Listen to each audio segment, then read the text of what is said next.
hello everybody. Andy, how you doing? Right. Yeah.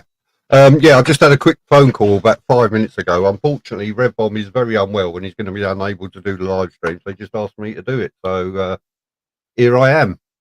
After a very rushed. COVID off the missus. Hey, Was he caught the COVID off the missus? I'll let him tell you that later. But yeah, probably.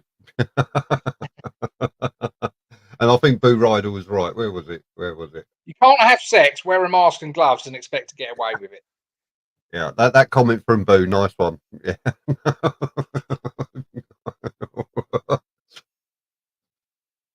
No, so quick hello to everybody's in the side chat. Where are we? Simon Brackett, Crazy Dad, Boo Rider, obviously, and a few others will be joining along shortly. RB said he will pop along shortly, or when he can, but he can't talk properly. He's been banned from the garage. He's just been down to pick his paperwork up. He had to wait till everybody went home or something. So he's in isolation now, so that's him done. But I heard on the old, I was thinking it was on the radio today that the highest, I think it's 1 in 35 people in the UK have got COVID at the minute, and the highest in Scotland. And I'm thinking, well, I didn't see any of it. No. Evening Burning Gas, Code Grey, Howie. How are we all doing? Howie's at the AVR Festival. Excellent. Yeah, I see so many bikes. I was in Coventry today and Stratford-upon-Avon. I see so many bikes heading that way. Jealous not. But unfortunately, they all had tents on the back, and I thought, balls to that. Don't do that. No. Hotel, maybe. Tent, no, definitely not. Yes, we are going to be able to get a word in. Unfortunately, it's a bit early. I haven't warmed up yet, so and it's my own live stream. I've got to behave myself and keep my swearing down, haven't I, until 9 o'clock.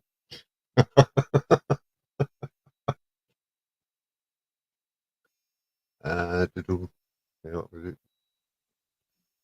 What was that? I am watching women's football. I can't help it, but the missus gets the hump when I start giving them numbers, and it ain't the number on their shirt. Obviously, cuddlers. I'm assuming he means cuddling. I've always said that I keep applying for the job to hold the soap on a rope for them and the loafer and lava what needs lavering in the dressing rooms, but I haven't had an email back. Have you not? No. No, I think there's been that many applicants that they can't get anybody for it in a minute. So pictures, honestly, I think they do it themselves. Yeah, I'll send you a. That'd be nice. That'd be very nice little job to do. Right, okay, whatever. Yeah, for your information, Crazy Dad now sent me a message. What time am I doing my live stream? Yeah, it's out. So anybody wants to come along and join us and join in the chat, because I haven't got a lot to say, actually. I'll say I weren't ready to do anything, but don't look at me. I'm only along for the ride. You just need to keep me company. Well, I'll put the link up if anybody wants to join us, Burning Gas or Crazy Dad, or anybody wants to join us. Feel free to pop along. See if we can get a good stream going and run for a while like we did last week, even though I didn't do much last week because I went a bit early, and then old Zedhead took over, didn't he? So Crazy Dad's hiding.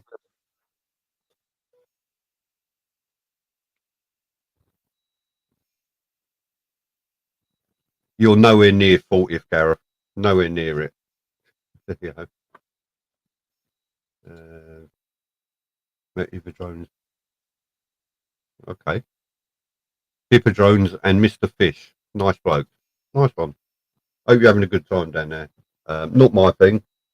Too many tents. Not enough ensuite facilities. And no room service. But so how's your week been? You back at work yet, Andy, or? Yeah, mate. First day back today after 3 weeks off. Hated every minute of it. It's a bastard, isn't it? Especially after 3 weeks, it's not. Elisa. Especially after all that time off, I know what that's like. I mean, I had to shut my live stream, get up early last Saturday for me medical, which I passed. Yay!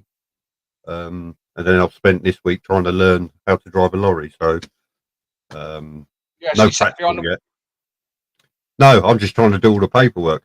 Now, the hazard perception Did you and the see Top Gear? theory test. Eh? Did you watch Top Gear? No. All three of them done their lorry test and passed. Did they? HGV. Yeah, watch the latest episode of Top Gear. I will do. Hang on. All right, okay. No, it's the theory test and the hazard perception is not a problem. Trying to learn the CPC stuff's doing my head in. All these hours driving, and you got the working time directive, the EU directive, driving hours Monday directive. you drive 9 hours, but twice a week you can drive 10 hours. 3 times. This rush. Yeah, that's it. And your daily rest and your weekly rest, and if you have a reduced weekly rest, and how many hours can you drive next week, and all the rest of it. And I'm just sitting there pulling my hair out. Yeah, they were banging on about that on Top Gear, but yeah. Oh God. No, we won't. No, just no, Howie. Electric bikes. No. Electric bikes as well. Oh well, there goes that then. I might as well sit here and listen to you. He wants something to do. You're so mean to Rev Bomb, that poor man. That poor man. I wonder if he realised what we'd done to his camera, because he only put up the ride there. He didn't put up anything else after that, and all these other posts he's put up are the right way up. So he must have sussed it. Yeah, he must have done. I mean, I was gonna mention it to him tonight on his live stream, but for those of you who don't know, that Rev was busy looking at his phone, and he'd left his helmet right in the middle of the table between me and Andy. And Andy pointed at the lens, and I went, all right. So I turned it 180 degrees. And I was going to own up to that tonight on live stream, because you're right. He put a ride all the way there, but he didn't put anything on the way back. And I know he was videoing on the way back, but imagine revving a truck with a CB radio. The airwaves would be busy. Nobody else would be able to get in, would they?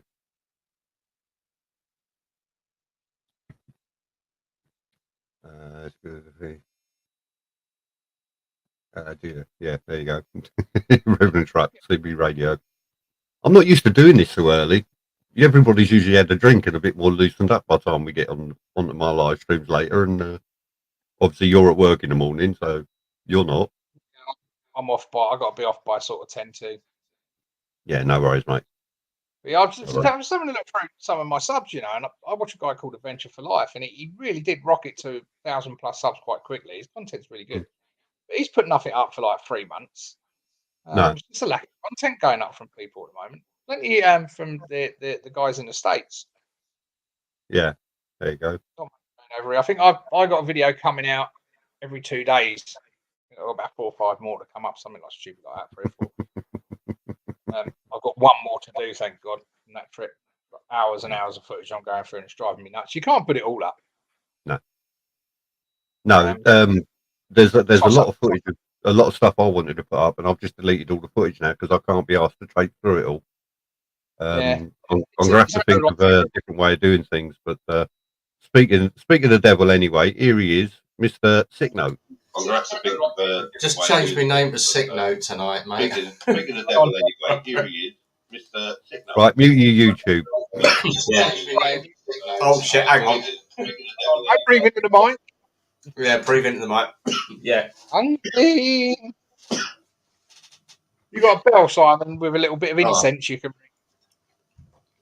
Yeah. There we go. Cheers, boys. I have drunk so much fresh orange today. I've just been down the road, got one of those. In the morning. I'm going to be peeing fire in the morning. Evening. Good evening. Cheers for doing that, Simon.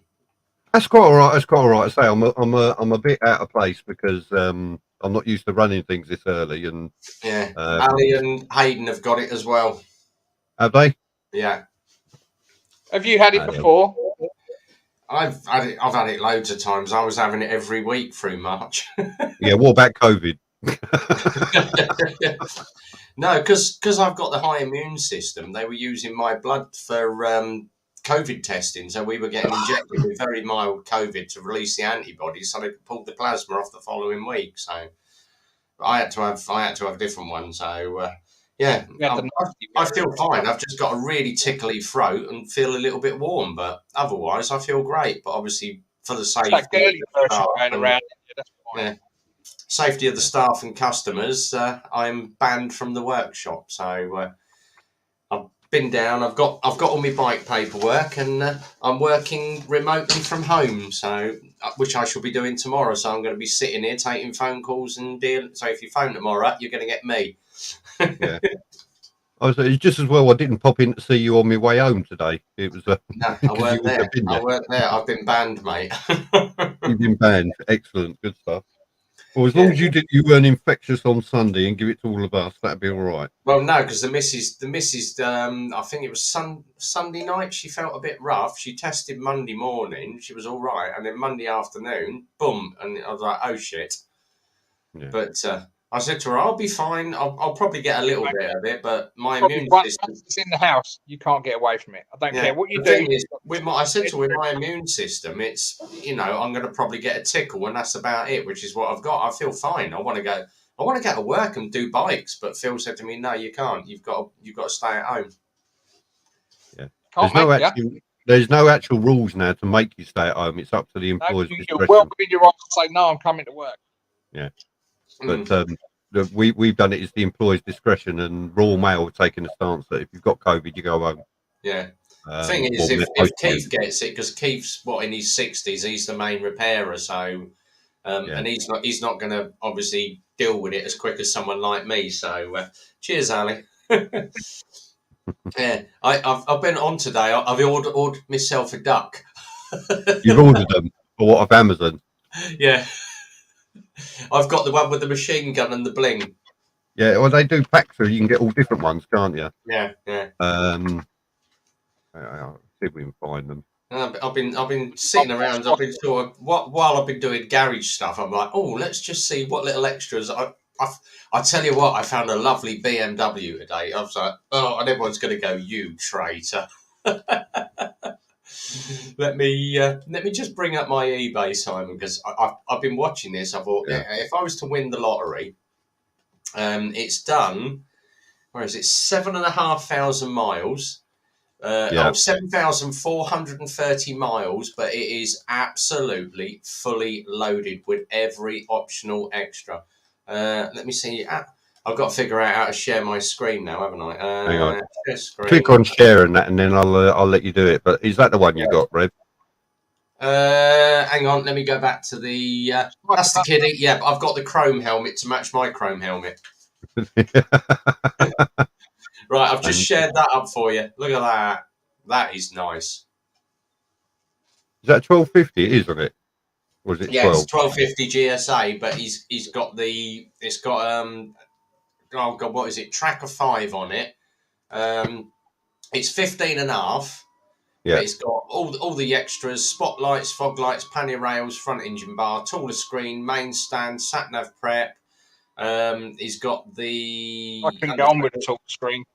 Yeah. You give me enough wind blast in the face. It's got all the what do you call it? The emergency thing where you press the button and whatever.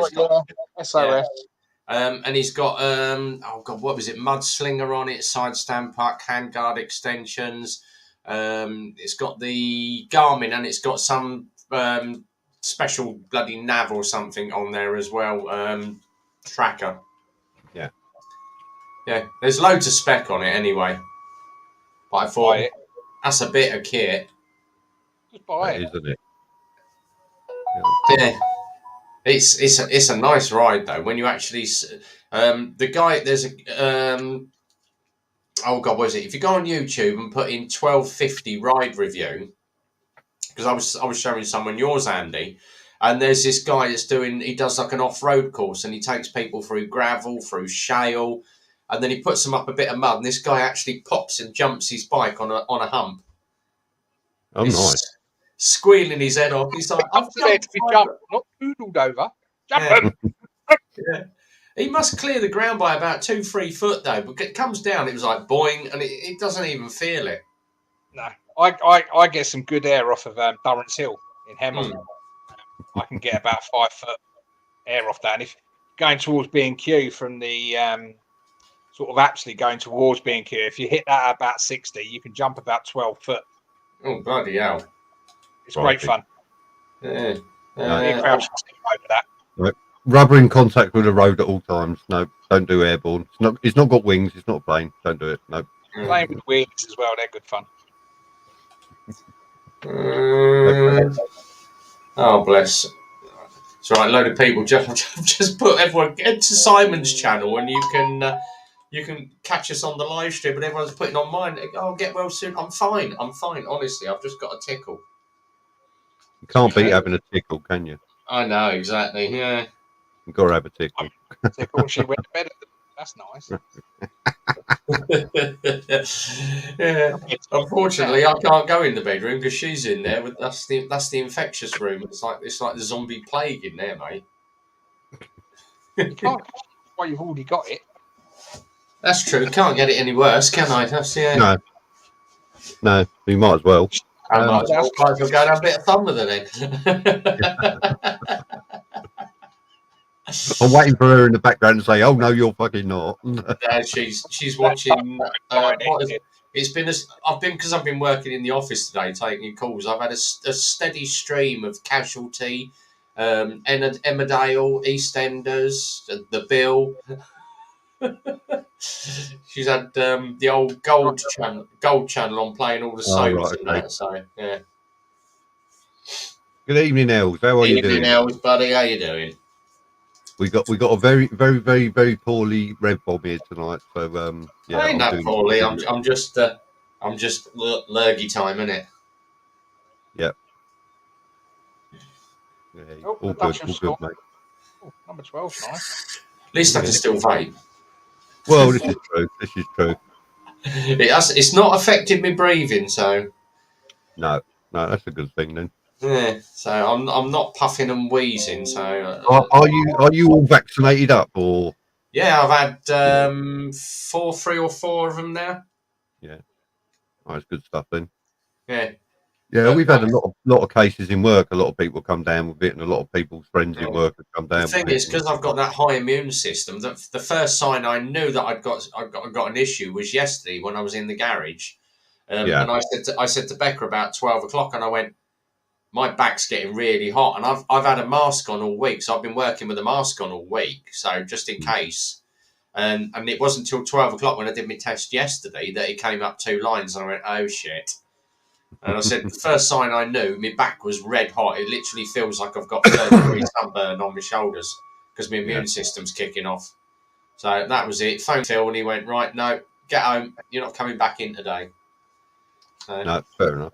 The thing is, I've converted more work sitting at home than I would if I was sat behind the front counter because I've got no disturbances. I can just plough on and get on with what I want to do. You would do. You will do. I mean, if I'm sitting at home here, up to midday, I'll get more done than I would do if I go into work because, as you say, people are always coming in, talking to you, and disturbing you, asking questions. Exactly.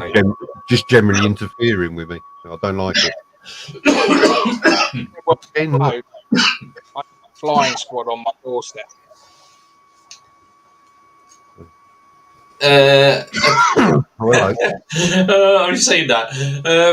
How comes I always ride the GTR with trade plates? Because I've still got to pay for the bike. That's the reason why. Because the bike is still owned by Eclipse at the moment. I still have another 400 quid on it.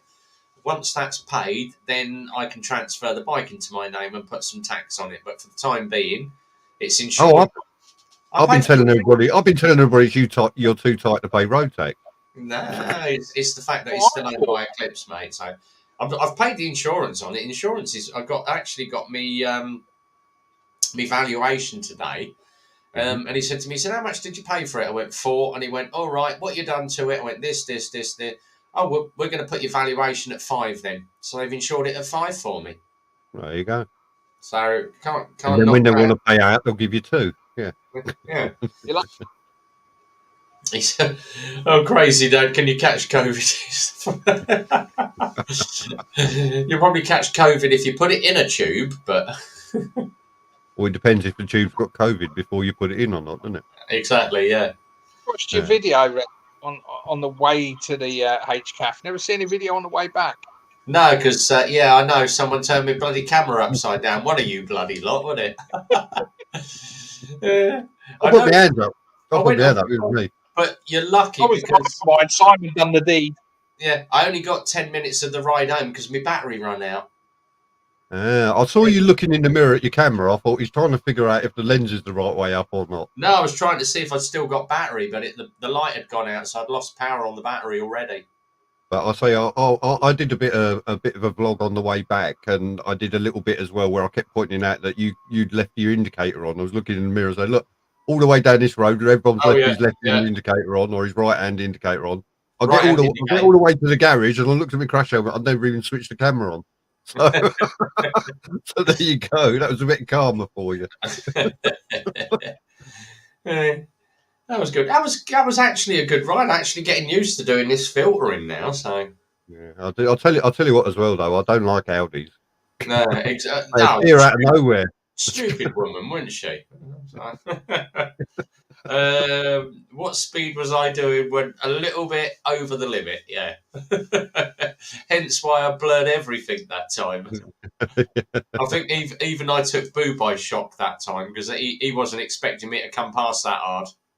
I thought, no, I'll show you what the GTR can do. Now I've got used to it. I thought I'll show you what the GTR can do. Can't jump speed humps. No, it can't. Good one from Simon Brackets put a good one down the bottom. Should video some food from the H Cafe and Super Sausage. I'll tell you what, H Cafe is like the Aldi's of food. Super Sausage is like the Harrods, mate. You can't compare nothing to Super Sausage food. A Super Sausage food is better and it stands to reason because they won all the awards for the food and everything else. Yeah. Hence they charge a bit more, and it's just the ride to get there is bloody boring. So yeah. I used to like the food down at in London. What's it called? We need to do Luby. Ace Cafe. Ace Cafe. Chili cheese chips was amazing. Yeah. We need to do Loomies because Loomies is meant to be quite good. Yeah, but if you want to go to Loomies, you've got to either go all main A roads and dual carriageways, because if you go anything else, it's going to take you 4 hours to get there. Yeah. You can go down the M3. We did Loomies once before, didn't we, Andy? And it was a long time on the A34 through Oxford and that. And we ended up in the pub over the road. Yeah, we did. Yeah. The other one, Premises said to me, there's one down Surrey Way with a hill on it with a load of twisties. I know the name. Box Hill, that's it. Yeah, the Box Hill Cafe. He said to me, "You want to go down Box Hill because again, unless you want to use the motorway, it's a shit ride to get there. We've done that one before as well. Yeah. Silver Ball Cafe's all right because there's that is cross country to get there. That's a nice little ride out too. There you go. Yeah, Caffeine Machine is all right, but it's expensive. That's the only thing with that one. But I say where we are based here, anywhere decent is really it's all trunk roads and main roads to get there. It's not like we've got some nice little twisty route we can continuously go somewhere. That's why the H Cafe and the Silver Ball tend to win out because they got some nice runs. And what's that? There's a route you can get to the Silver Ball. What do they call that? The something TT, don't they? Oh, something like that. Yeah. Yeah, it's the TT, isn't it? The Stevenage to what's name to the Royston TT. Royston TT or something like that. Yeah, it's and that's a really good ride. It's a fun road, but again, it's only a short part of the journey to get there. You're using front roads again. Exactly. Yeah. But I know the route we took to the H Cafe is a route I did a good few years ago when I was doing me Saturday morning salad dodgers runs. And it's a route I made up for that, and it's just such a lovely route, and you can use part of that to get down to obviously on your bike. Have they replaced their Tia on your bike yet since it got stolen? I have no idea because it used that on your bike used to have that was a nice little ride down to there. Yeah, it didn't get stolen. There's a lot of speculation going around of what happened to that. he got paid out very well for that, as it had sat there for 2 years and not been frigging used. Yeah. But, Yes, the vaping is still going well. Yeah, enjoying it now. And 0 milligrams of nicotine, so it's just fluid now, and keeps me going now. I haven't had a fag now for what is it now? It's gonna be 3 weeks. 3 weeks, yeah, 3 weeks on Tuesday. So I'm doing really well. Cheers, Boo. Thanks for that. We might have to go there one day. I know you can only get a bacon roll and a cup of coffee, but it's still a better ride than the A5 to the super sausage. So we used to go to that tea hut and bacon roll place down in Epping. That ain't a bad ride out, Yes, the original tea hut in Epping Forest. That was a nice ride. That was, wasn't it? Times. Oh, Westy used to know the way down, didn't he? Yeah. I know I took a group of us down there once because you remember we had a couple of the newer riders with us, and one of them wanted to go back but didn't want to go on the motorway. That's not too bad. Well, at least you're sitting at home. You're sitting at home. You can watch the rest of the series I'm putting up. Got another one out tomorrow. Oh, good. I did like your one tonight where you're going along and it's literally out in the back. You just got all that blue water and the mountains, and I'm like, oh god, what a view! What a view! I mean, I'll tell you what. We got lucky because we had really good weather all the way around to Saturday, other than on the road up there. But I tell you what, I wouldn't want to do it when the weather closes in. That would be But you actually said what I was thinking, because as you're riding down, look at that gorgeous little white house, and you went, oh, look at that little bugger. He's beat me to it. You were thinking exactly the same thing I was. Yeah, I did have 2 lots of routes planned. Totally avoiding Applecross. If Applecross is raining, forget it. You won't see nothing. Yeah, and it's not a very nice road. Don't get me wrong, it's stunning, but it's not the nicest of road surfaces to be on if it's nasty. I've got a question for G Travels UK here. Why did your bike break down? You couldn't make it to the hotel. That's all I'm going to say. There's nothing wrong with a bit of moto camping. I like moto camping. No. Some people just prefer a hotel room, but yeah, I don't. I'm not staying in a mobile toilet either. It's got to be a hotel. I was talking about it in work. I said, you know what? When I was a kid, my mum and dad, because they couldn't afford much else, used to take us camping, and it was get up in the morning, walk across the damp, wet grass. If it was raining, rain, wind or shine, to go and use the toilet and have a shower and everything else, and you get wet on the way back to the tent, and everything's leaking, and you were there for 2 weeks. It's like no. And as soon as I could, I said, "I'm not." I mean, I was in the Scouts as well, where you go camping in the woods under a tent that it's got more holes in it than a fucking tea bag. There we are. You said, "I wish I was pissing down." Yeah, that's the only way to do a bit of moto camp. If you've got a good fibre tent, then it shouldn't leak. What's good about getting soaking wet and you've got to pack everything away wet, and then when you get it out later, it's still going to be wet no matter what the weather's doing. Windy, rainy, and you've got to put your fucking tent up before you can go to bed. There's no bar.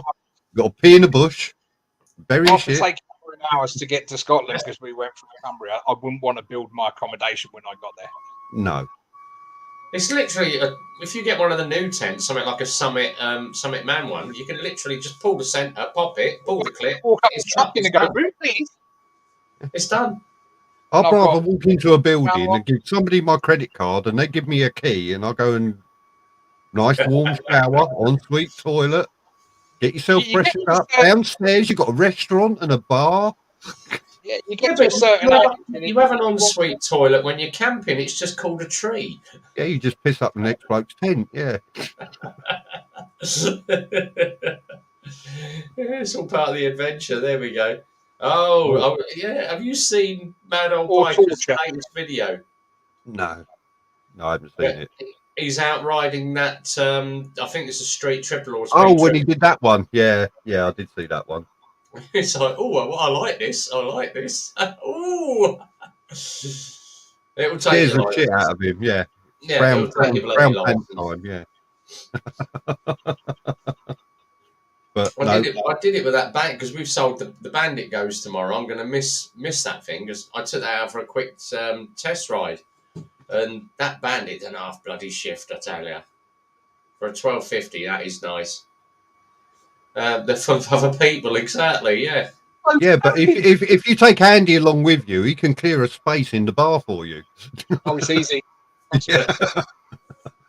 There we are. So, Howie's put a good one. There's no adventure in a travel lodge. I'm too old for adventure. I've done it, been there, done it, and just Well, there is a bit of adventure in a travel lodge because you have to go all the way out to the local garage to get about £15 coins to come back to go into the vending machine to get yourself a bottle of water.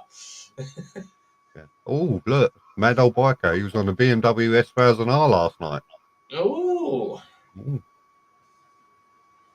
I actually, I met one of them on the way home today. I might stick them on my video. It was a rather nice looking bike.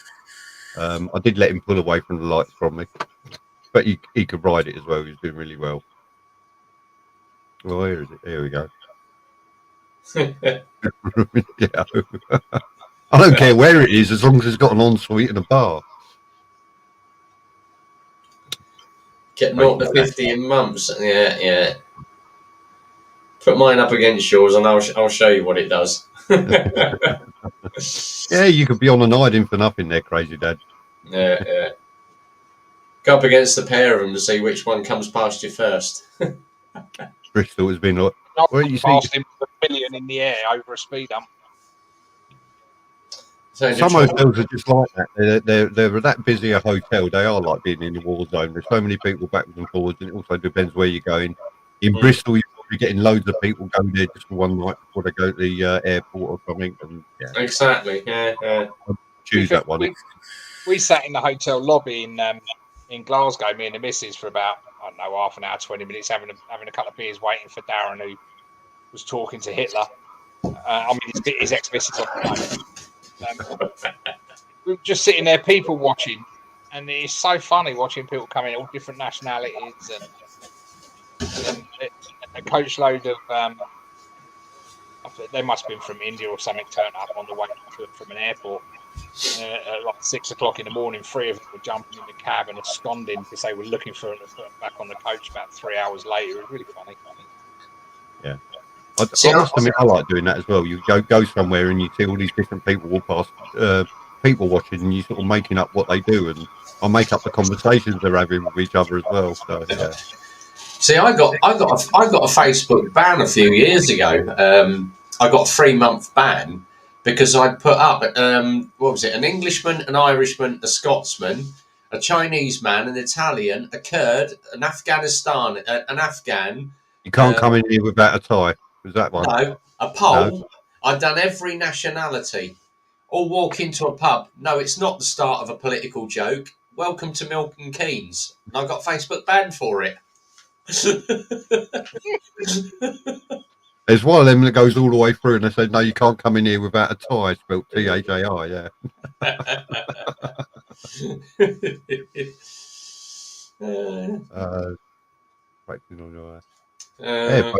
Evening, evening. If you haven't guessed, a BBB, Rev Bomb is sick, and he's letting me do everything tonight. Yeah. Which I'll tell you what, I might start drinking early, and it'll all go fucking wrong, won't it? You need the disclaimer up in 20 minutes, mate.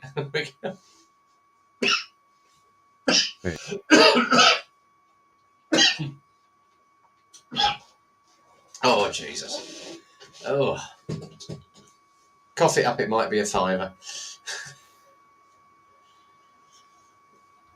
But the issue is some of us aren't retired.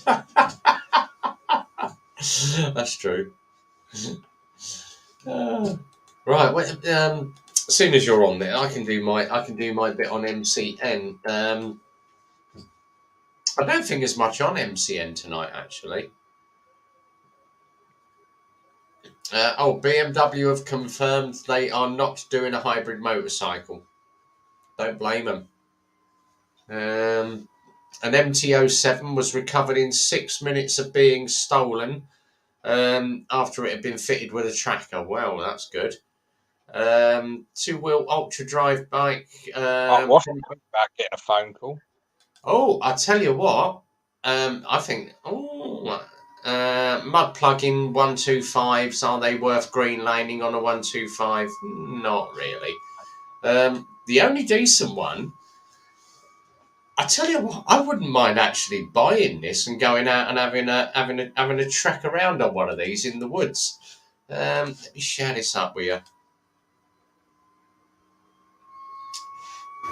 Where we gone? Why is it all on me? You buggers. Right. 2-wheel ultra drive bike, Simon. There we go. If you want to share that up for us. Would you buy one? Where's he gone? I see a video on those. Don't they climb vertical and all sorts over tree stumps and everything? They climb tree stumps. They go off road. You can ride them. They actually float on water as well. So you can actually take them on the water. So, where's Simon gone? Has he disappeared off completely? We lost him. I don't know. I don't see him on the screen. Right, let me come out on stop sharing. It's just me and you at the moment. His live stream's open, otherwise we'd all be off. Yeah. Unless he's just decided to come out of the stream. I have absolutely no idea. Right. Anyway. Oh, mic unplugged. I'm still here. Oh, right there. Yeah, that's the reason why. Sun bracket already dropped the F-bomb 3 times. Only way just gone down the wrong way. Find the pepperoni stuck. Revis is Simon Street taking over the full screen. I was just showing a bike, that's all. It's not me, Boo. Reckons he just wants my 125. There we go. Right, Simon, get back in here and do the honours, mate. As I haven't prepared anything. There we go. Right, back with him. All yours. Bad pass.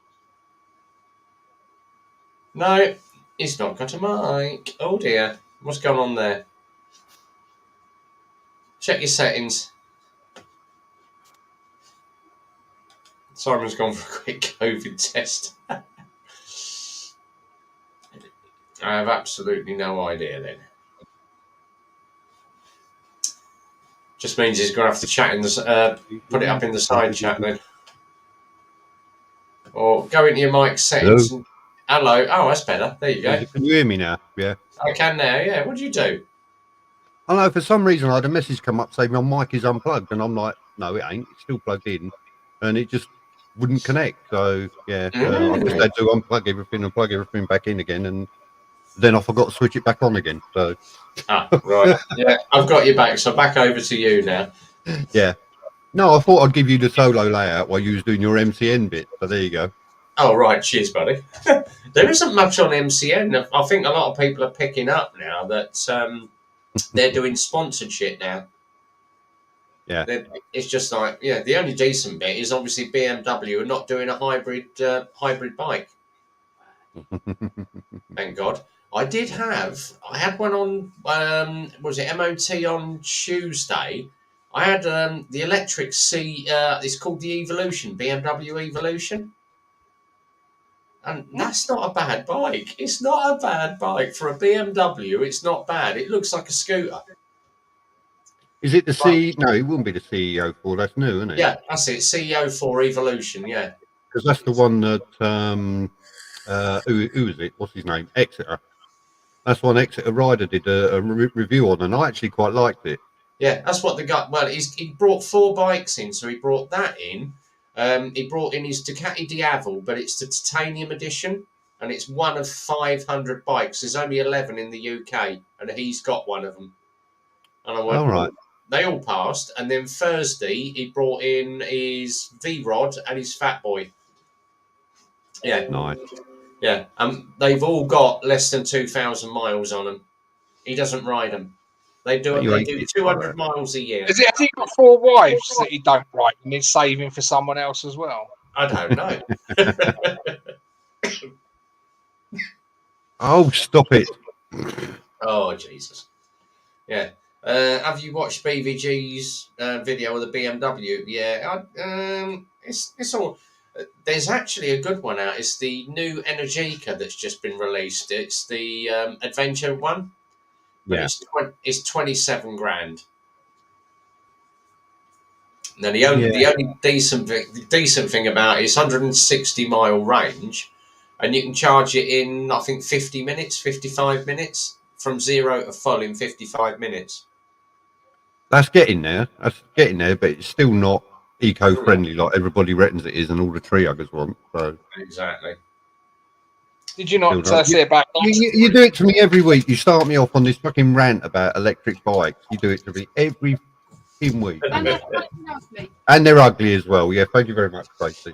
Yeah. Did you not say about all he gets a cup of tea. Bloody hell! No, Evening, cup Tracy. Cup of coffee, but You're not getting one. You got COVID. No, I'm keeping my distance. I've got me fresh 2 litre of what is that? That's a 2 litre orange juice. That's my second one today. Right. Yeah. Bad for you. Too much sugar. Yeah. There you go. Bad for you. Too much sugar. Makes all your hair fall out. Oh, it has already. So it makes your cameras go upside down. Yeah, exactly.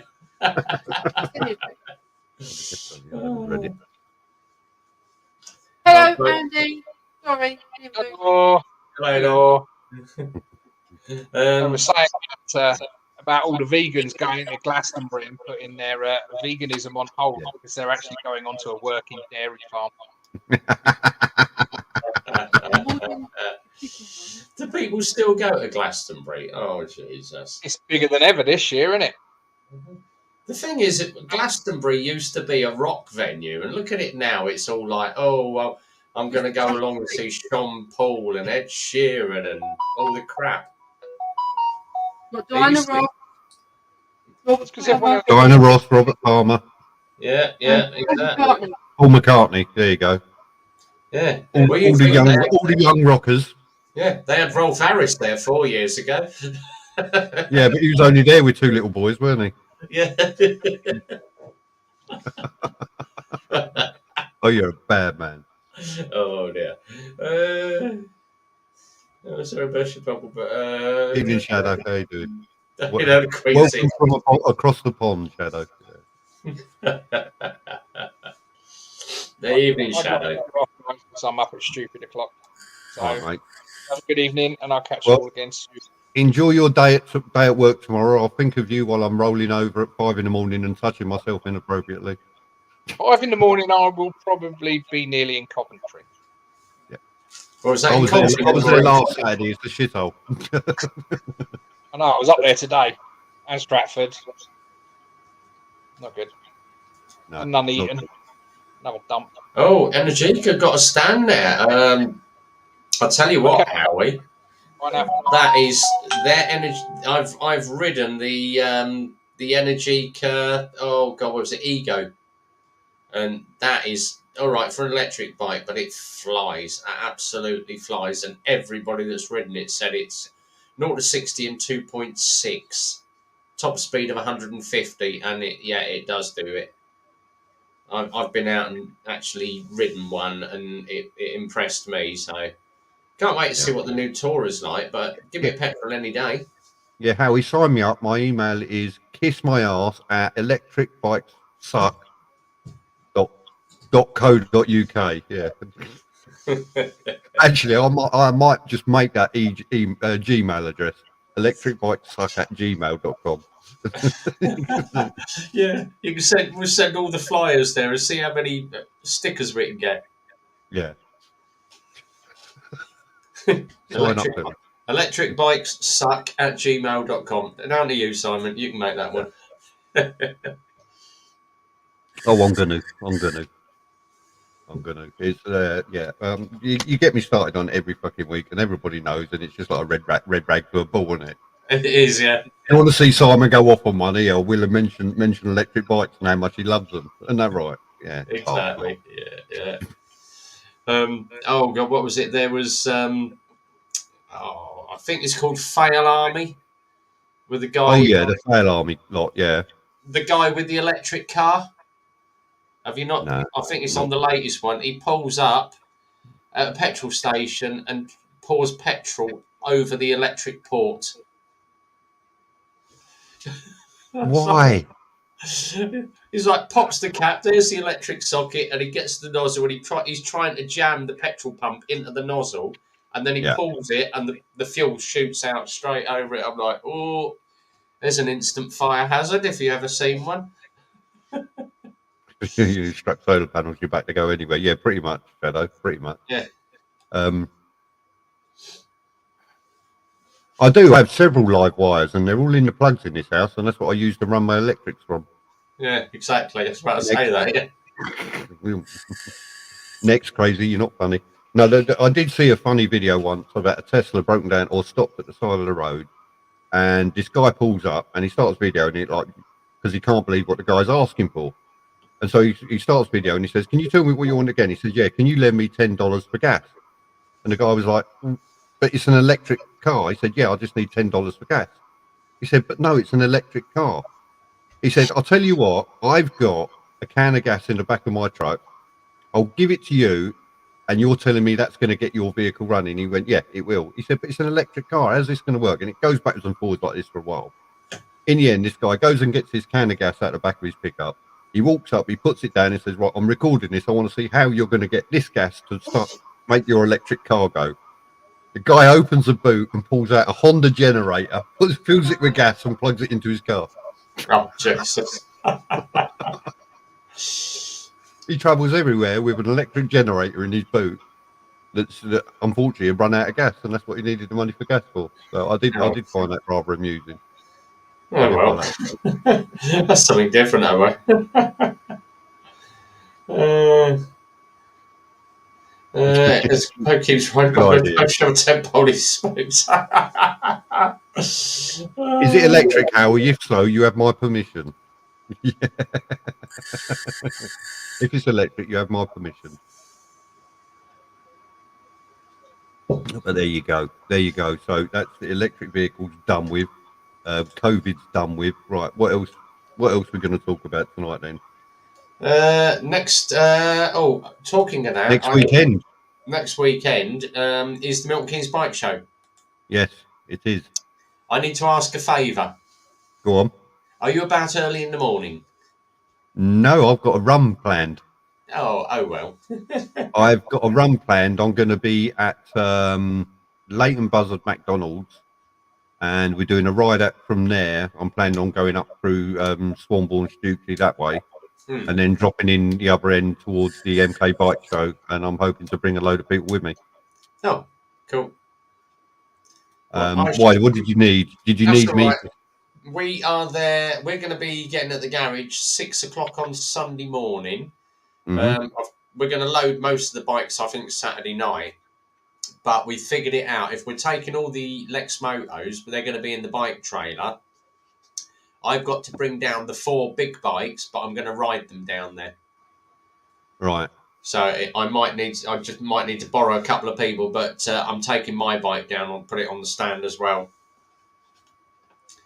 So obviously getting a few people down. We're going to try and get Prem down there as well, and Red and Rivnik and get a load of people down on the stand just to... I mean, I did hear you mention on one of your videos about having a stand at the stand, and I was planning on popping and hanging about for a bit and talking to people. So yeah, pop down, because I'm going to have all the motor vloggers there. Yeah, are you gonna take any of the electric bikes down there? Because I want to know if I need to take any petrol matches. No, no electrics. I ain't got room for them. We're going to do so on the new bikes. We're going to take the LXR, possibly the Detroit, the Iska, or an Assault, and probably one of the 50s, something like a Diablo or something. Then we're going to do. So that's the bikes. Then we're going to do scooters. So we'll probably do a Titan, an Aura, something along those lines. Do 4. So we're going to do 4 bikes, 4 scooters from Lex Moto, and then on the big bikes we're going to take down the 675 Street Triple, the green one, possibly the R1. So we've got a race bike down there.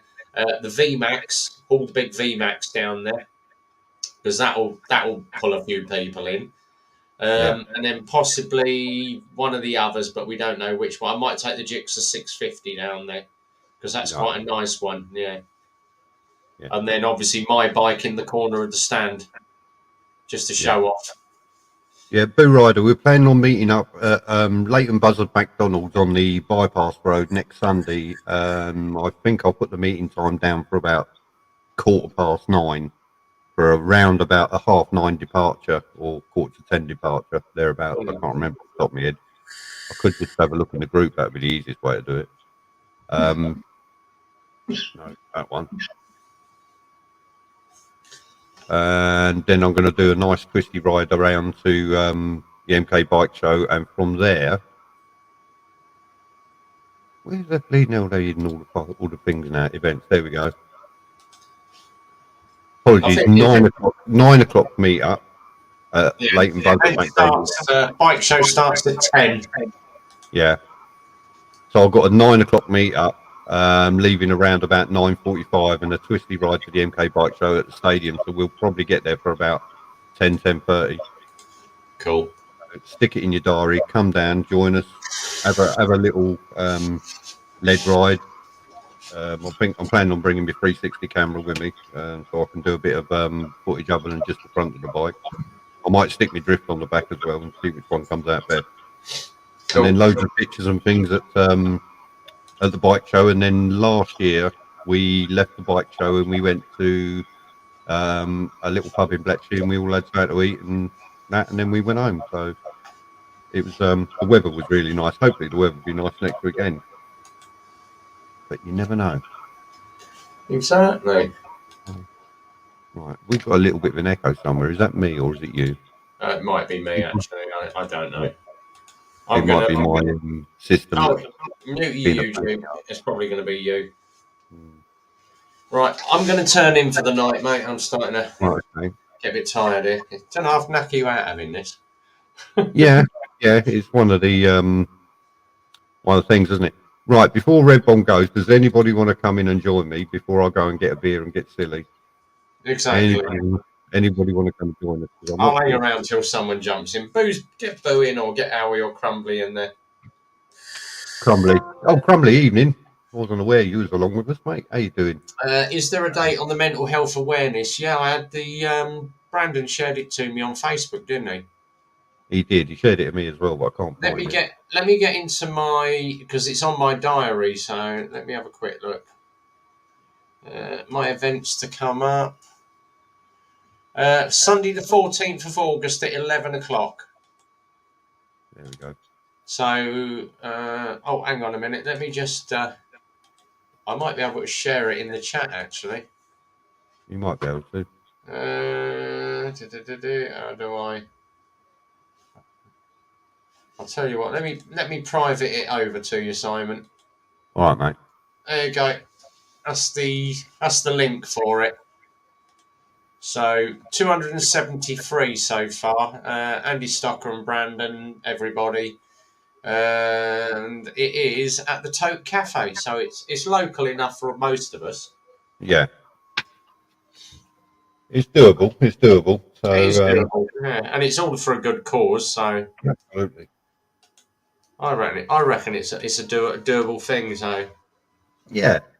I mean, it's a just world cause, and it's something that affects everybody at the end of the day. So it's well worth doing. Yeah, if you are going to the bike show next Sunday, we've got the biggest stand. We've got 15 metres of pitch.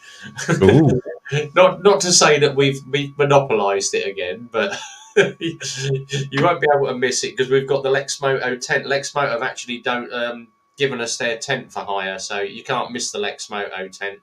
Yeah. Yeah, pop in and say hi. Phil's going to be there. Me, Phil, Becca. Right, see you later, Howie. Take care. Cheers, Howie. No Wi-Fi. That's because he's in a tent. That's another advantage of hotel. You get to use their Wi-Fi. You get some free Wi-Fi. Yeah, exactly. Crumbly, you're going to come down the day before. Are you going to stay in a hotel, or are you going to rough it? Sleep on the bike somewhere. He's going to pitch a tent behind McDonald's, isn't he? Well, at least you've got toilet facilities en suite, more or less, haven't you? True, yeah, exactly, yeah. Although McDonald's car park does have a time limit on how long you can stay. Boat and bike bird's going to come over and say hello. Excellent. Hotel mate, don't do tents these days. Good man after my own heart. Look at that. Hey. So I had a good Father's Day last weekend as well. So I got some money to spend at Sports Bike Shop. Hey. I was looking for something to spend it on now, and I actually, you get to that stage where you don't actually need money. Oh, Andy's just saying, what date is it? The 14th of August. 11th of August for that, or 3rd of next Sunday this Sunday is the bike show. Yeah. Oh, was it the 11th? I thought it was the 14th of August. It might be. I've just come out of it now. What did I? I'll soon tell you because it's on a Sunday, isn't it? Yeah, it's on a Sunday. Yeah, 14th. 14th. There we go. Yeah. So, and talking to the man, MT's in the room anyway. So,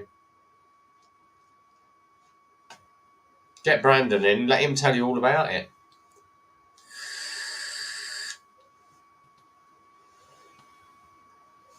Yeah, get Brandon in. He can do his bit. MT Tank, there he is. Talk to the devil. Come on, Brandon. Jump on the screen and let us know.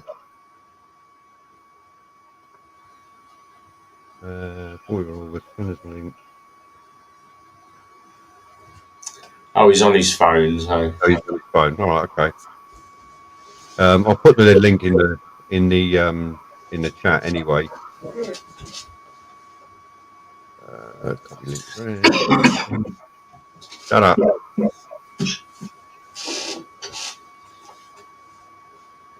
Here he is. Yay, Mr. B. Hello. Hello, buddy. Can you hear me? Yeah. All good. Awesome. No, yeah.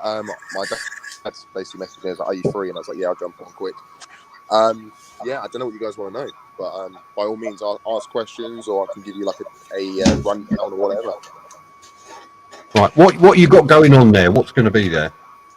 So, what's going to be there is we've got a mental health team coming out who's going to be at the event. So the charity that we're supporting is Mental Health Motorbike. They're going to be there, like their reps, I guess, are going to be there. They're going to run us through about how they go about their daily business, how they actually support other riders, and potentially offer the courses to other people as well. That's their whole goal. Their whole goal is to basically cover the whole of the UK with mental health riders. So if people do have issues or concerns or just want someone to talk to and they don't feel comfortable, sometimes talking to someone you don't know is a lot easier than talking to someone that you do know, which I'm sure we can all relate to. So we've got that, and then we've got a raffle going on. So we've got like Sport Bike Shop, JNS Accessories have donated a load of stuff. We haven't. So here's one for you. Maybe you two can kind of come together on this. We haven't done like an entry fee or anything like that. Maybe we should, or should we leave it open? I've seen one today where the entry fee is just donate £1, and that's going to local blood bikers. So every bike turns up, donate £1. How's Okay. that? Yeah, absolutely. Yeah. So I reached out to Mental Health Motorbike yesterday, I think it was. I'll have to check my email when I reached out. I think it was yesterday.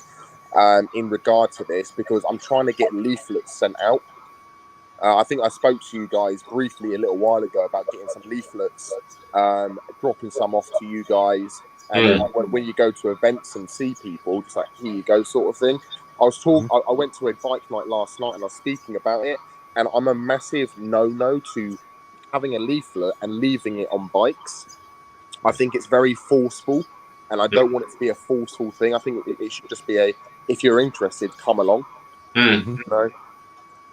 So that is the plan. I've spoken to some bike cafes. I'm going to get some posters made up and just stick them in the bike cafe. Yeah, I think that's probably another great way to do it as well for advertisements. We've also got food-wise. We're going to try and do barbecue. So we've got like a massive, I think it's about an acre, maybe an acre and a half, like field land behind the cafe. Or behind not the calf, but behind like the car park where the main event's going to be happening. We're going to be using that as parking, and we maybe try and get a barbecue going on there. We're not too sure at the moment. We're kind of just playing it by ear. We're waiting for some people to get back to us on like food wise. Obviously, people are going to be hungry. People are going to be thirsty. I don't want it to be, you know, you pay 50 quid or whatever to get a burger. You know, a lot of these places are stupidly overpriced. Yeah. I don't want that. I want reasonable, like legitimate prices. Mm-hmm. And I think that's what you get with a lot of companies. I think a lot of companies will see an event like this and just piggyback off it, and then just abuse. And I don't want that. No. So we've got that, we've got a raffle, we've got a wheelie machine. The biggest thing I'm really hyped about is the wheelie machine. I'm just going to cut out and just say I'm really stoked about the wheelie machine. We've got this guy, he's 94, I think he is, and he owns like a museum for motorcycles. Anyway, we were in contact with him, and he's coming down, and he's bringing, I think, 7 to 8 like really old vintage motorcycles. Oh, that's good. So this is going to be fucking awesome, right? And we've got a guy, he's called Andy Oak. He runs like massive projects for the NHS. And I was like, do you have any gazebos? You know, like there's not gazebos, but you know, there's massive marquee things. And it was like, yeah, I've got about 4 of them. And so we're going to have those, and we're going to put the bikes under shelter, just like dot them around the car park. I think it's going to be awesome. So yeah, get excited. Very good. Nice one. Sorry, and just have a quick look. I'm gonna jump out, guys. I'm feeling rough now, anyway. All right, mate. No worries. You take care. I'll see you around anyway. Cheers, guys, for having me on. Thanks for doing the stream tonight, Simon. No worries. No worries. All right. See you later, buddy. Take care. Cheers, everybody. Bye. I've just shared up the street view where it is. Soak Cafe. It's that one in R8. What's the bloody postcode? I've lost it now. R8 something. Anyway. There we go.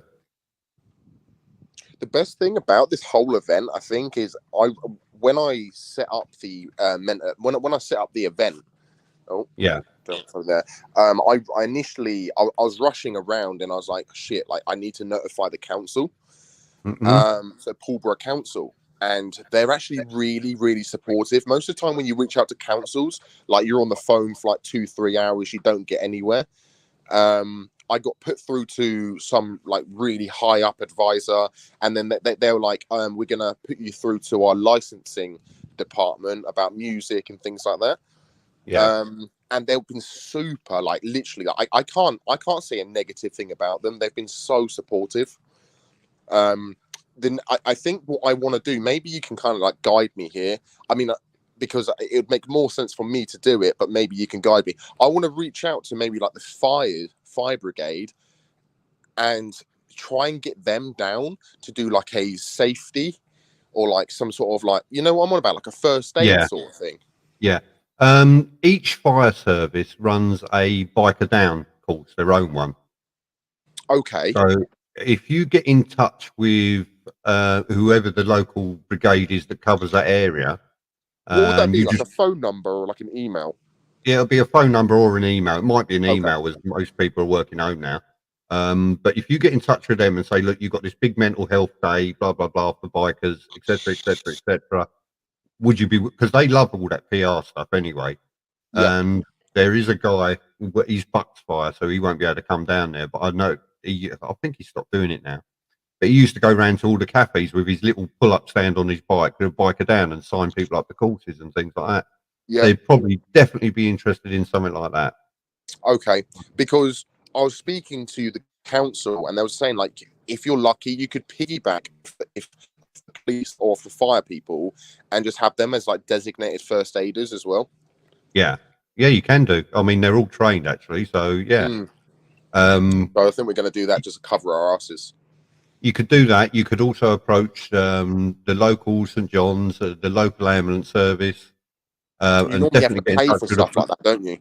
Yeah, but you can get in touch with them, ask them if they're interested in coming down, because they love the PR stuff as well. And it probably runs, it's PR for them. And also, don't forget the police do a lot of the bike safe stuff as well, so they might be interested in popping down with someone.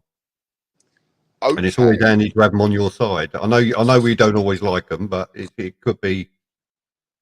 So there's the next thing. What do you do about police? Do you just walk into the station, or do you ring them, or what?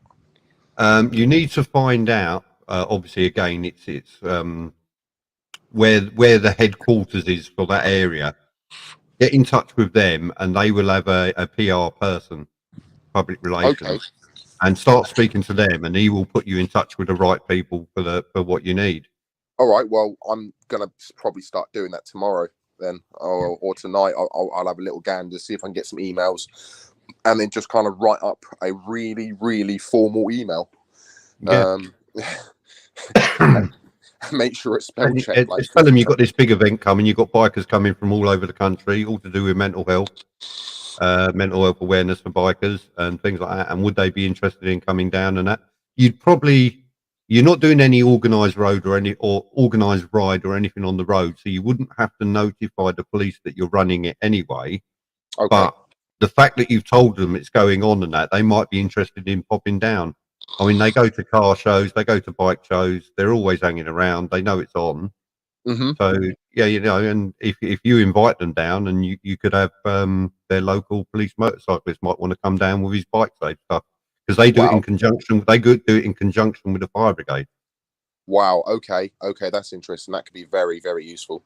Yeah. And just their presence as well kind of like reassures the public as well, doesn't it? Yeah. We're not all hooligans in leather. Yeah. I've seen your videos, mate. Don't lie to me. Oi, I don't wear leather. That's true. Only on a Friday night. Yeah. No, it's Saturday evening when I'm Sarah. leather studded underpants inside out. Yeah. Fucking hell.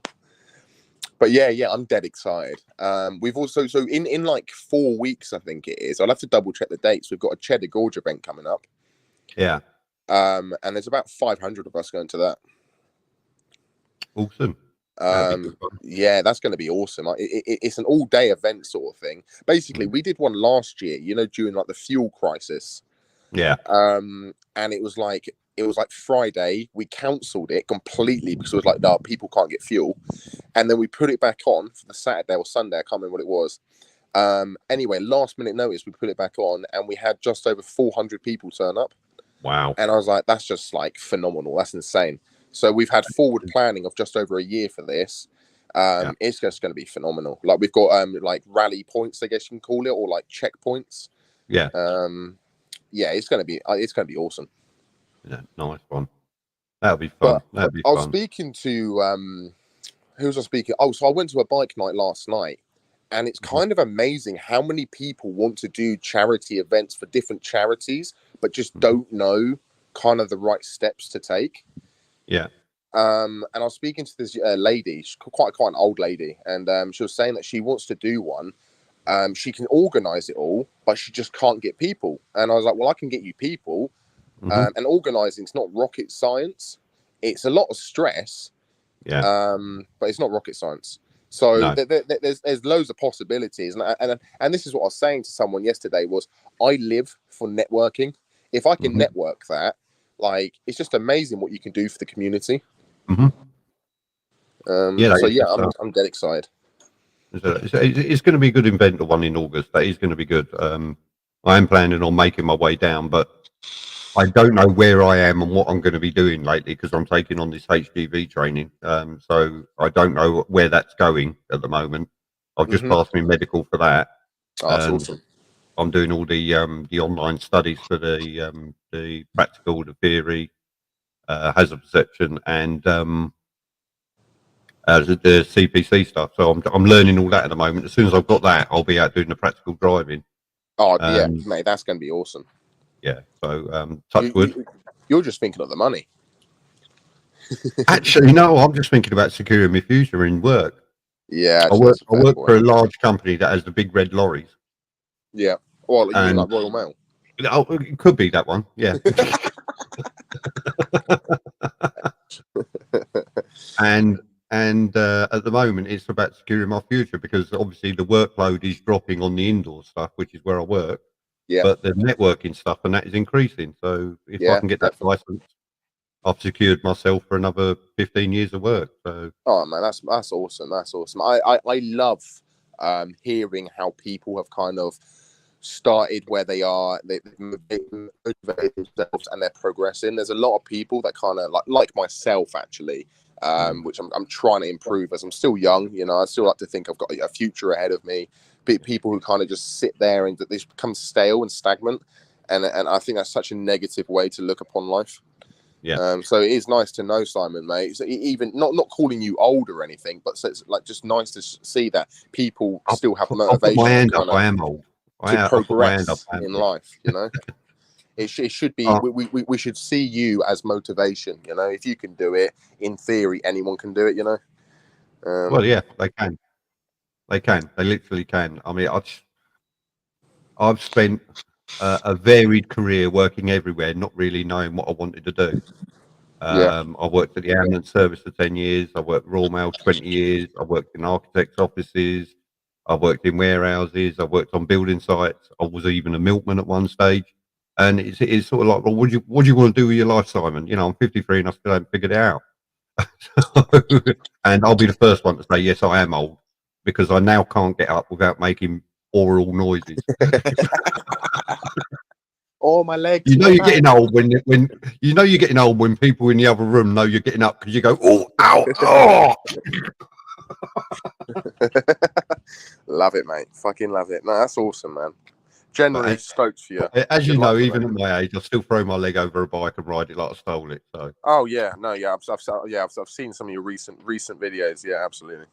Yeah, the one I put up where I almost parked up. That was bloody silly. That was. It was one of them things, but. Crazy dad. Oh, yeah. Be installing a tracker on your tracks. Yeah, he does all the installation stuff. Yeah, tell me where it is so I can hide it. He'll be installing it upside down, mate. Fucking wrong way round. You know? Wrong way round, upside down. Yeah, yeah. Fucking forget to earth it out. Wonder why it's not working. Yeah. Sounds like Crazy Dad Biker in a nutshell. That. It is. Bless him. He's a nice lad, but yeah, the name suits him really. I don't know if he's still here in the chat actually, but well, we dropped off. We've dropped off. A lot of people have dropped off. Yeah, they saw me come in. They're like, "Fuck that, I'm out." Yeah, fucking hell, Brandon's here. I'm off now. Nah, you're right, mate. I like you. You've got one of them senses of humour, and it must be something to do with the job you do.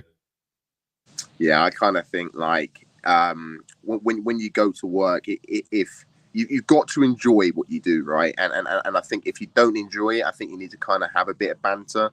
And I like to kind of spread that. I mean, I was speaking to a patient today, and I was an old man, and he was trying to push his wife up a hill in a wheelchair. And I don't really deal much with patients. And I was like, oh, I'll take over. Let me give you a hand pushing up this hill. And it was like, well, coming down was easy. I just let go and she started crashing into walls. And I was like, you're funny. It's nice to see people have a sense of humor. And it was like, yeah, too many people these days are too sensitive. And I was like, you're not wrong. Because obviously you can't agree, but you like, yeah, it's one of those ones, you know. Can't agree, can't disagree. So yeah, watch what you say, mate, in the NHS. Yeah, I know. I did 10 years of the ambulance service, so yeah, I know people. You develop a really thick skin and a very strange sense of humour. Yeah, but agreed. you do have to watch where you're using that sense of humour because people can be offended quite easily. Oh, 100%, 100%. Yeah. I've got, well, as you already know, when you're in the union and you represent people and things like that from the trust, some things that are said should never have been said, and then it would have never ended up where it is today, sort of thing, you know. Like, yeah, there's but the thing is, I think it must happen in all workplaces. It can't just be the NHS, but I think as the NHS is public facing, you've just got to try to be the extra careful. I think over the last 20 years, it's got a lot worse with people getting their feelings hurt and complaining about it. Going back 30 odd years, when I first started work, you got hazing, they call it. And you did that because you were the new guy and you put up with it. and you put up with it for a year, up to a year usually, until you was no longer the new guy and you knew what he's doing, and then they'd move on to the next person. And it's something that just happened. And now people are saying, oh, you know, it's not right and you can't do it anymore.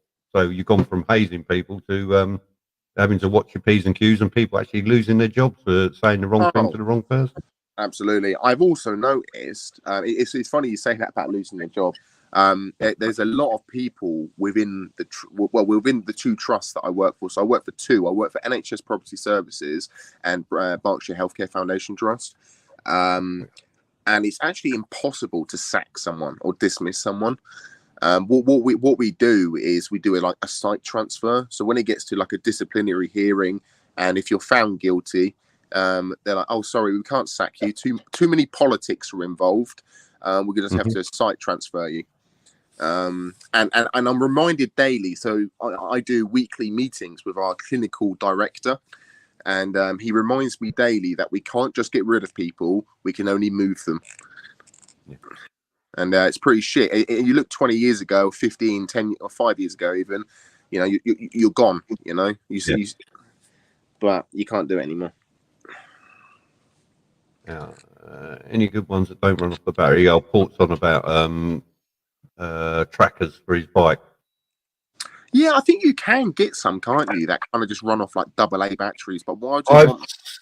I've seen one that's got a year life battery on it that you put on the bike, and you have a little key fob with you. So if you're within a certain distance of the bike and the bike moves and starts up, it detects the key fob and it won't activate. Yeah.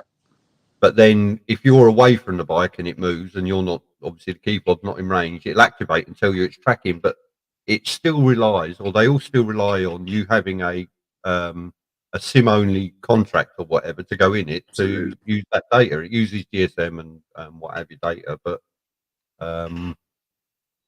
yeah. Hang on. Oh, that's the Monimoto. I thought it was a great idea, but you know, again, if the batteries go flat on it, you've lost your tracker, haven't you, and your bike? Yeah, absolutely. So someone was saying to me today, actually, I had a good conversation with someone who runs a bike club, and they're like, "Do you recommend a tracker?" And they're like, and I said, "Yeah." Basically, the end of the story was yes, I do, because I mean, data tag is great, but you've got a higher chance at recovering a vehicle if it has a tracker. You know, that's literally the end of the line. I like all the excuses and shit that you might feed me. The end of the line is the end of the day is a tracker will potentially save your bike. Yeah. I mean, if you've got an old mobile phone that's got Google Maps on it, at least you can set it up and hide it on your bike somewhere and hardwire it into the bike, and you can use the Google Share thing to find out where it is all the time. But again, it does require you. It saves you spending the money on the tracker bit because you've got to buy the SIM anyway. Yeah, I mean, so that's the other thing, isn't it? Like to come off of what you just said, is a lot of people directly connect to the battery, but in theory, you don't need to. You can just connect anywhere on the bike to the wiring loom, or you could connect off the headlight if you wanted to connect off the headlight and hide it in the front of the bike. You know? Yeah. Instead of going straight to the battery. And a lot of the time, assuming thieves would check the battery, which they probably do, they're not going to check the headlight, are they?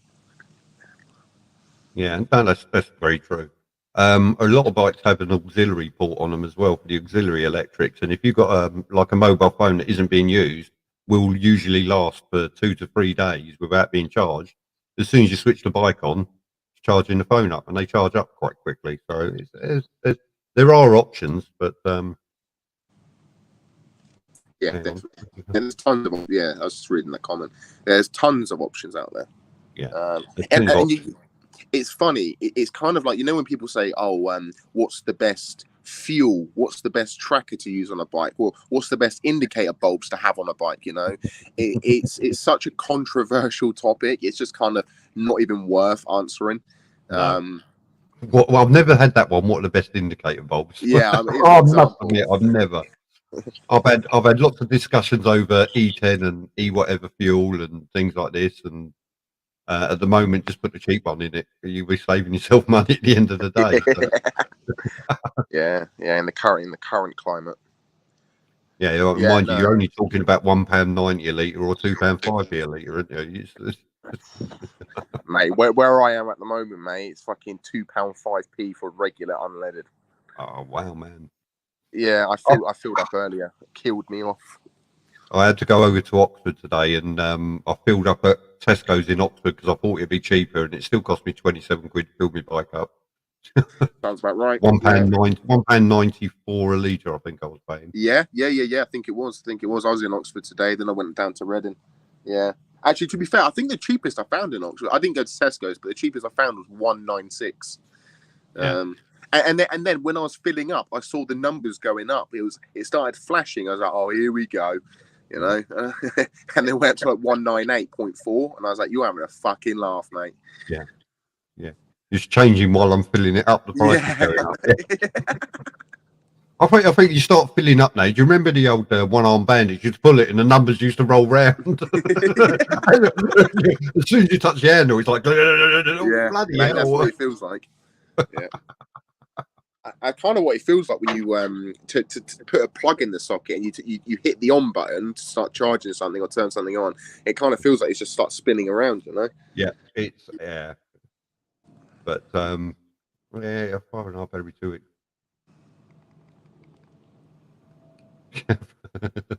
About 30 millilitres of petrol in it. I like it. Yeah, I didn't get far then.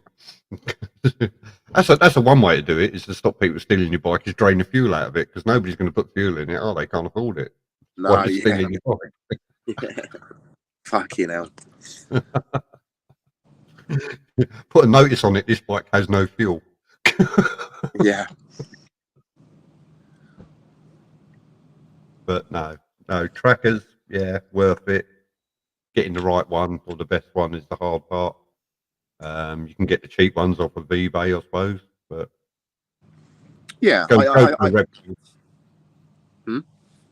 to a reputable company, and get them to. And it costs money to set up and get going, but it's worth it at the end of the day, I think. But, yeah, I think when it comes down to bike parts and accessories, it's literally the same to anything in life. It's like if you went out and bought a new pair of shoes, are you going to pay £10 for a pair of shoes that's going to fall apart in like 4 months?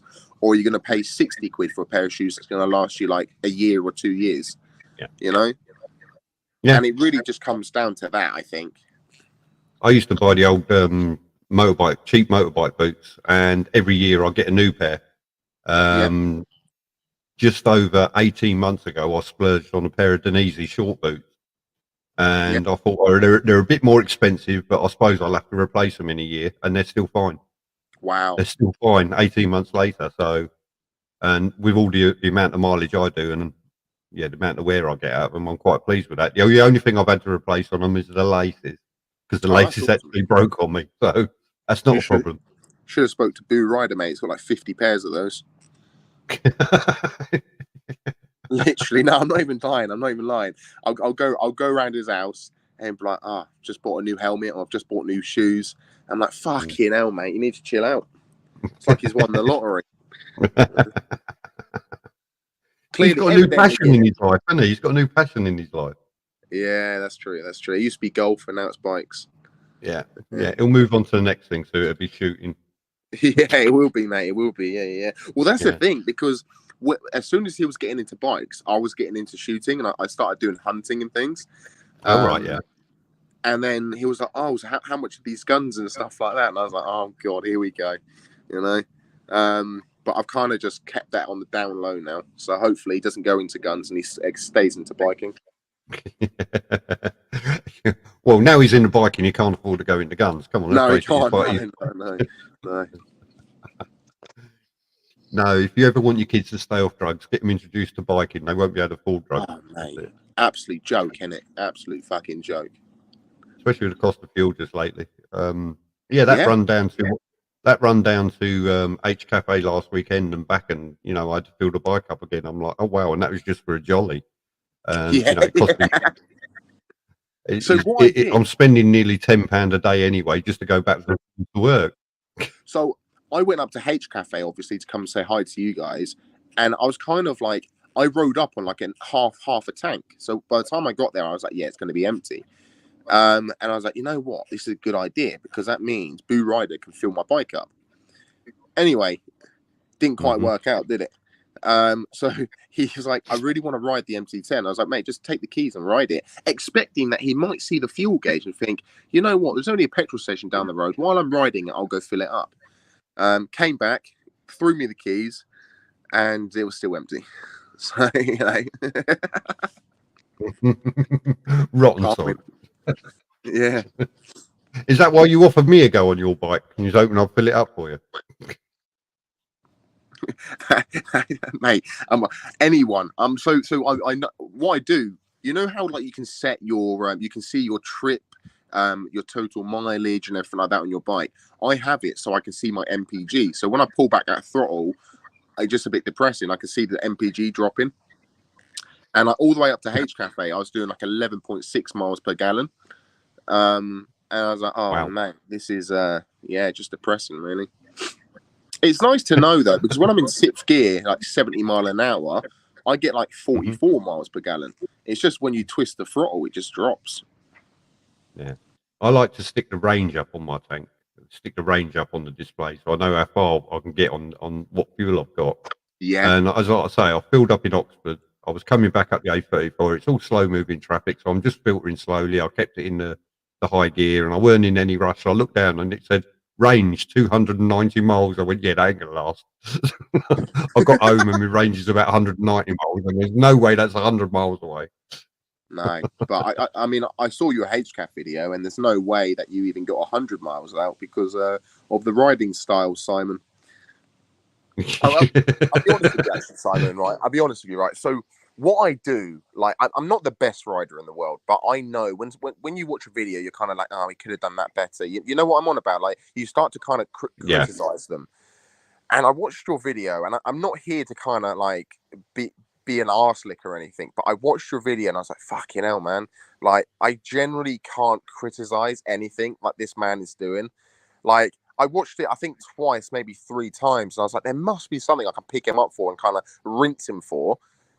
But there isn't. Like, there generally isn't. Like, you could bring up saying maybe he's going too fast into the corner, but he's not, because he's still controlling the vehicle. You know, there's not one moment in that video where you're kind of like, fuck. You're like, you're under control. And I'm like, fucking hell, man, this guy is just on a whole nother level. And it's just nice to kind of see, you know, it generally is. Like, I go out with some like incredibly fast riders. But your riding is just on a whole nother level. And it's like, you've got a big bike. It's a heavy bike as well. It's like a touring bike. You wouldn't expect the way you ride it to be able to go the way I've seen it go. It's weird, man. You're literally just talented. I don't know if talented, skilled, or just fucking lucky. I think it's practice, and I do 300 and something miles a week just going backwards and forwards to work. So I've got to know my bike over the last 50,000 miles. I've got to know it very, very well. And yeah, it's just practice. And after a while, you don't have to think about what you're doing. It becomes muscle memory, as you know, and you do things automatically. That's like your shoulder checks. It's like your shoulder checks, and you're moving and you're positioning before you go into a corner. If you tell yourself to do it 6 times, on the 7th time, you'll be doing it without being told how to do it. Yeah, definitely. And like, it's not even that. It's not even how you ride, or well, it is. It's not how you take corners or what speed you're doing. It's just your like road positioning as well. It's like, you know, like you've got 1, 2, or 3, and like if you're taking the left-hand corner, you're in number 3, which you should be, right? But then you're taking road positioning so you can see past the corner. You know, and it's just so awesome to see. And I kind of wish everyone rode like that. If everyone did, I think there'd be less accidents. It would be. Also, what you've got to consider when you're riding, you've got to consider that car in front of me or that car coming towards me. Can they see me where I am? Yeah. If I'm tucked behind a car or a van, no, they can't. So if I just stick myself out a little bit, put myself in line with the driver's mirror of that van, he knows I'm there if he's not playing on his phone or playing with himself or whatever he's doing. Yeah. And that car coming the other way knows I'm there. So if I so people spot you. That's what. That's But kind of what I was going to it's say. not all about wearing the bright white crash helmet and the bright yellow high vis, because as you know, I don't. It's all about where am I, and can they see me when I'm approaching a junction? If there's a car waiting, can I see the driver clearly without a lamppost in the way? Yeah. If not, I will move so that lamppost isn't in the way, so they can see me. Oh, definitely. It's I mean, little things like that you do, and you do it without thinking. After a while, yeah. What I was going to say is, in my videos, like, obviously my videos are completely different to like you guys and everything like that. But in my videos, when I overtake cars and I'm like, fucking hell, like that was a close call, I break it down a bit. So my ride up to HCAF, I did an overtake on a car coming up to like a cross like junction sort of thing. So you can go straight through or you can go straight up. I was going straight up, and there was a car coming out here, and there was a car here, and I overtook this car. And I'm like, fucking hell, man, this is so close. Like, the likelihood of the car that's waiting to come out to see me is so unlikely. Like, you've just got to fucking go, you know? And I think it's nice to like break it down for, I guess, not inexperienced riders, but people who just haven't been riding as long. Mm-hmm. But I try to. It all comes down to experience and practice, and yeah, I do get it wrong, as I put up in one of my videos, my overtake that went all wrong because of the Audi coming the other way. And if I do something wrong, I will put my hand up to that as well and go, yeah, I did that wrong. I made a mistake. And you be man enough to say I did that, and move on and learn from it. Oh, but definitely, yeah. Like I was overtaking an Audi. No, not an Audi, BMW. I said Audi because you was talking about Audis. And I couldn't make it, so I had to pull in front of this lorry, and it was like a hard pulling, and the lorry had to put his air brakes on, and I was like, man, I've really fucked this up. You know, like we all get those fuck ups, and I was like, I've really, really fucked this up, and I was like, I'm so sorry. I was putting my hands up and everything, but you know, you live and learn, and it's those experiences that you'd hope that you'd learn from and progress and develop your skills of riding. Yeah, you do. And if you live long enough, you'll learn everything, almost. Oh, yeah. If we used to have a saying many years ago in the bike training and things, which was that you know, given the license and those that come back for the next part, you know, let God sort them out. And there was a few people who were like that, you know. Yeah. Those that come back, you teach you do more intense training with them because they've come back for the second one, but the first one, just let them have it. No, definitely, yeah. I feel that. Yeah, I mean, you can say that about a lot of things. I think you can lead a horse to water, but you can't make them drink, sort of thing. You know, you can have all the training in the world, but whether people utilize that training or not is completely down to them. Exactly. You give people the tools, and it's up to them what they do with it. Absolutely. You know, if they want to put them screws in with a hammer, let them. Yeah, you told them you need a crosshead screwdriver, and they're using a 14-pound lump hammer. Yeah, it sounds like you're describing Crazy Dad Biker when he's at work. No, he just uses double-sided sticky tape and bubblegum to hold everything in. Wire twist, cut that, twist those wires, bit of tape round it, that'd do, bit of sellotape. Yeah, that'd be fine. Right, mate, I'm gonna have to leave you all be and just disappear now. I'm inside, and no worries, mate. I shall see you later. And look after yourself, mate. Let us know how you get on with your HGV if I don't see you before. Yes, I will do. I say I'm doing all the online learning stuff first. I've got to pass all that before they'll let me loose on a 44-ton lorry. Oh yeah. It's funny, you know, because all the stuff I'm learning online and that for the lorries, there's lots of questions about motorbikes that come up about, you know, vulnerable road users and who should you look out for and all the rest of it. It's like motorbike every time. It's like, I know that bit. I got that bit. That's fine. Yeah. No, that's awesome, man. That is awesome. Well, I wish you all the best anyway, mate, and hopefully try and catch up with you again soon. No, thanks for coming in, and as I say, don't forget everybody, it's the 14th of August. We're all going down to the Tote Cafe and Mental Health Awareness Day, and it will probably be £1 per bike entry. Yeah, absolutely. Charity. Yeah. So I'll either do £1 entry or just be like, just fuck that £1 off and just be like, just donate whatever you want to donate.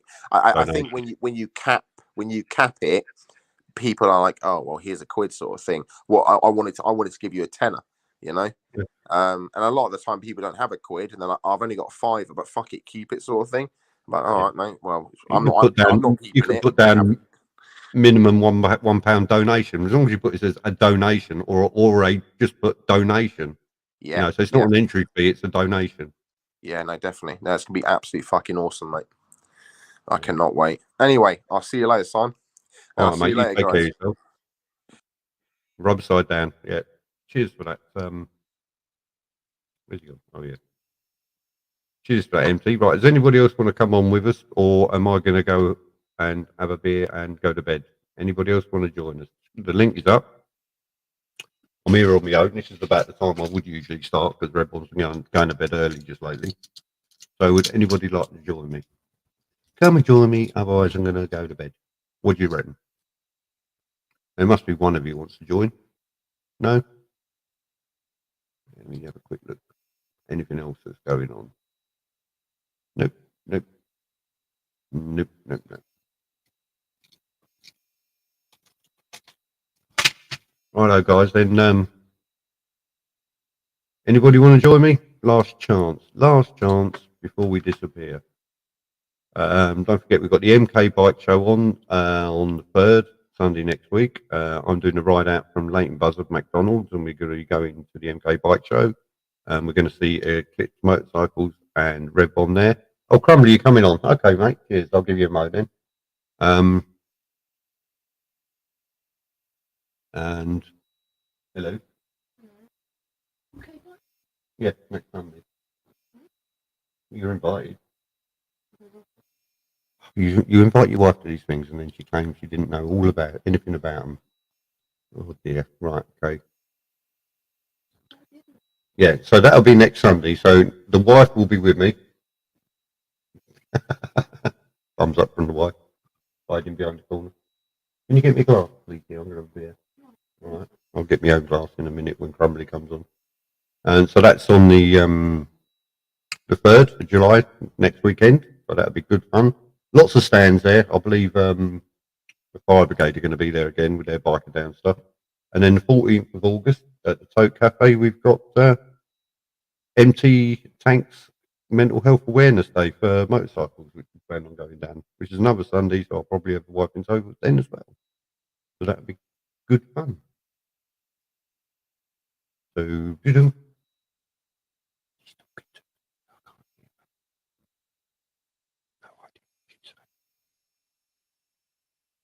nope, no idea. No idea at all. While we wait for Crumbly to get himself organised and come join us.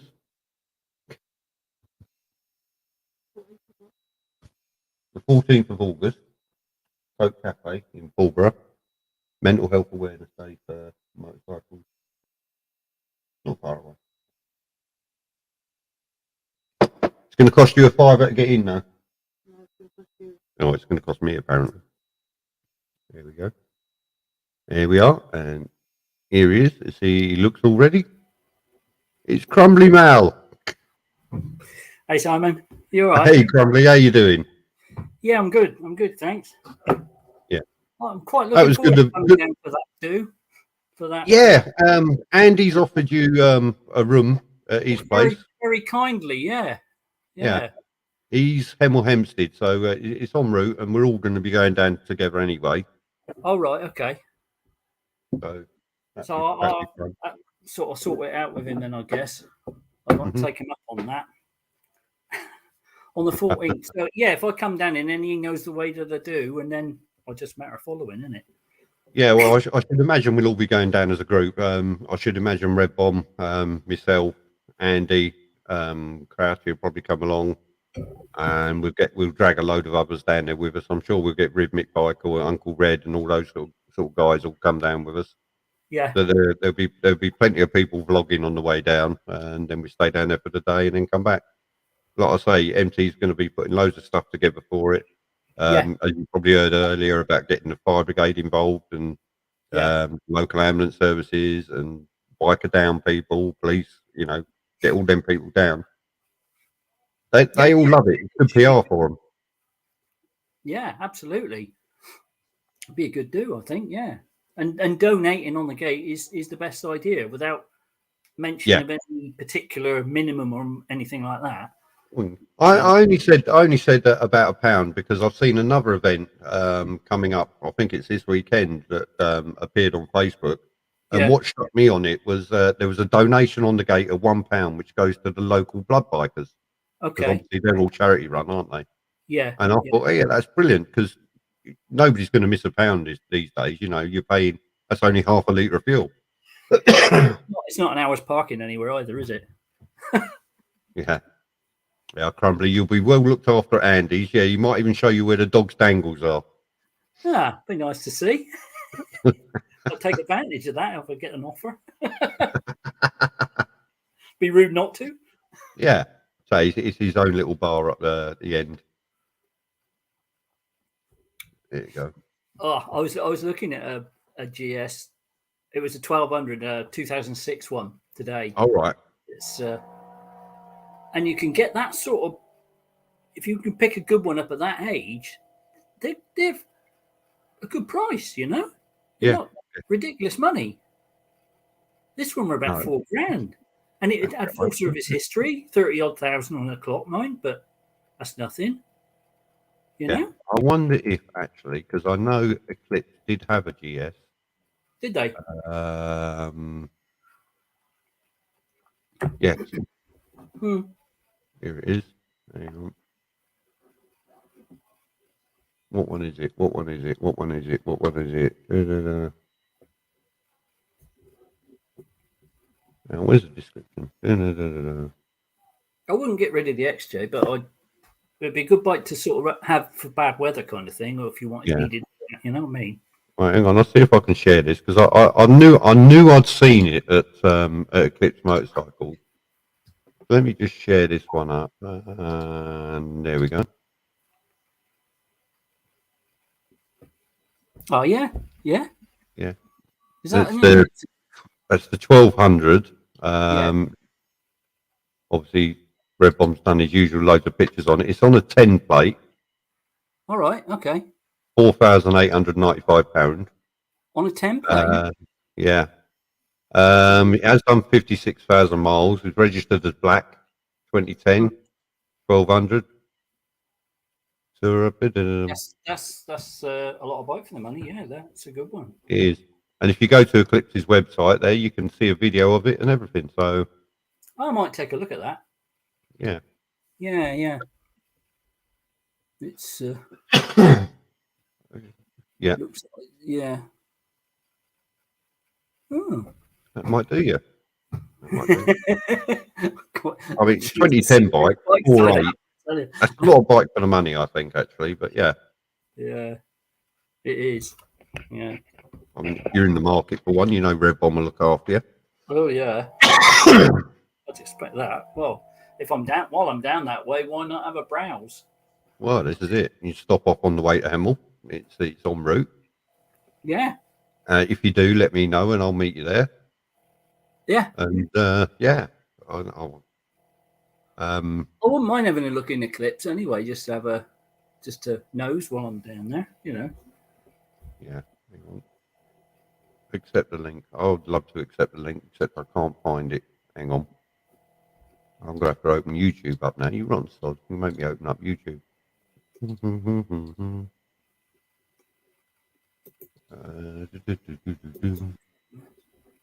Talk amongst yourselves, Grumbly. Weren't you popping out for something? I was going to go grab a beer, which is actually it's not popping out really. It's behind me. So. All right. Did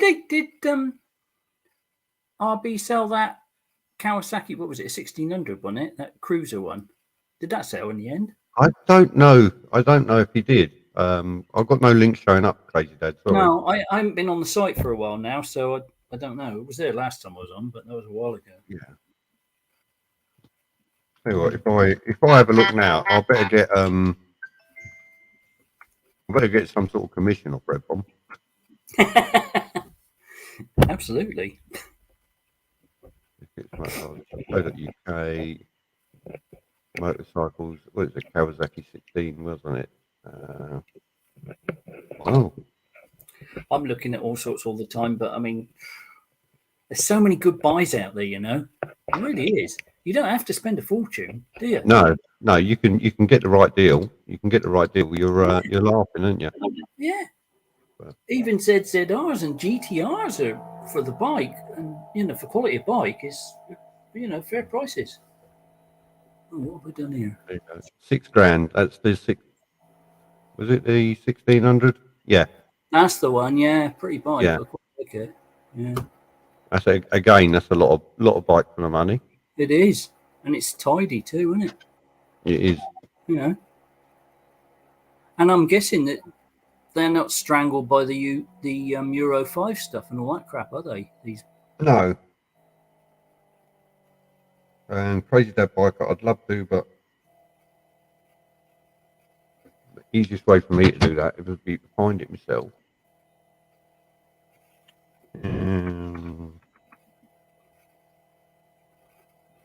So what sort of bikes?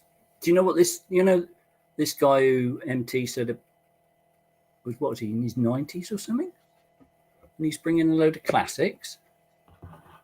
Yeah, I didn't get what you were saying about that, but Proper vintage stuff, is it? Or mm, wow, it's yeah, impressive. it sounded like he did. But hang on, have I done that right? Hang on, no. Press that. Thank you.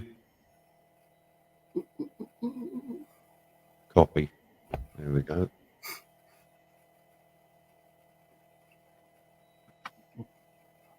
There you go, Paul. That is Crazy Dad Biker's page, I believe. I haven't liked that myself. I have liked it. There we go. What's that Facebook page? Yeah. He's done nothing on there since the 24th of March.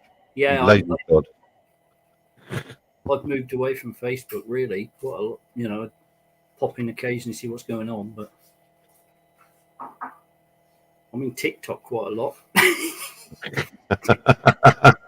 Know why you're on TikTok. There's only one reason people go on TikTok. Come on, let's face it. There's a lot of bike stuff on there, actually. There is. Yeah. When I first started at TikTok, it was all young girls dancing and changing clothes and things, and I'm like, but the algorithm soon sorted itself out, and now all I get is motorbikes. It's clever stuff, isn't it? It just knows where you want to be. Yeah, it is clever stuff. Yeah. And I've posted quite a lot on TikTok now as well. I've seen a couple of the posts. Yeah, I don't know if I've got you followed or not. I can't remember now. I remember I've got 2,106 followers now. Have you really? Yeah. Wow. I think I'm doing better on TikTok than I am on YouTube. So come on YouTube, catch up. And they're only short little snippets too, aren't they? Yeah, they're all little short videos. What I usually do is if I go somewhere like I did last Sunday to H Cafe, I took a couple of pictures, uploaded them to TikTok, put some music in, and it jumbles the pictures about, and just send, go, that'll do. And TikTok will share it to Instagram, and then Instagram will share it to Facebook. So it's become a nice platform for putting things out and getting yourself recognised. Still haven't figured out how to get links in there properly, because I'll start linking my videos up on TikTok, because then it automatically does it to Instagram and Facebook. Yeah. But just lately, I've been getting lots and lots of views because I've sorted my hashtags out. I get lots and lots of views on my YouTube stuff at the moment. Since I started putting the 360 video stuff up, I discovered doing my hashtags. Yeah. And how to get them recognised more. And I also found some local sites, because I did some 360 videos around Bletchley near where I live. Oh, yeah, I've seen some of them. I shared them to the local Facebook pages for those areas. And the views just went absolutely mental. I was amazed by it. Of course, everybody just wants to see what their house looks like as you drive past, don't they? So. Oh, yeah. That's Yeah. a good And move. yeah, it's the channel itself on views has really took off. I'm quite pleased with that. That has worked very well, and it just happened to be me sitting at home for a couple of days playing, and I came up with it. So, Well, how do you mean sort out your hashtags? I mean, I don't really understand what hashtags do. well, no, it's you can put tags in your videos, so you tag whatever you want up. You type in something, and it'll give you a selection of the tags that are available for your video. So you tag your videos up, but in the actual description yourself, you can put hashtags in. Okay. And what I've done is I've created a Word document. And what I do is I copy and paste that in because it's got all the motor vloggers I follow and everything else that's on the bottom of the description of all my videos. I'm putting that in and then just publishing it. Right. But when I scrolled down and started looking at the hashtags weren't recognised or wasn't coming up.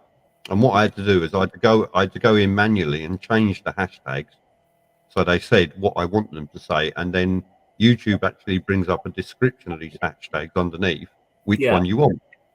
Right. And it will also tell you how many videos contain that hashtag or which hashtags are trending. Yeah.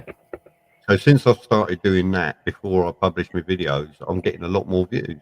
And that's all it was. It was my hashtags. It took me 2 days of sitting here playing with the computer trying to figure out how to do it. I don't think I'd have the patience for it, frankly. No. I was doing that while I was editing my 360 footage because you've got a 360 camera now, haven't you? I have, and I haven't used it yet. Not really. No. Well, I've had my 360 camera for a year, and it was only 2 weeks ago or 3 weeks ago I figured out how to upload the footage so you can scroll around and have a look. Yeah. And it took me a year to figure that out. So. Oh well, I'm all right then. It's another sort of 12 months, and I might be there then. You might be there, yeah.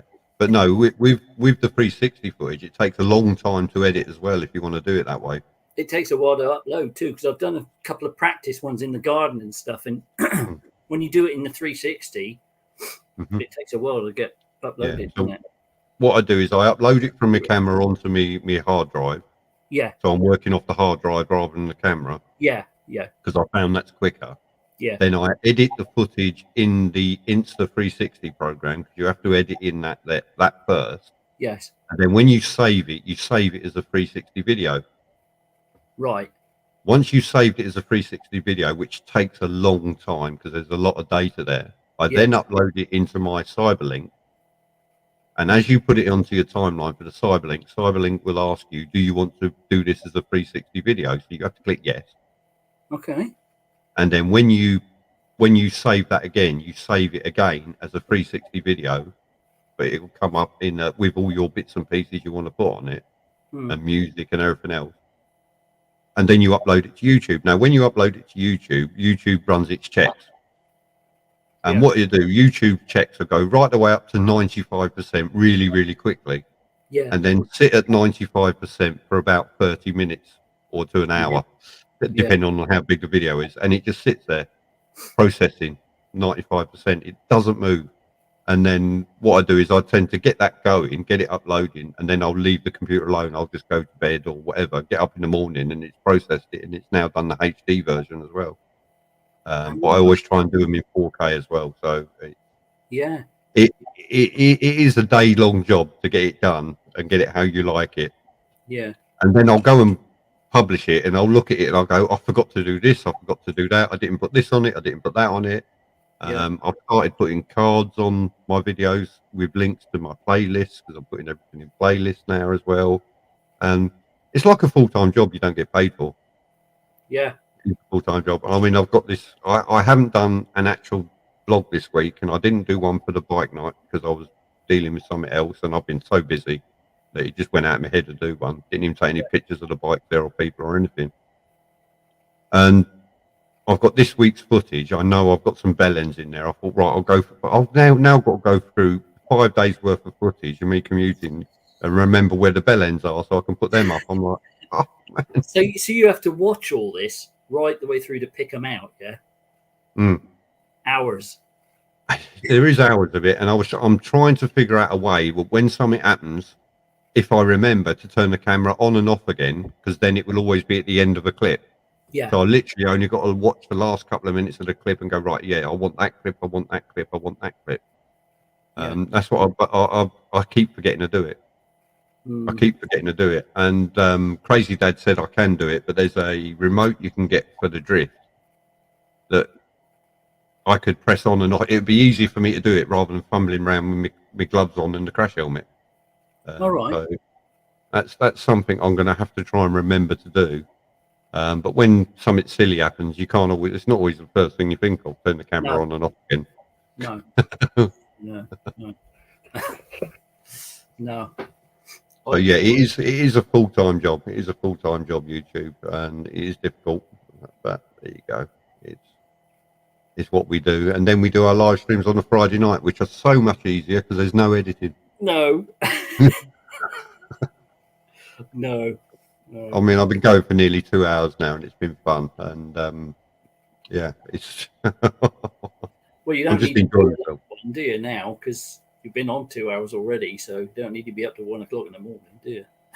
Yeah, I don't have to do till 1 o'clock in the morning. I was trying to have a look, see if Military Biker or somebody was going to come on later, because I know he does like coming on and doing his live streams, but he's not actually put anything up.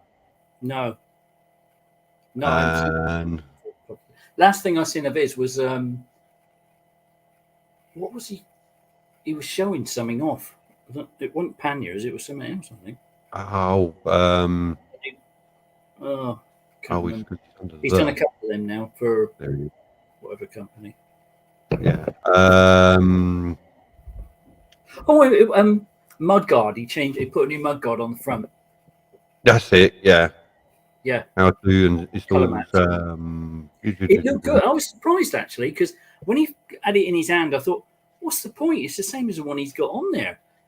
But when he put it on, you could see it had much more depth round and went further down towards, lower. And it did look nice, actually. Yeah.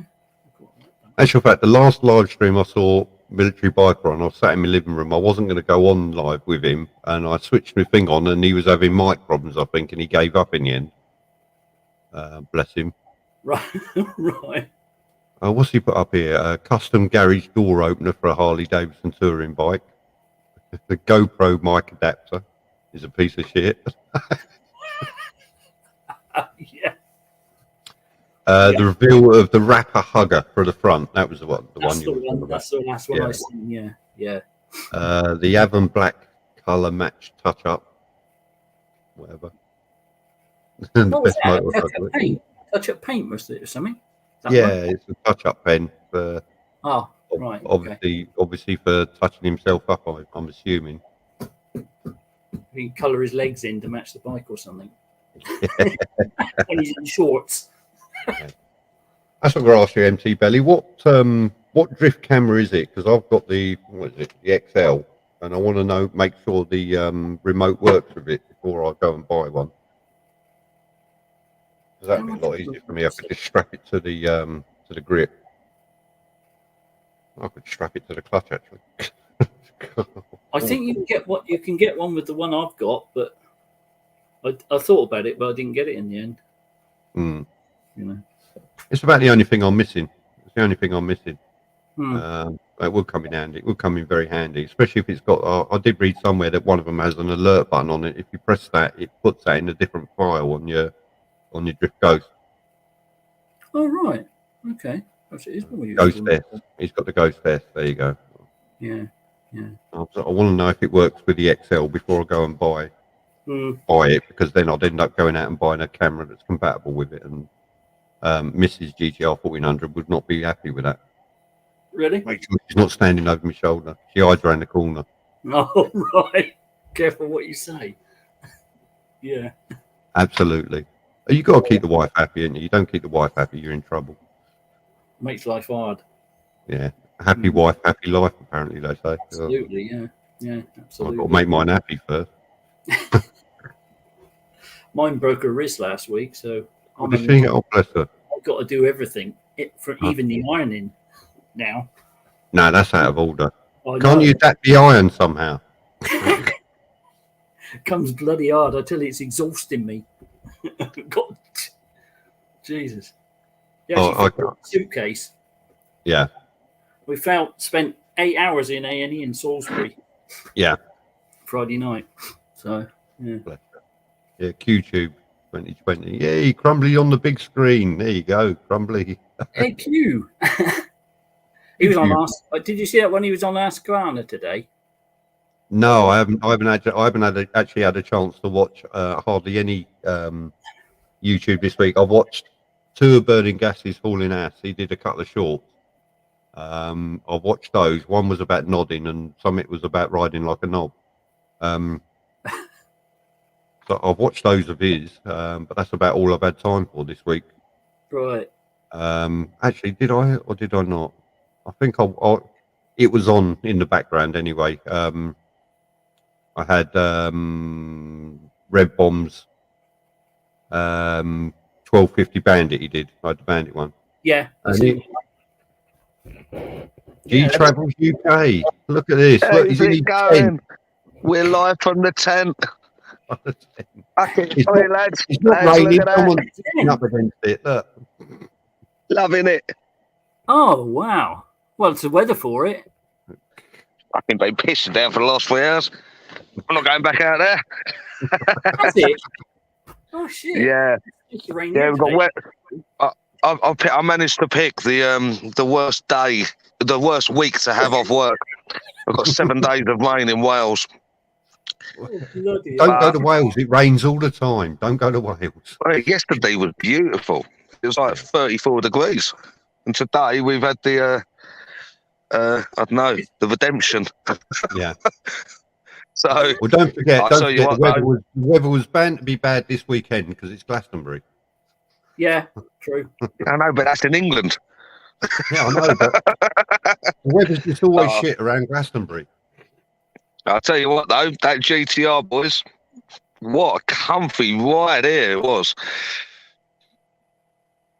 If your viewers ain't got a GTR 1400, they need to get one. I'm telling you. Yeah, I know. One in the bin. It's just literally that thing was so. I got them risers, Simon. Yeah, I got the 2-inch, but the pullback risers, so they go up 2 inches and back towards you. And mate, what a difference! The pins and needles disappeared. Yeah, they're expensive from the States, but yeah, worth every single penny. Oh yeah, they are. They are. I haven't got them. I haven't got them. And I'd recommend them. The only reason I didn't get them is because everybody I spoke to said it changed the handling of the bike. Nah, if anything, you can attack the corners quite. You can get that thing right down now. Well, I can anyway. I've like the back tire needs replacing. It's very it's gone flat. But since I've been here, I've done a few. Went up some. I've started to upload stuff to the YouTube.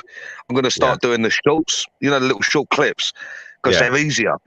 But oh mate, the views here are unbelievable. Like you can't buy it, honestly. But no, it's, how's the session going anyway? Did you it's all right. On, or did you change the bars as well? The bar? No. The what I'll do tomorrow, because the bike's up there. Oh fuck it, I'll take you. Hang on 1 second. Cool. Bear with me a minute. I need to get my flippy flops on. Oh fucking hell! He's got flip flops and all. Look, 10 and flip flops. And flip flops. I'm sorry, I'll put I will put flip flops on if I can find them. Under canvassing flip flops. He reckons he's a biker. I reckon he's a hippie. Well, he's at Glastonbury. He's not in Wales at all.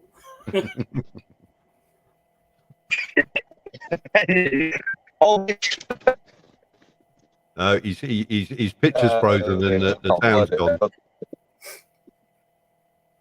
I'll put your YouTube channel up in the link, so if anybody wants to follow that.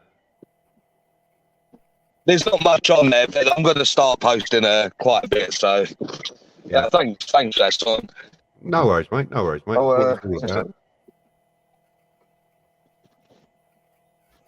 And I've just realised I wasn't subscribed to you, but I am now. So let's hang this thing up, and then I'll probably be able to see. What you got on there? You got the ride up to Cheddar Gorge, the install job. Yeah, that was boring. And I tried an angle. I tried a different angle, and it didn't work.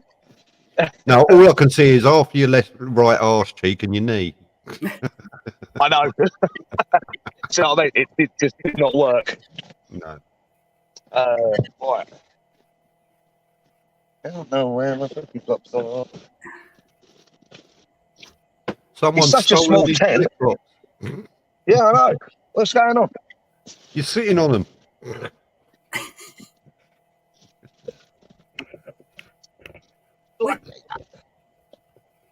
Oh, Dave. It looks like a parachute on top of that tent, doesn't it? It does, doesn't it? Someone's pulled the fucking ripcord. Oh, for God's sake, where is it?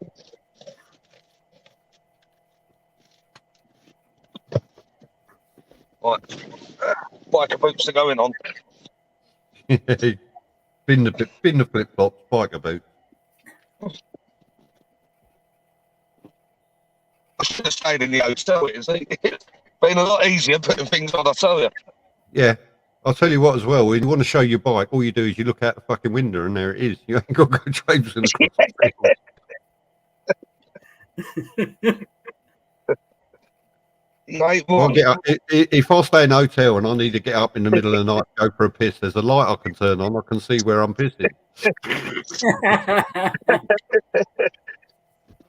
Oh, you know, so the last time I went camping, I think I was in primary school.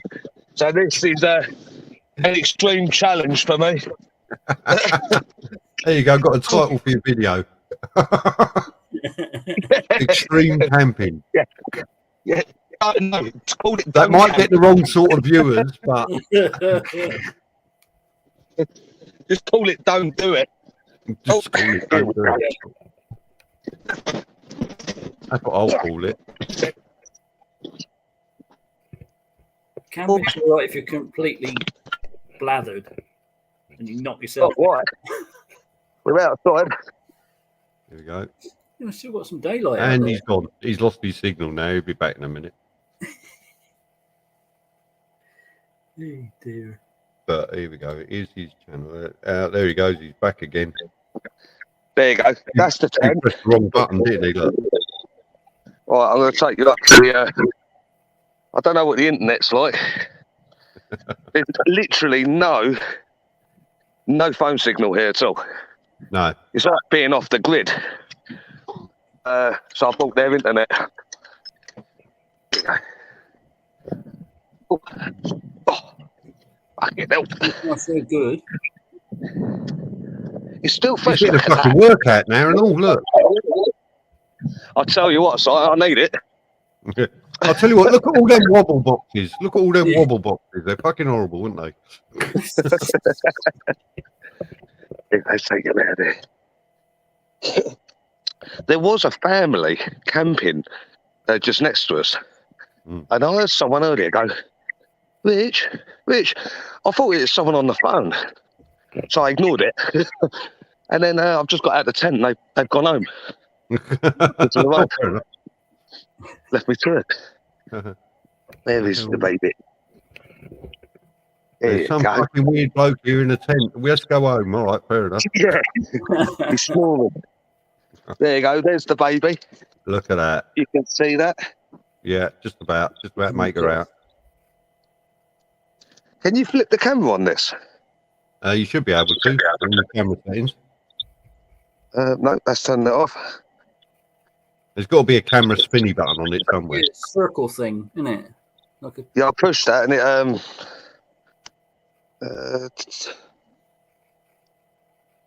remove stream. I don't know. No, there isn't.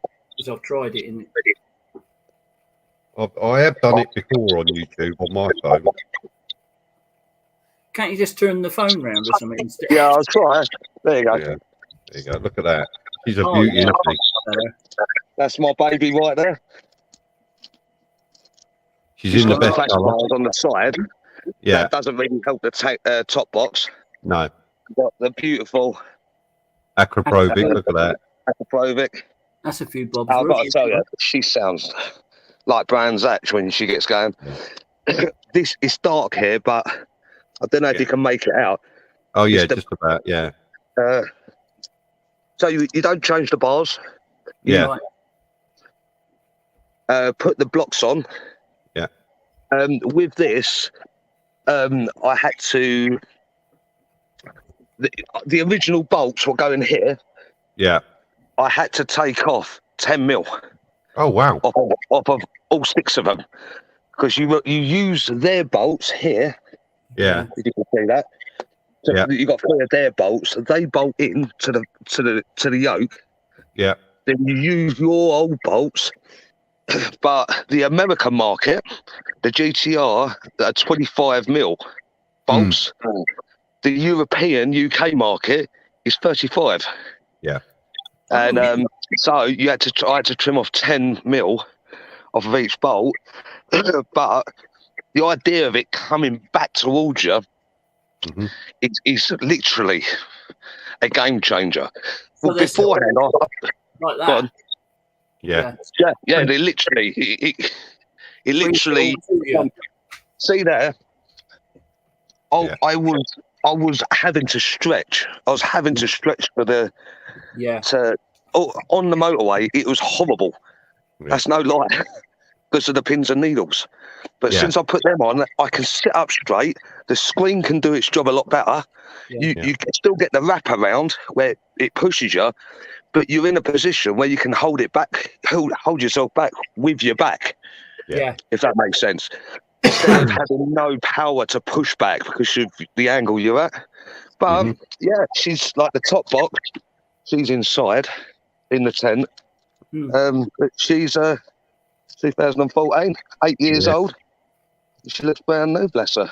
It's a year older than my one. Mine's a 2015. Oh, right. Yeah. Tell you what, though, I've wanted it for 7 years.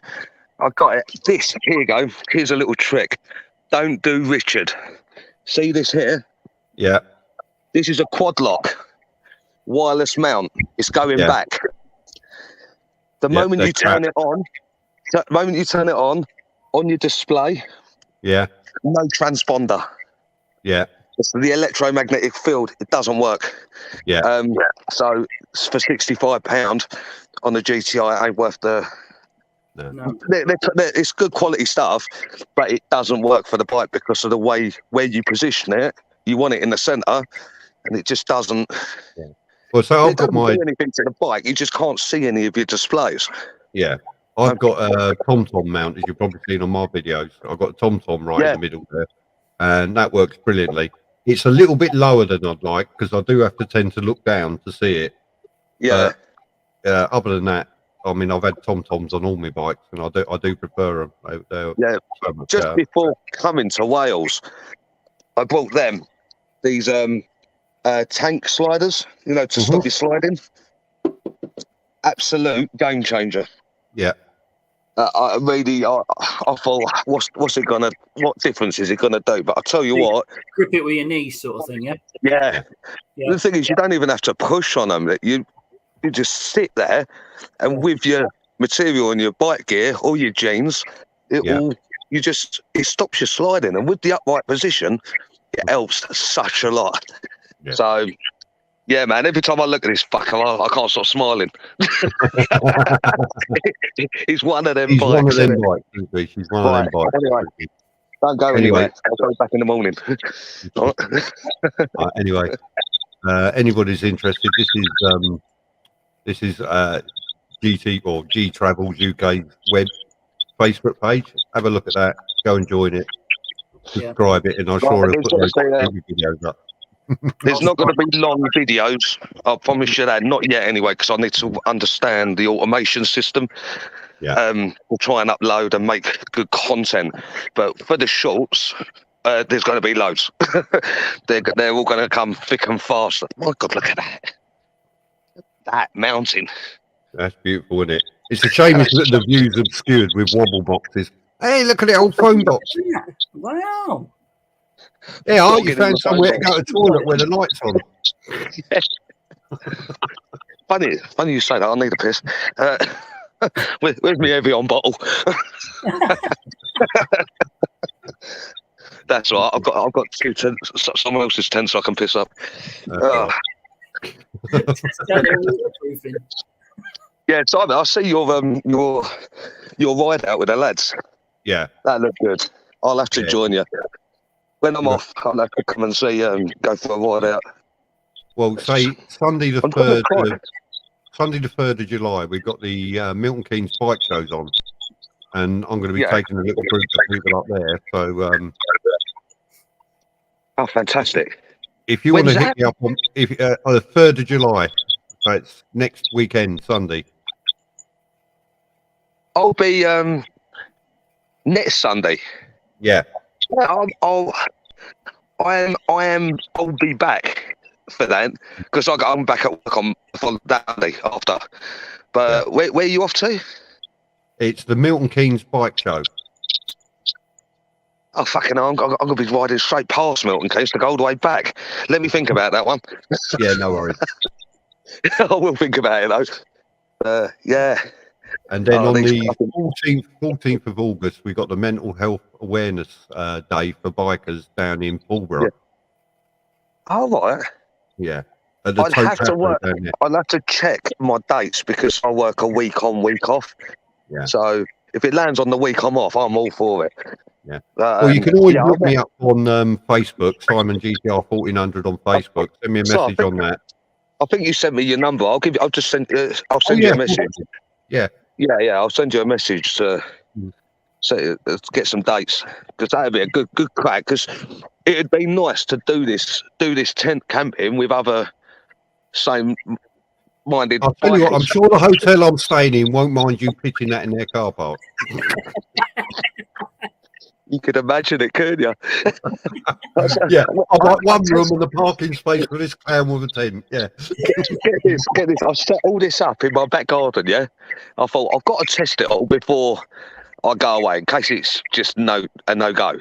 And I put it all in, went at the pub, never laid in it. This is the first time I'm sleeping in it. Oh. But I'll tell you what, it's pretty cosy, so I can't moan. I just think the mosquitoes are going to have a fucking field day on me. That's it. It's the only thing. There's hundreds of them. Oh, is there? Shit, you need some water. Yeah, well, there's a stream right there. Oh. Oh, 2 seconds. Get the growlers. The important things. Yeah.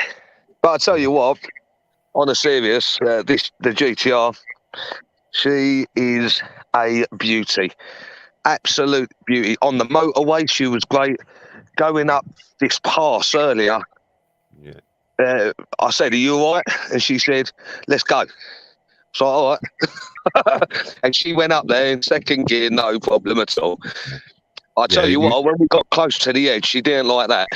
No, they don't. But you get the because it's got the variable valve timing on it. As soon as you get that near 4,000 RPM, she just opens up and away to go. I know. We went round, I think it's called Bella Lake. Yeah. And the views, mate. The view. It was the best 25-mile-an-hour ride I've ever done in my life. Literally, just subtly cruising, just going, oh my God. Sometimes I'm like, whoa, let's get back on track. Yeah, but sometimes you can't help it. You find yourself slowing down, having a look round and everything. It's fantastic. Yeah. That's the best way, really, isn't it? Mm-hmm. It is. It keeps you on your toes. Let me zip this up.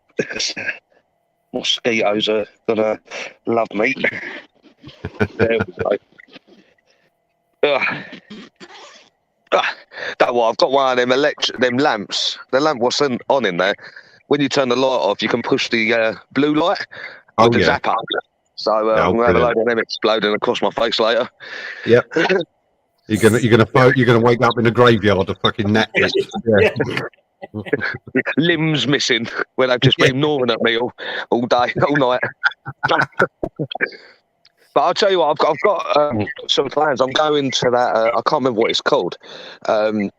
It's like these valleys. It's like a loop, where the RAF do their training.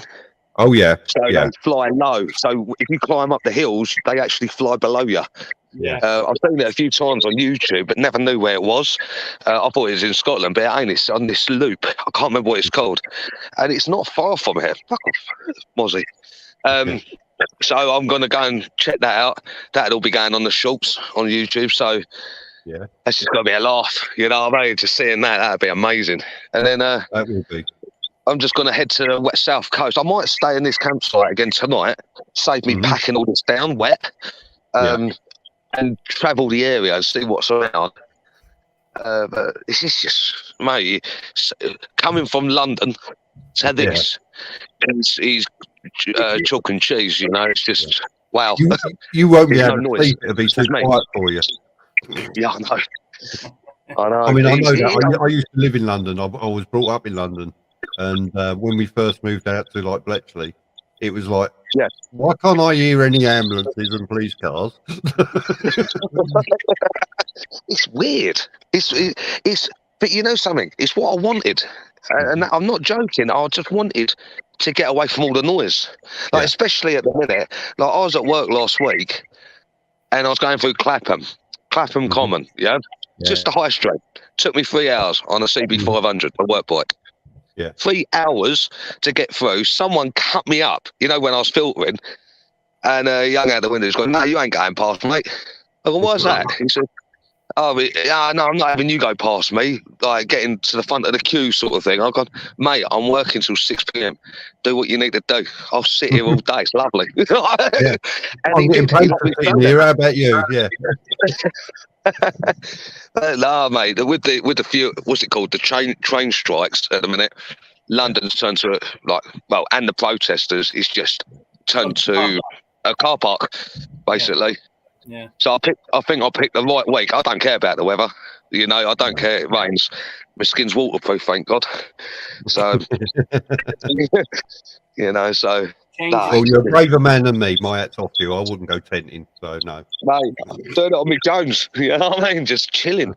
Like, I'm looking at these clouds. It's gone so dark here. I don't know if you can see that behind me. It's got a lot darker since you went to your bike and back. It's just literally just gone black. Yeah. You know? And I better fucking watch where I stand because there's a lake, a river right behind me. Yeah. I don't want to go arse over tip there. I'll tell you, I'll do that. That will increase my views. Yeah, I'll do that. It was quite funny earlier because because we come up here yesterday morning. We went to Wrexham, is it, or something like that? Yeah. For my stepdad's brother's wedding, and the backdrop for the photos was just like what I'm looking at there. It's spectacular, and it was such a lovely day. But we left at 4 o'clock in the morning because we had to get away from London before the rush hour kicks in, and because everyone's driving to work, so we had to get out of the city. It was a beautiful day, but what happened is when we woke up, I said, "Why don't you've got no rush to get home. Come and have a look at some of the peaks and things, you know." So they were all in the car behind me, and we were just riding along, and there's these streams coming off the mountain, fresh water. Yeah. And they're all like, "Oh, this tastes so nice." I've gone, "Yeah, look at that." That maggot-infested lamb in the river up there. Yeah. Look at that farmer having a piss in the fucking river up there. Yeah. Oh God, I'm sure there's a man pissing up there upstream. Oh God, you know, it's just such fun getting away. Well, you've got another subscriber because Boo Rider's just subbed your channel, so there you go. Say that again, sorry. You got another subscriber on your YouTube channel because Boo Rider's just subbed you. So. Thank you so much. I hope you enjoy my short content. I'd love to. I'll put that cheddar gorge up, but just to see what that angle was like, and I forgot it was recording still, so I just uploaded it, and then I looked. I thought I'll put some like tranquil music to it. Mate, I fell asleep watching it. Fucking 20 minutes that was. Oh, you got to laugh about it, though. What video editing software do you use, or do you not use any? I've got Adobe. Oh, right, okay. Adobe's one. But last time I used that was 10 years ago, and it's updated since. So I'm looking at it going, where do I start? So I uploaded it first because I'm recording 720p, but at 60 frames. Yeah. Which is a nice quality. It's nice to see. It's a nice viewing, you know, to watch that quality. But when I went to upload it, I uploaded it at a different format. I think it was like 280p, and it was ridiculous. And I was like, oh, YouTube will update it soon. And it didn't happen, so I deleted it and re-uploaded it. Yeah, and it was just as bad. I should have left it at 280p. To be honest, it's crap. Yeah. But I think I'm going to have more fun with the music and the shorts for the time being until I can understand the automation system. And then we can fucking. It has got pitch black. It has got really dark, really quick. Yeah. Hello. Yeah. What's that thing with teeth behind you? Oh, that's me. There's something growling in them fucking bushes there. I'll fuck off if I were you. Sounds like dinner. I'll go look yourself behind that secure tent door. That'll keep the beasties out. Tell you what, I'll get my axe out, mate. Don't you worry about that. I thought I'd be able to wild camp because that's what I was thinking of doing, getting a few logs, chopping up. I bought an axe. All of this I bought over the last month. Everything was in that tent. It's ridiculous. And it's just like, why did I bother? I could have stayed in a chalet.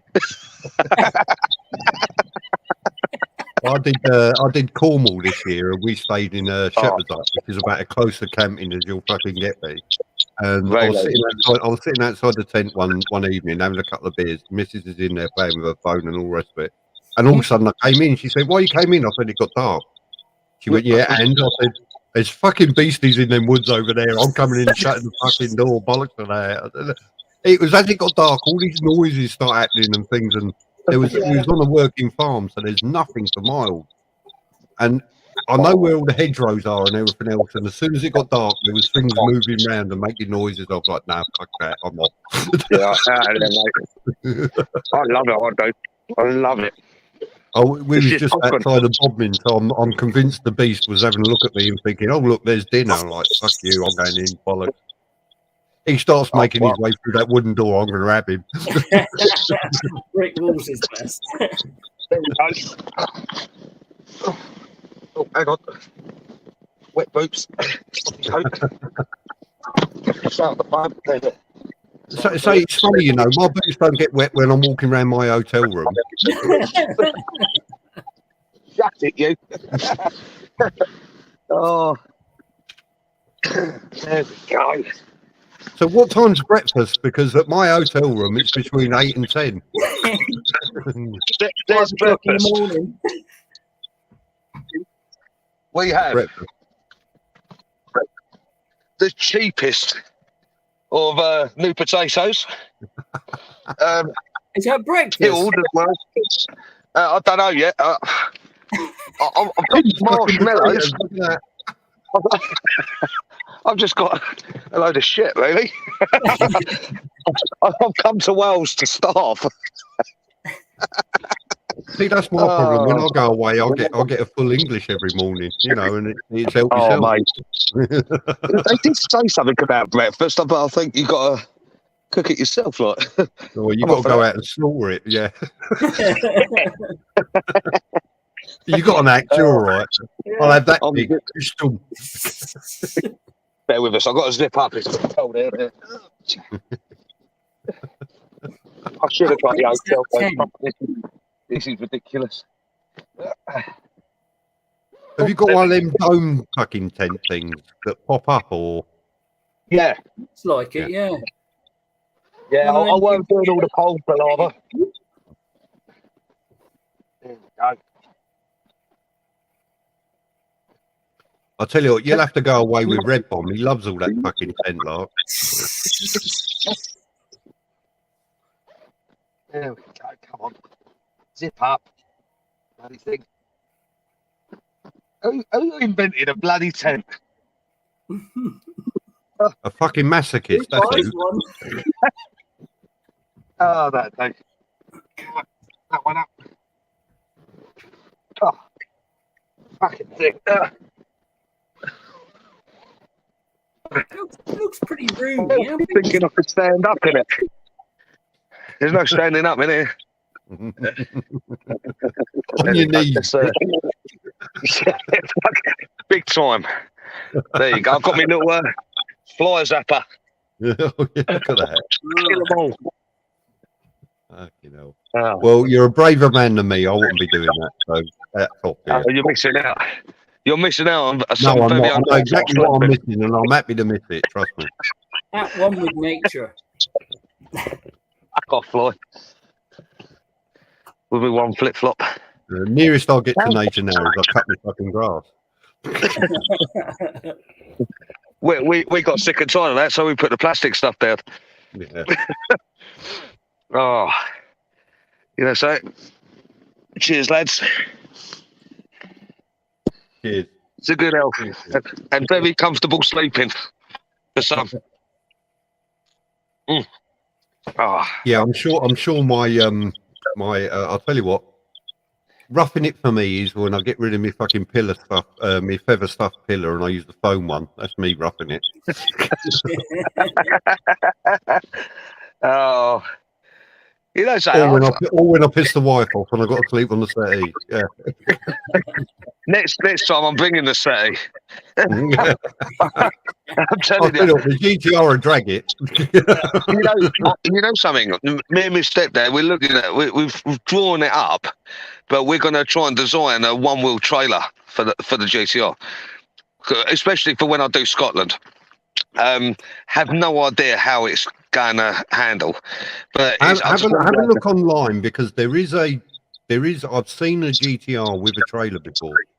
It is a two-wheel one, but it's got the pivot on the ball, so you can still lean the bike. Yeah, may as well. Yeah. The thing is, I didn't want the two-wheel. I wanted it to be it to lean with the bike and be able to filter on the one wheel. That is the aim. And that'd be wicked, wouldn't it? Stick the dogs in the back and the kids. Not my kids, someone else's. That's a bit rough, isn't it? But I tell you what, that just the power of that bike is it's the best of both worlds. Like, my last motorbike was a SV1000. The bike before that was the TL1000 S, which I think they called it the Widowmaker. So you used to throw men off the bike. That's right.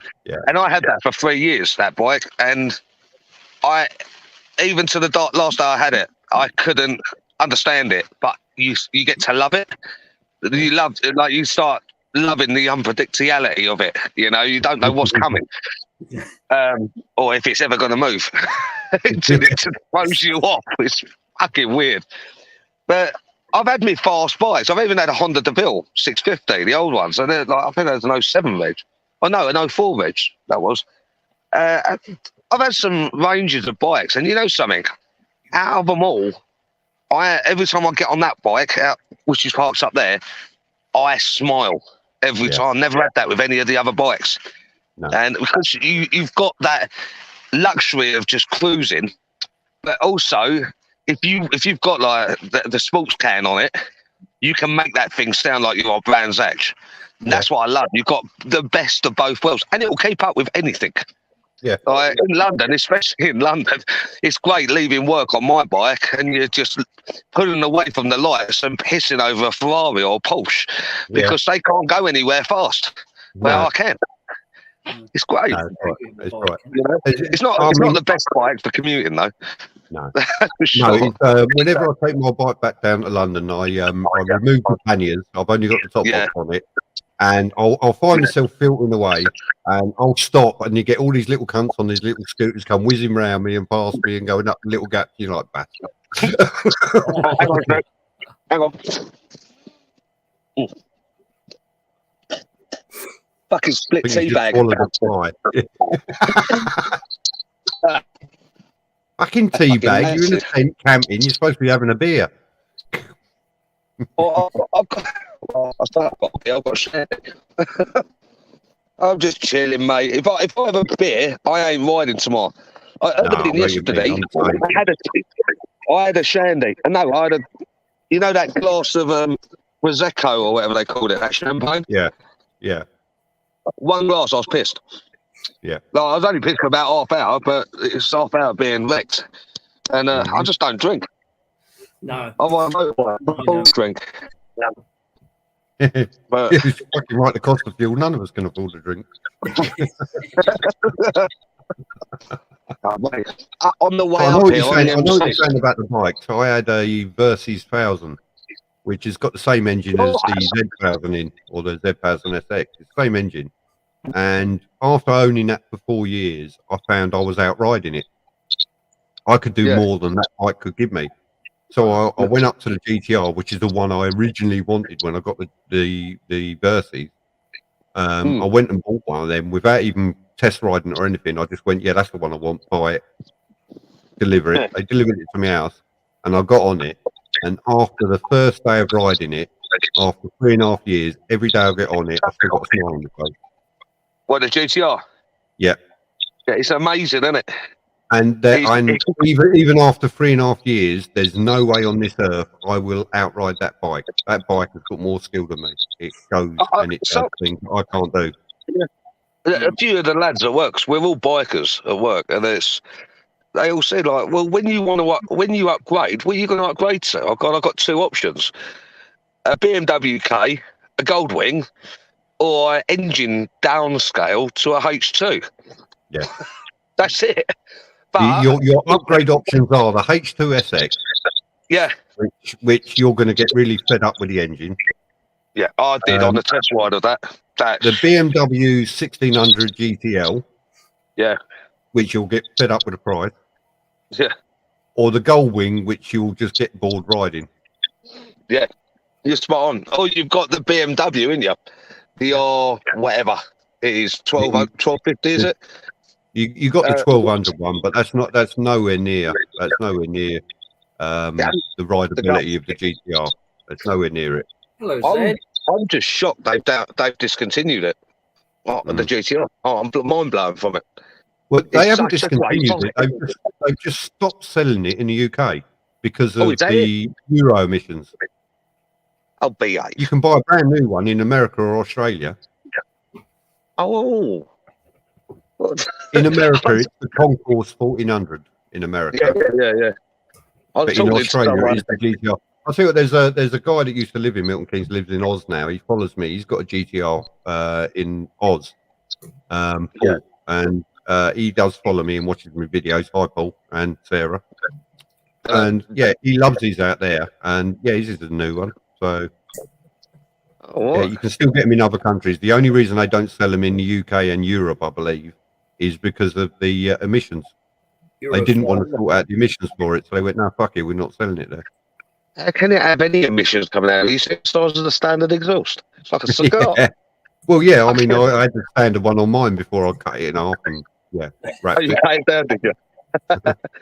I actually, on one of the GTR forums, there was a guy who was giving an exhaust away, and he had a picture of it, and I'm like, well, what fucking exhaust is it? I have no idea what make it is, so I said, I'll have it. He was giving it away for free. So I had to go up to Birmingham to pick it up. I went up to Birmingham to pick it up, and when I got there, I said, well, what make exhaust is it then? He said, oh, it's a standard one. I just cut it in half. Oh, mate, how's that? And I went, sorted. He said, let me know what it sounds like when you put it on the bike. Well, it pops and it bangs and it burns. And it sounds really good. I'm like, that's staying. I'll tell you what, that's one thing that how do you even say my exhaust? Akrapovic. Yeah, that it's weird because I've taken when I bought the bike, it had no baffles in it. Which I was a bit concerned about because I thought you needed them for the MOT, but apparently you don't. The sound of it when you're doing 110, you can't even hear it. You can't hear it. Especially if you're on private land while you're doing it. Yeah, private, like the M6. Yeah. I paid for it. Oh, yeah. But you don't hear it. If anything, you hear the engine, not the exhaust. But even at that speed, if you drop it down 3 gears and then pull that throttle back, it is incredible. It's like to do long distance, it's very doable. It's not too. You hear the occasionally while you're riding, when you're in the right gear at the right revs, you get like a whine from the engine. It's not a. It's like not a turbo. Yeah, I get that. You get the old, like the engine's winding up. It sounds really good.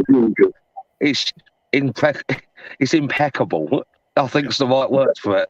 The thing is, like, I love the sound of a V-twin, especially when you go Brands Hatch or Silverstone, and you hear the Ducatis go past or the SP1000s, and you go, "Oh God, that sounds good."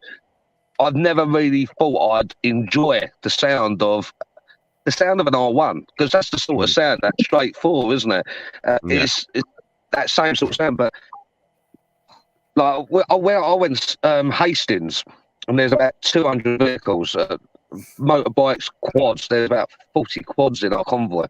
And my younger brother, he's got the Yamaha beach buggy with the R1 engine in it. Yeah.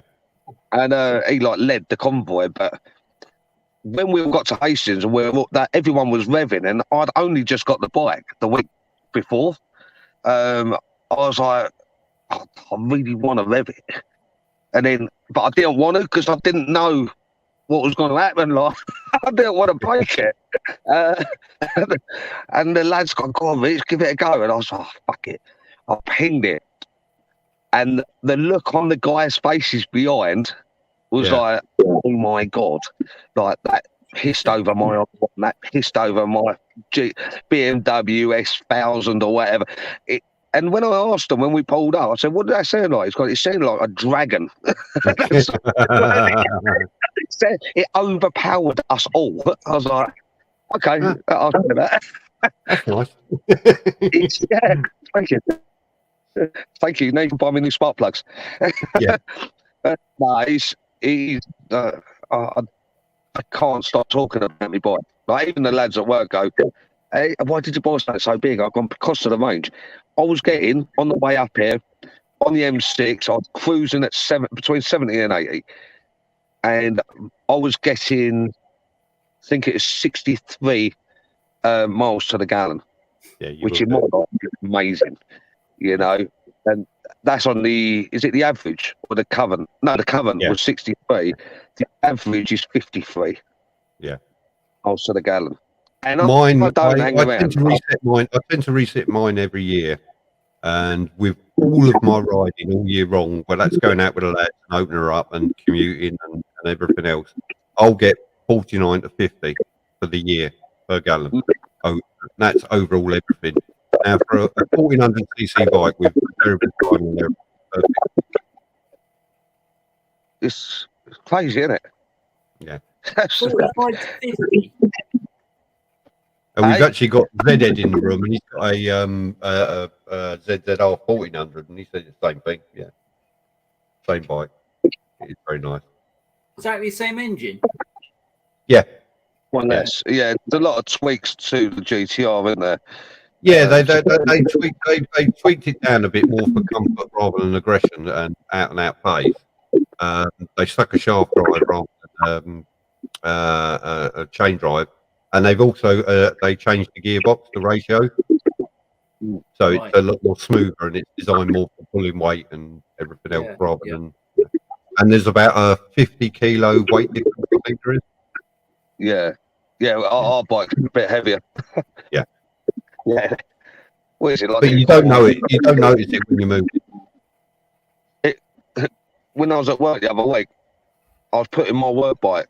That was a few weeks ago when it was my last shift, and I was putting my work bike into the lockup, and I'm pulling my bike out. But when I had to put the work bike in, I stuck it on the side stand and just spun the thing. And I thought, I can do that with my bike.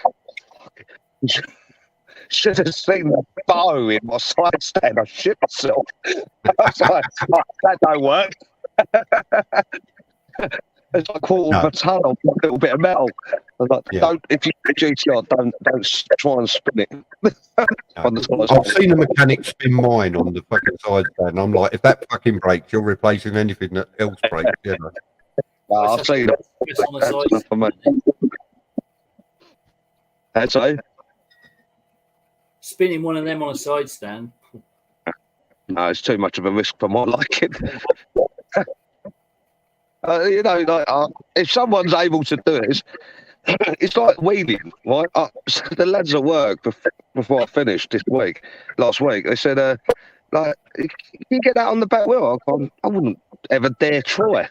And so they all went on YouTube and found someone, and he stuck that thing on the back wheel on YouTube. I was like, all right. Well if done. it's the same video I watched, he's got it fucking nearly upright, hasn't he? So Yeah, so there's only got one on there. I was like, no way. Yeah, he didn't have any of the boxes on, did he? It's just straight up. Here you go. You've had the GTR a lot longer than me. Question: the traction control, is that on from the moment you start the ignition, or is it when you push the K-track on? It's from the moment the bike reaches 5 miles an hour after starting. Oh, so when the light's on, the K-track light is on, you're disabling it? Yeah. Oh, okay. Yeah. Because I got a front wheel. I had my front wheel replaced 2 days ago before coming here. Because that went down so quick after 3,000 miles. It was bald. I got that replaced. The mechanic, when I pulled away, he said, K-track error. And I was like, what? Is it the brakes? So I'm thinking, what is it? They've only put the wheel on back to front, haven't they? Oh. I was like, I took it back. I go, what's all this about? I'm just giving it to change the tyre. Nothing works. And he's gone, oh, mate, I've put the wheel on. It's just the way they put it on the mount to change the tyre. They pick it up, turn around, put it on the bike. It was the wrong way. Yeah. Gone, so the ABS ring was on the other side. Yeah, because the ABS ring on the front and rear talk to each other, and that's how your K-track works. Yeah. Yeah, I was like, oh, here we go. So the thing is, when you get there, and I had the low battery error come in for the fob, replaced the battery in that, and that display went away. And then I was on my way home one night from work on the bike, and an F1 error come on, and then I got home, looked it up, and your fucking video was the first one that popped up. I was like, oh, I'll watch it. And then you said that they don't even know what it means. But I haven't had it since. I don't know what caused that. No. And then it's F1 or FI error. I had one today. I'm riding along, all light flashes. It comes up FI error, and you're like, what the fuck? But nothing changes on the bike. It keeps going. It doesn't spit, pop, nothing. And then you can plug your plug diagnostic equipment into it because it retains the errors. Plugged it in, it's come up with nothing. Got in touch with Kawasaki, and they went, "No, that never happens." No, it does. And like, it fucking does. I've got it on video. I had an F1 error, which I think is the same error with this Kawasaki. I had it on my SP1000, and when I looked it up, it was the fuel injection system. Yeah. 1000, and I pulled the pump out of the tank, cleaned it out. It was gunky. I cleaned it out, stuck it to a 9-volt battery to make sure it span, and it was working fine. Put it back in, and every time I put the 15-amp fuse in the SP1000 for the fuel system, it pops. It's like the ignition. It just there's an arc wire somewhere, which could make sense. It could be the same sort of error for Kawasaki. Who knows? You know, who knows? I'll tell you what, it's come up on my bike dozens of times. And obviously, the first time it came up, I fucking pulled over. I was like, "Oh shit, there's something wrong." And no, nothing. I've done nearly a year's worth of research trying to find out, and all I kept getting back was no, it's nothing. If you get because it's not F1, it looks like F1, but it's FI, fuel injection. And if you get that error come up, if it is a real error, you would have spluttering, and the bike would be running right, it'll be lumpy and all sorts. But it's just something in the brain that goes, "Oh, it's not working properly." "Oh, yes, it is." It's like a millisecond interruption. Because I've got no warranty on my bikes, I don't want anything fucking up. I wasn't even he run out. I only had an extended month. I was like, thank you for that. Or 3 months, actually. 3 months after buying it. Yeah. What was the point Then of they that? just said the GTR, they also fit in space for your handbags. Yeah. He's just jealous. You can't get luggage on his ZR. That's what it is. Yeah, I was- Travel light, go faster. or get a GTR and pack her up and still go as quick. I'll tell you, that bike had all of this on it, and the back box was very much overweight. I felt the lightness on the front wheel coming up to Wales. Wow. But you know, saying the moment you're on the motorway, it's only when you're slow you feel your front end's light. And I thought at first it was one of the bolts that handle it, like of the blocks I put on the steering, and I was checking them just to make sure nothing was loose.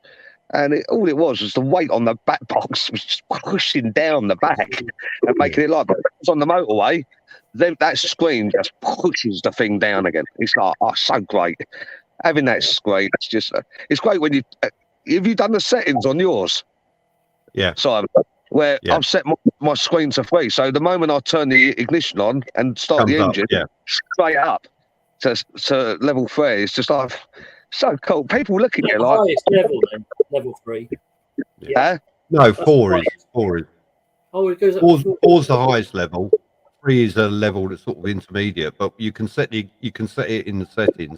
So when you start the bike, you'll go to that position all the time. Clever. Yeah. You at Tesco's and all the kids' faces are like that. Yeah. The screen goes up on its own. Yeah. Oh my God, it's a have you found how to put it into low power mode as well yet? Hold the mode button in. Yeah.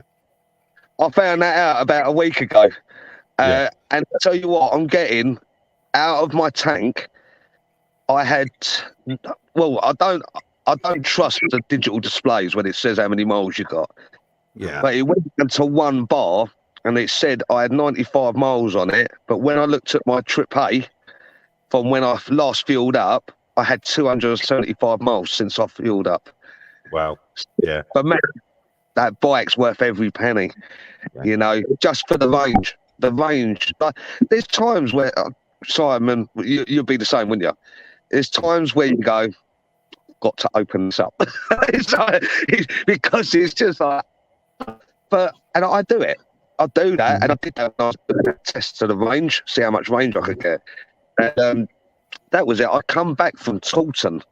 I went and see my mate in Willington, and I topped up in Willington at a total garage, rode all the way back down the M5, M4, clockwise around the M25 to the A127, got home, went to work, come back, went to my brother's, which is in Collier Row, come home, and went to work again and come home. That was on 1 tank of fuel. Yeah. You ride it sensibly, it will do it. Yeah. It was disgusting. That's the only way I could. I never thought. I knew I'd get good range because of the size of the bike. Because you're riding on lower revs, so you're not like on the SV1000. I was getting 70 miles to the tank. Like it was a small tank on the SV, and I know this tank's a bigger tank, but I wanted a bigger engine, so I'm in a lower range of revs when cruising. And it does. It makes all the difference. The bigger the engine, you don't have to cane it. Is it 16 box? I think. Sorry. Yeah, it is. It is. 6 gear is overdrive, but yeah, 6-speed got box. And when you're at 70 mile an hour, I think it's pulling something silly like 1800 RPM. It's really just long. What, a 70? Yeah. Bloody hell. At 80, you're pulling. I think it's just under 2,500 revs. Yeah. Wow. Because that bike is a lovely bike. It runs beautifully, weighted up at 80. And that's no joke. That's just me being absolutely honest from my experience. Right. I've just got to go use the bathroom. I'll be back in a minute. Talk amongst yourself. Please. Yeah, it's sorry, what's your name? It's revving low, yeah. That's why it's so good on fuel, isn't it? It's amazing. It's amazing. Like my dad lives in Yorkshire. I live in Essex, and a lot of my friends live in Cornwall. And I wanted a bike where I could go to these places on one tank. And my God, like when I went to my dad's, he lives in Thurcroft. I went up and see him from Romford in Essex. Yeah. And from my dad's, that is on one tank. From my dad's, I went and see my mate Andy in Barnsley. It was only 25 minutes up the road. Yeah. I went from Romford to Yorkshire to Barnsley. Yeah. Back to Yorkshire, said goodbye to my young man, and I went to my mates in Market Harbour on one tank of fuel, mate. Fucking hell, really? It's disgusting. It blows my mind. That's why I love it. You must have done what, 300 plus miles then? It was just shy of 300 miles with one tank. Yeah. I didn't clock that at that point. It was only when I went to my mate Mike's in Willington, I thought I'll try that eco mode to see what difference it makes. And yeah, you're getting just shy of 300 miles out of that bike. Bloody hell, that's not good. Never told the the size life of me. The weight and Even weight on, because when it's at cruising speed and you can hold, like, why that bike hasn't got cruise control blows my mind. Why not? It's perfect for it. That's got better fuel efficiency, especially at the price of fuel at the minute, than a BMW. Yeah. And they're leading the market at the minute. People are paying like 20 to 30 grand for a motorbike from BMW with nowhere near the range of a GTR. No. Don't make sense. Oh, I'm sorry. I'll get hand out. Where are you?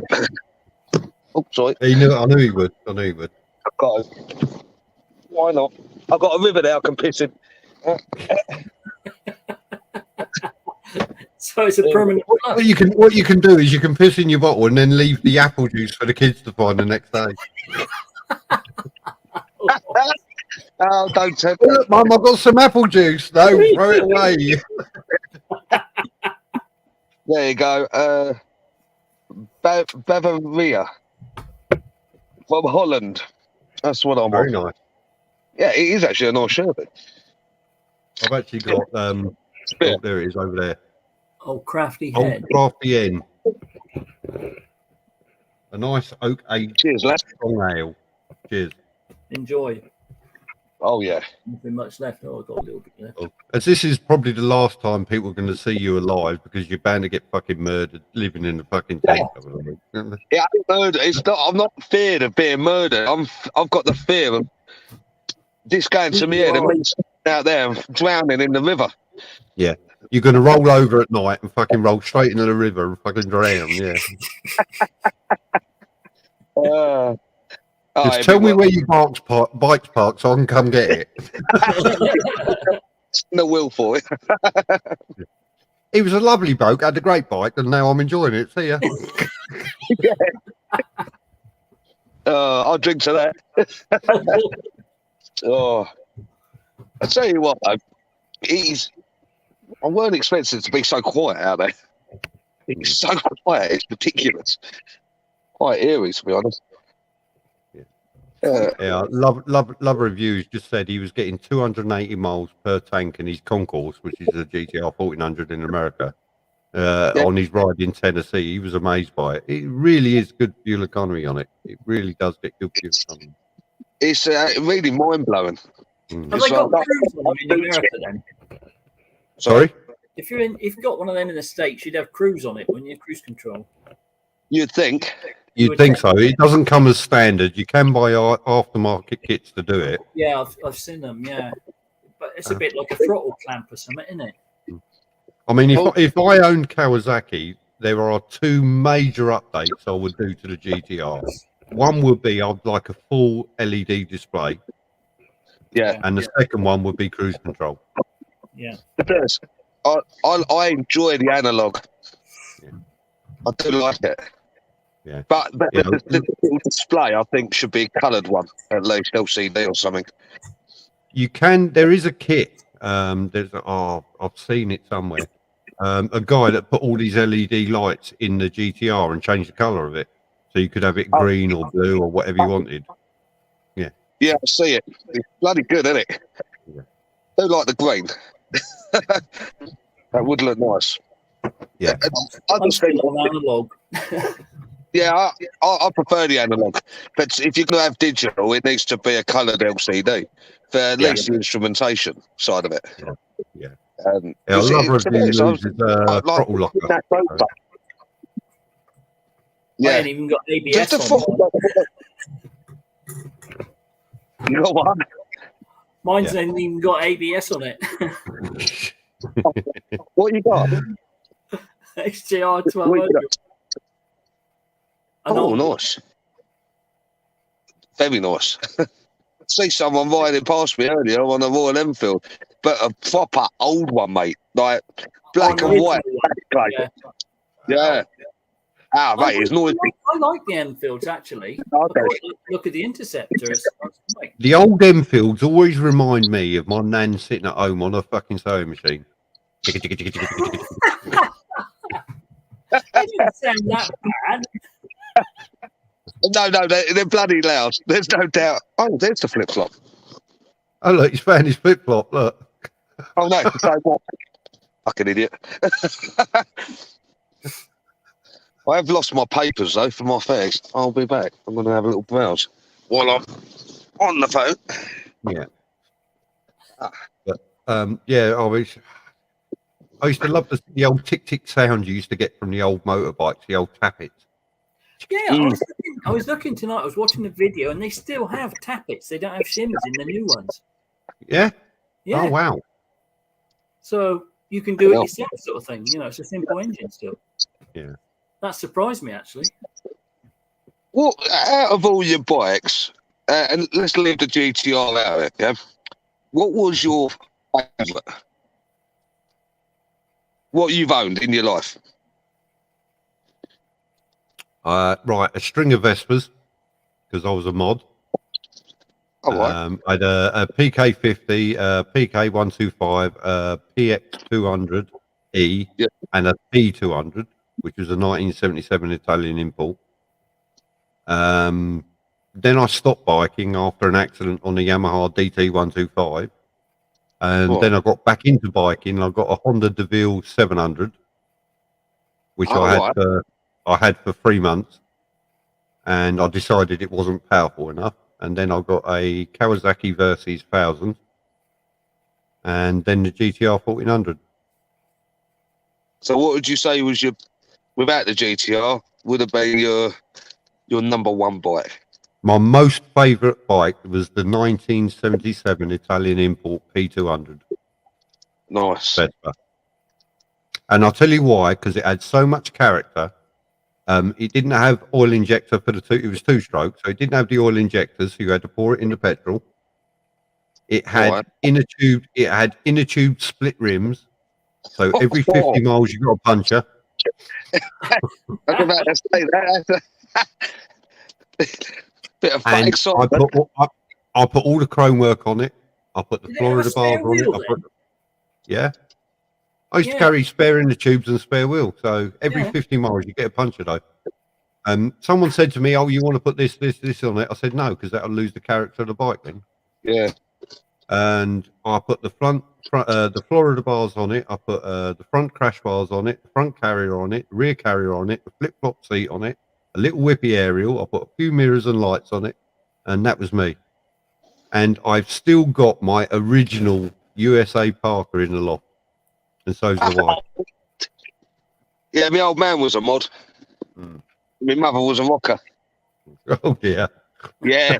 You're a mongrel then. Tell you what, my favourite bike out of all the bikes I owned, it's got to be my first motor. I had a scooter. I had a Typhoon 125 through the CBT days. And then when I got my licence, I couldn't afford the extra £100, so I got a restricted access for the first year. And then I could have rode anything after the first year. But I ended up keeping this bike for at least 4 years. And I had a GPZ 305 belt drive. Nice. And I'll tell you what, It was such a fun little thing to have. It was And so you used to nimble. think you was Tom Cruise on a GPZ, didn't you? Tell the truth. Well, I thought that was the fastest thing on earth, mate. I'm telling you. And like the way I look at it, I sort of started with a Kawasaki, and I've sort of ended with one. Yeah. So there's nothing else I'd want. If I, God forbid, touch wood, something bad happened on that bike, and it is a write-off, I'll go and buy another one. The same. There's no, yeah, exactly the same. Because I'll tell you what, there's nothing out there, even the newer BMW motorbikes, what has the range of that, has the power of that, and just that smile. I've test rode the BMW R120 or whatever it is with the sonar. Yeah. And don't get me wrong, it's quite cool, but you know full well when that warranty runs out, everything's going to go wrong, and everything is going to cost you £1,000, and it's not worth going there. You know, for like BMW are good at what they're leading the touring market at the minute for motorbikers in my eyes. But for me personally, I'd just go and get a second-hand GTR or Concourse. What I find with the BMW touring motorbikes, and I've ridden Andy's GSA. I've ridden his GSA 1250. I've ridden the K1600 GT. I've ridden these big BMWs, and what I take back from that is boredom, because I get bored because I'm not getting feedback from the road. Yeah. Because everything's taken over by electrics. When I ride my GTR, I feel in touch with the road. I know what the road's doing under me, and it's that kind of feedback that makes me feel better, because I know exactly what the road's doing underneath me. I've got full mechanical suspension that I've set up and adjusted or whatever, but it's sort of like I know what the bike's doing underneath me, and I know what the road is feeling like. Whereas you ride in some of these other bikes, you can go over a bit of a gravelly rough road, and you don't know you've ridden over it. So which is lethal. It's lethal. It can be, and they say, all the electrics of the bike will take over, and they'll prevent this, they'll prevent that. But I want to know it's there. Yeah. I want to know it's there. I don't want to be. Oh, don't worry about that. Ignore that. Don't worry about that. You know, this is a knife end bend, and your rear tire's having trouble for grip. But don't worry about it, because the electric's going to take over, and they're going to get you around the bend. I don't want that. I want to know that I'm okay, Simon. That was a little bit too fast. Don't do that again in that corner. That's what I want to get back from the bike. Yeah, I can't agree with you anymore there, to be honest. There's nothing you can even add to that. That's so spot on. Have you had your suspension set to you personally, Simon, at all, or not? No, I haven't had it set to me, but what I've done is I've played with it over the last 3.5 years, adjusting the front, adjusting the back, to get it where I like it. Yeah. And I've got it set to a point now where even when I put luggage on it and the wife on it, I don't have to adjust anything. I don't even preload the rear or anything else. When I'm on my own and I'm playing about, I like the rear hard and the front a bit softer. So when I'm going into corners, I can push it and dive it, because I'm quite a late breaker in the corners anyway, so I preload all the suspension going into corners.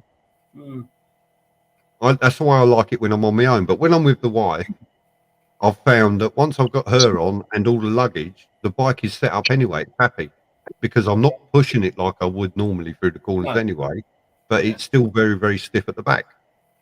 And that allows me to then push the front down and in. And she rides around the corners lovely. So it's weird because you say that, and I'm actually feeling the back end, because I've had to stiffen up the back end of mine for all this load. Which you don't really. I don't feel like it's too hard, if that makes sense. You know, like on the back, like on the arse. I don't feel like that. I'm feeling every bump, probably because of the load. But I think I'm like 2 notches down from the heaviest, the stiffest. If that, no, 3 down from the stiffest with all this load on. But it's going to be interesting, because I'm going to try and ride it without, when I get back and take off all the weight, see what it's actually like. But I know I'm going to feel every bump. But because I'm going to. Here you go. Here's another question. Sorry. Tires. Would you go for the GTs, the Road 5s? No, I ride Pirellis. Oh, do you? They long lasting. Mm-hmm. Yeah. You've got a choice. You can get the Pirelli ST or the Pirelli GT or GT2s. Right. I've ridden all three, and I've got the same mileage out of all of them. The only difference is I save over £100 on a pair of Pirelli STs. So I ride the STs. So you get the ST, you say? Yeah. It's where the ST. Okay, I'll give that a go. When I get back, it's payday, so I need to get new tyres for that, especially the back one, because it's really going flat. Now, Hang on, I'll tell you, who do I get them from? And that's it. I get my tyres from Demon Tweak.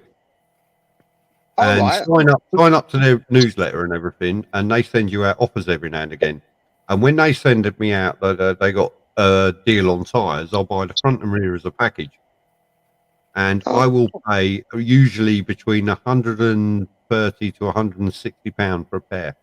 That's cheap. Wow. I got quoted Road 5s GTs, 380 quid fitted. Yeah, I'm not getting there then. Fucking hell. I've got a friendly mechanic down in Dunstable. Yeah. And what I do is I order the tyres. I get sent up to HBB Motorcycles in Dunstable. Darren Spears, his name. He's a lovely guy. I order the tyres. I get sent them to him. He'll give me a ring and say, I've had some tyres turn up for you. I said, yeah, I'll be in one day. When you're free. And he says, oh, whatever day. And he charges me 25 quid a wheel to change them. So the most it's cost me is 210 quid fitted. Jesus, that's a bloody good price, that is, isn't it? Bloody awesome, isn't it? I get around about 10,000 miles nearly off a rear. The front tyre, I can vary between 8 and 14, depending how I'm riding and what the weather's like. If it's dry like this, the front tyre I'll wear out quickly because there's a lot of hard tyre then? Eh? Are they quite a hard tyre then? Yes, they're quite a hard tyre, and you run them at £42 each, front and rear. So, right. But you have to get the right ones for your bike because because they run such a high pressure, they've got to be the extra strength and rear sidewall. Yeah, for yours, yeah. Right now, I've got the Road 5 on the back, which is squaring. And when I bought the bike, so a Superbike factory, they said we had to replace the front wheel to pass the MOT. Yeah. But what they put on hasn't lasted 3,000 miles. Fucking, I'm not joking. I think it's Bridgestone something that Kawasaki send them out the factory on, and they will only last about 3,000 miles. Yeah, it must have been that then, because it's like I had to get it changed before coming here. I should have got the back one done as well, but I just didn't have the money, and that's the truth. But what my stepdad and my mum, they brought us from the SP1000 some Maxi tyres. So I've put the front wheel on it, front tyre on that, and I'll tell you what, it actually rides nice. round the twisties, it's really a nice. It's because it's dual compound as well, the Maxi. But not everyone rates it, but I love the stickiness when you're going around a bend. My God, the Maxi's tyre is quite a good tyre because it's dual compound. It's hard in the middle and soft on the edges, and that helps prevent squaring off. But I tell you now, no matter what tyre I've put on GTR over the last 3.5 years, and you can imagine doing 20,000 miles a year, I put quite a lot of tyres on.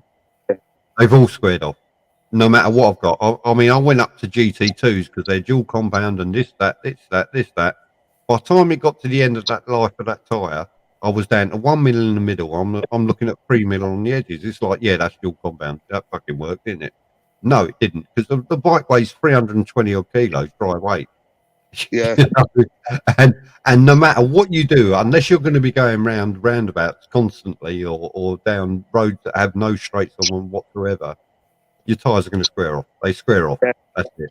I can feel it when they're squaring off because I don't like cornering. Yeah, I'm the same. I'm not a corner person, but I tell you what, it's funny though, because like doing these twisties today around the lanes, I was probably getting it down, the front wheel's given me a lot of confidence. Now the stickiness is happening. You know, now I've worn that ride up here, got rid of all that gloss off this fresh tyre. But it's a shame I couldn't put the rear on as well, but it's a 180. So it was a good fit. But if it is a 190, that would have definitely gone on as well. I mean, your rear wheel profile is a 50, but you can put a 55 on it, and a lot of people do. I don't know. I'm not. What's that? That's the depth, isn't it? The profile. The profile is the depth of the tyre. Yeah. What do you have on yours? I've got 50s on the back. I've got the Pirelli 50 on the back, 190/50. But I'm not calling in person. I just don't. I've never done it on any of my bikes, to be honest. I did have somebody tell me that because I ride a GTR, I don't know how to corner. So I went, "What do you mean you don't know how to corner? Oh, you can't get that bike over; it's too heavy." So I did a little video, and it's on my TikTok, and it's called ABCDEFU. And you see me push that bike over to the point where the wing mirror is nearly touching the floor. Oh, because that's how far she will go. I never scrape the foot pegs. Don't go shaft driveway. Only go right. It was to the right, yeah. It was to the right, yeah. You can take it like that on the right. No, I ain't going the shaft drive side. I used to ride a Vespa, and I know what it's like when you hit that fucking gearbox on the floor and the bloody thing stands up on you. Bear with me a sec, guys. I've got a phone call coming in. Do you mind? Sorry. Hello, somebody's phone's ringing. Look at that. Yeah. I'll call you guys. He's getting a call. See you in a sec, guys. He'll be back in a minute. Oh, bless him, bless him. He's not had that GTR long. He's not had it long.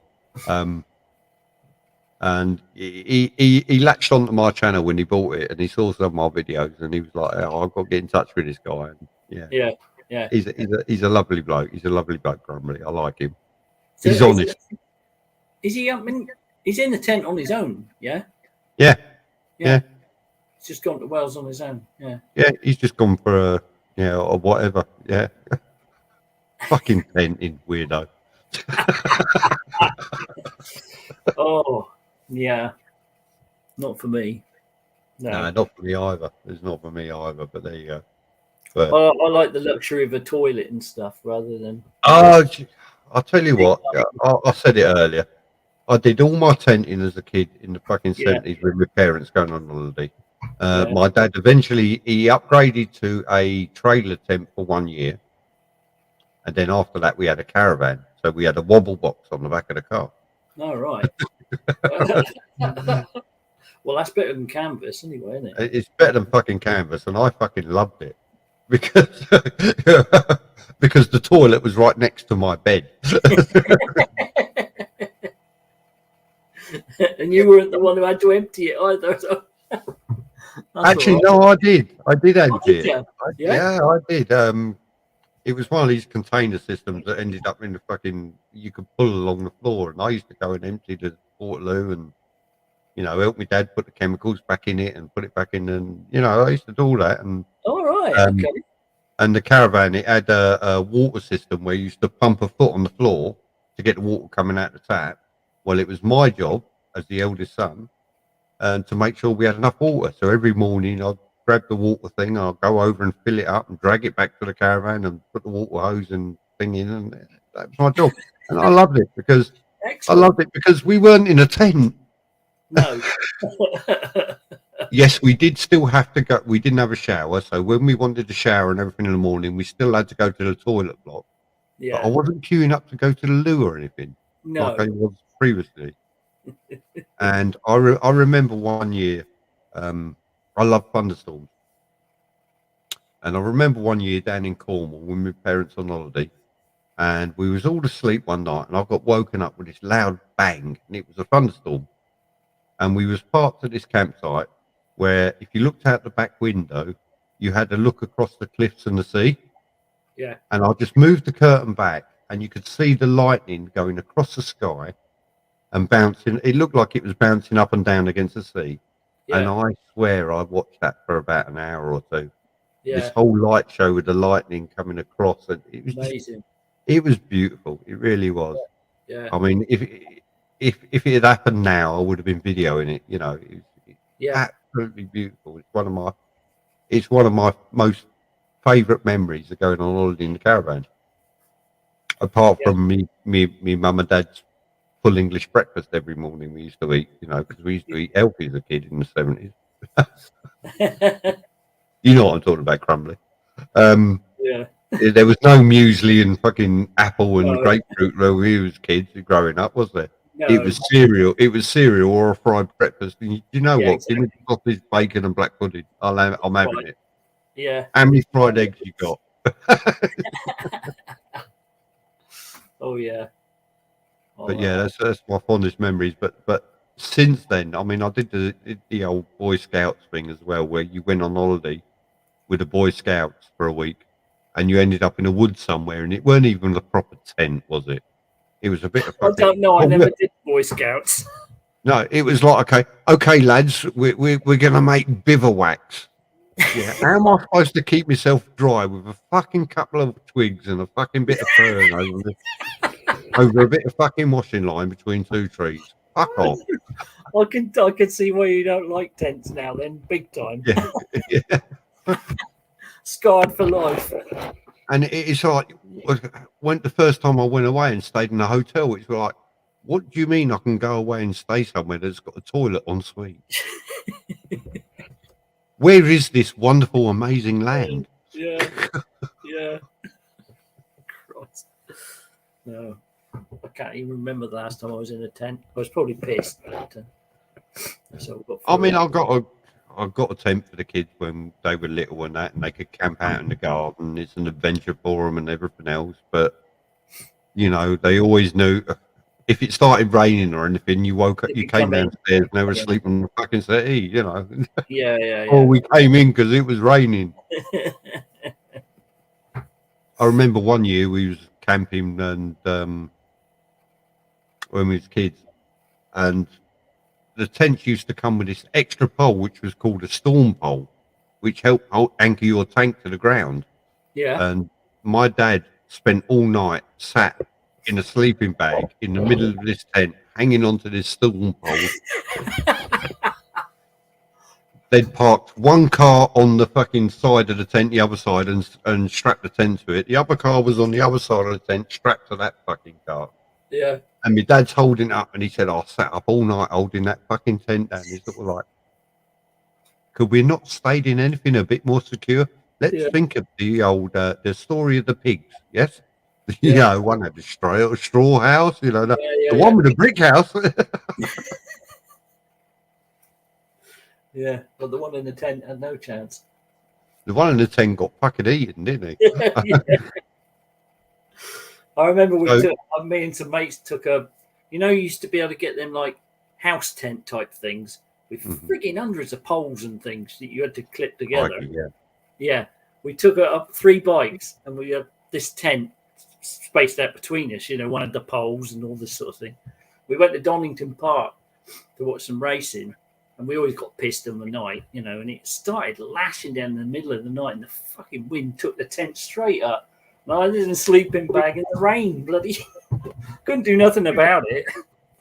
Well, you see, when in the 80s, when I was a mod on my scooter, we used to go to runs, and there'd be Brighton, there'd be Hastings, there'd be fucking Southend and Isle of Wight and all the rest of it. Whenever I went to them, all my mates used to take sleeping bags and tents and all these things. I took nothing. I didn't even take a fucking sleeping bag with me. And it was a kind of a case of like, you know what? I'd rather find a fucking bus shelter and sleep in that. Or if there's no rain, I slept on my scooter or laying on the floor next to it. Yeah. That's what I used to do. I was like, I am not getting in the tent. I'm not going through all the trouble, because the tents back then in the 80s were this pole here, and you put the poles up and you put the net over. And I'm not going for all that, mate. No. I would occasionally take a sleeping bag with me if it was going to be a bit chilly. Yeah. Especially if you was going up to like Skegness or somewhere, which is fucking cold. Yeah.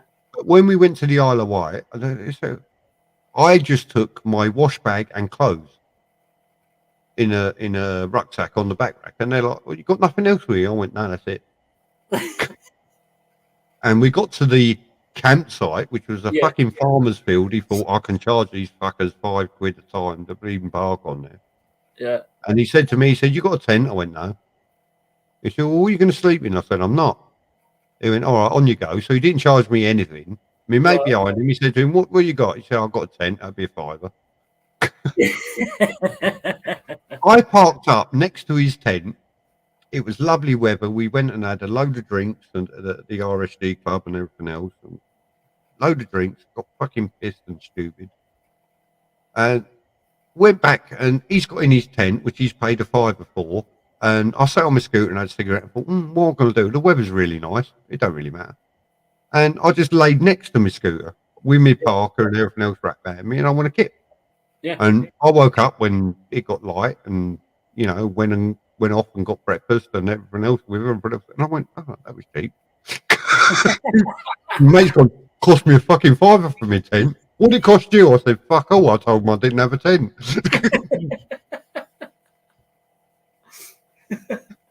But I have fallen asleep sitting on the scooter. I used to lay on the scooter because I had the flip flop seat. I used to lay right back, put my feet up on the handlebars, wrap my parker around me, and that's it. Just go to sleep. I did turn over once and end up waking up on the floor. On the floor, yeah. Yeah. I've done it under a bit of polythene in a sleeping bag and woke up when it was frosty. Yeah. Fucking hell. I spent the night. Cold, you sort of like on a spit. You freeze down one side, then you have to move, get on the other side until that freezes. It's just freaking horrible. Oh Christ! I spent the I spent one weekend in Brighton. We all parked our scooters up on the pavement near the pier, the main pier. We all parked our scooters up there and we went off and we went to the club, the RSD club and everything else, and met everybody and had a few drinks and all the rest of it. I'd had quite a few drinks and I'm like, yeah, I'm ready to go to sleep now. So I walked over where the bikes were and I thought, you know what, it's a bit drafty up here. So I went down to the beach area and I wandered up under the pier and I went, you know what, it's not windy here. Yeah. I just sat down and curled up and went to sleep. Yeah. And you know what it's like when you're like 17 years old. You don't need much sleep anyway. No. And I went to sleep, and as the sun starts coming up at 5 a.m, and that, I'm woken up, and okay, I'll get up and I'll wander around and have a cigarette, and see all these people passed out everywhere, and I've slept in a bus shelter before now in Clacton, and the bus shelter's got this big seat there, nobody's using it. Fuck it, I'll lay down on that. Yeah. You probably I even pulled my scooter into the bus shelter as well. Yeah. Locked it all up and left that in there with me, and I got right. You're not on the ground, you're off the ground. It's good, isn't it? Yeah. So that was good fun. I've always fancied going to Spain or somewhere, where it's really hot. You wouldn't need a sleeping bag or anything. I'd lay on the beach. And mind you, when it does rain out there, it is warm, isn't it? Yeah, that's true. Yeah. And it don't last long. It just buckets down and it dries you off quick afterwards the next day. So. I'll be back in 1 second, Crumbly. All right. I'll talk to myself then. Talk amongst yourself. What's the time? Oh, Christ. Is anybody else still there? What am I going to say? Yeah. I've got to get up at 7. Too early.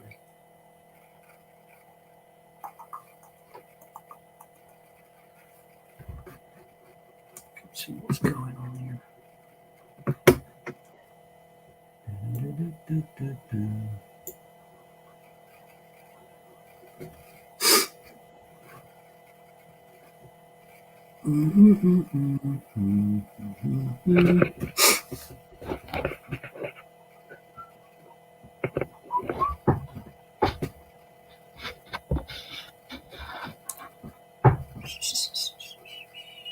Is anybody there?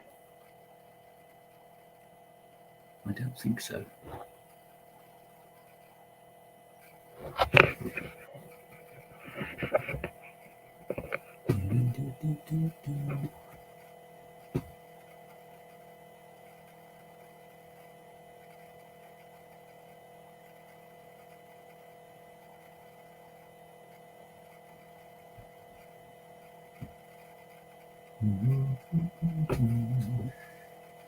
Well, I'm back. well, I'll stop talking to myself because I fell out with myself. So. Oh. Is anybody there? Where's our camper gone then? I don't know. He's he ran off to answer the phone and he ain't come back, has he? He ain't come back. He ain't come back yet. I've got a couple of people watching. I wonder if he's one of the ones watching. What I'll do is I'll stick the link back in there so he's not going to go looking for it. Is Zed still there then, or is he gone? I think Zed's gone. Oh. I don't know if he was working or whatever. He does shifts and things, doesn't he? So right, okay. He usually does the live stream after I've done my live stream, doesn't he? So. Ah. The after party. Yeah. Yeah, after party. He put one up. The first one he did, he said, I was just sorting some YouTube stuff out and it said Zed's gone live. I thought, all right, I'll pop in and say hello. So I popped in, went hello, and he was like, Simon, help me. I don't know what I'm doing. Simon, help me. I don't know what's this. So I was messaging him, do this. And then when I went on the live stream, I was the fucking idiot that forgot to turn his mic on. Oh, shit. And you're supposed to know what you're doing. I'm supposed to know what I'm doing. Yeah, it's like the teacher. Hello, we fucked up. Oh, dear. But there you go. I'm gonna have one more beer, and I've been on 3.5 hours tonight. You've So been I've on done a well. while. Yeah, you have. Yeah, I got to go and pick my daughter up in the morning. It's 7:15.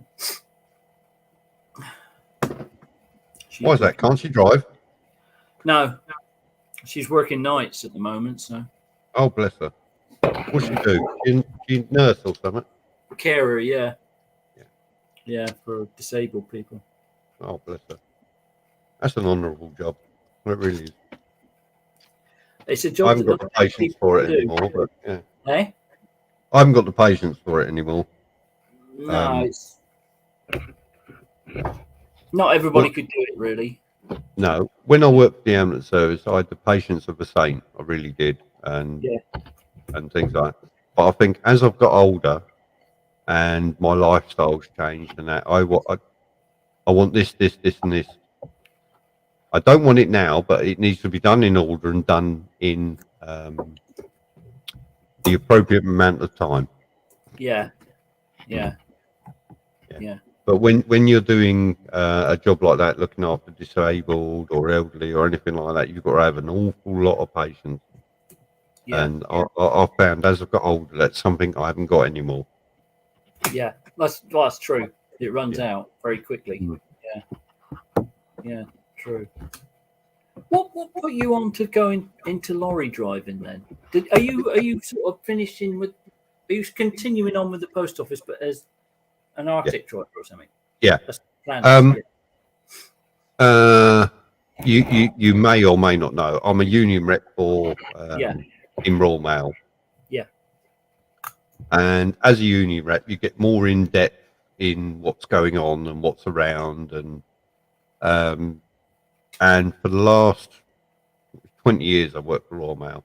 So for the last 20 years, I've seen the decline in mail. Yeah. And especially as things go more automated, so they've got automated parcel sorting machines, letter sorting machines, the large A4 flat sorting machine. Everything's getting more and more automated. And I've noticed a decline in personnel within the processing part. Yeah, it's kind of a natural evolution, isn't it? Yeah, exactly. It's bound to happen. Now, I'm never going to be out of a job doing it. No. But the amount of work there is declining. And because I see figures and I talk to people in the higher management position, and over the years as well, having a good memory as I have, I've seen the decline and I know what the figures are. Yeah. And so I've sort of said to myself, right, okay, we are going more automated, and we're opening up these new plants now which are just for doing the parcels and automation of parcels. And one of them is just up the road from me. Yeah. And I thought to myself, right, what are they going to need? They don't need people working in the building, or they're not going to need many people working in the building, but they are increasing the amount of drivers they're going to need to transport this stuff backwards and forwards. Well, that's the one thing they can't automate, isn't it? Really? Yeah. So that's it. Yeah. And that coincided with Royal Mail saying, because of the driving regulations and licenses, obviously I passed my license pre-1997, so I've got a lot of grandfather rights on my license. Yes. We can drive up to 7 ton or something, isn't it? 7.5 ton. Yeah. Yeah. We can drive up to 7.5 ton. Yeah. Which I've got on my license, so I could tomorrow get a job driving a 7.5 ton. I thought I don't want to go that far, because I think they're going to move to the even bigger lorries. Yes. And that coincided with Royal Mail saying in 10 to 15 years' time, we're going to run out of drivers, because the average age of the Class 1 driver and Class 2 driver is at the back end of 60. Yeah. You know, it's almost 60 years old and beyond. And with the EU regulations and us leaving the EU and all these drivers going back and that, there's a shortage of Class 1 drivers. Yes. Or LGVs, they call them, large good vehicles. And Royal Mail opened up a driver academy, which was open to all to apply if you want to apply for it. And it's what you wanted to apply for.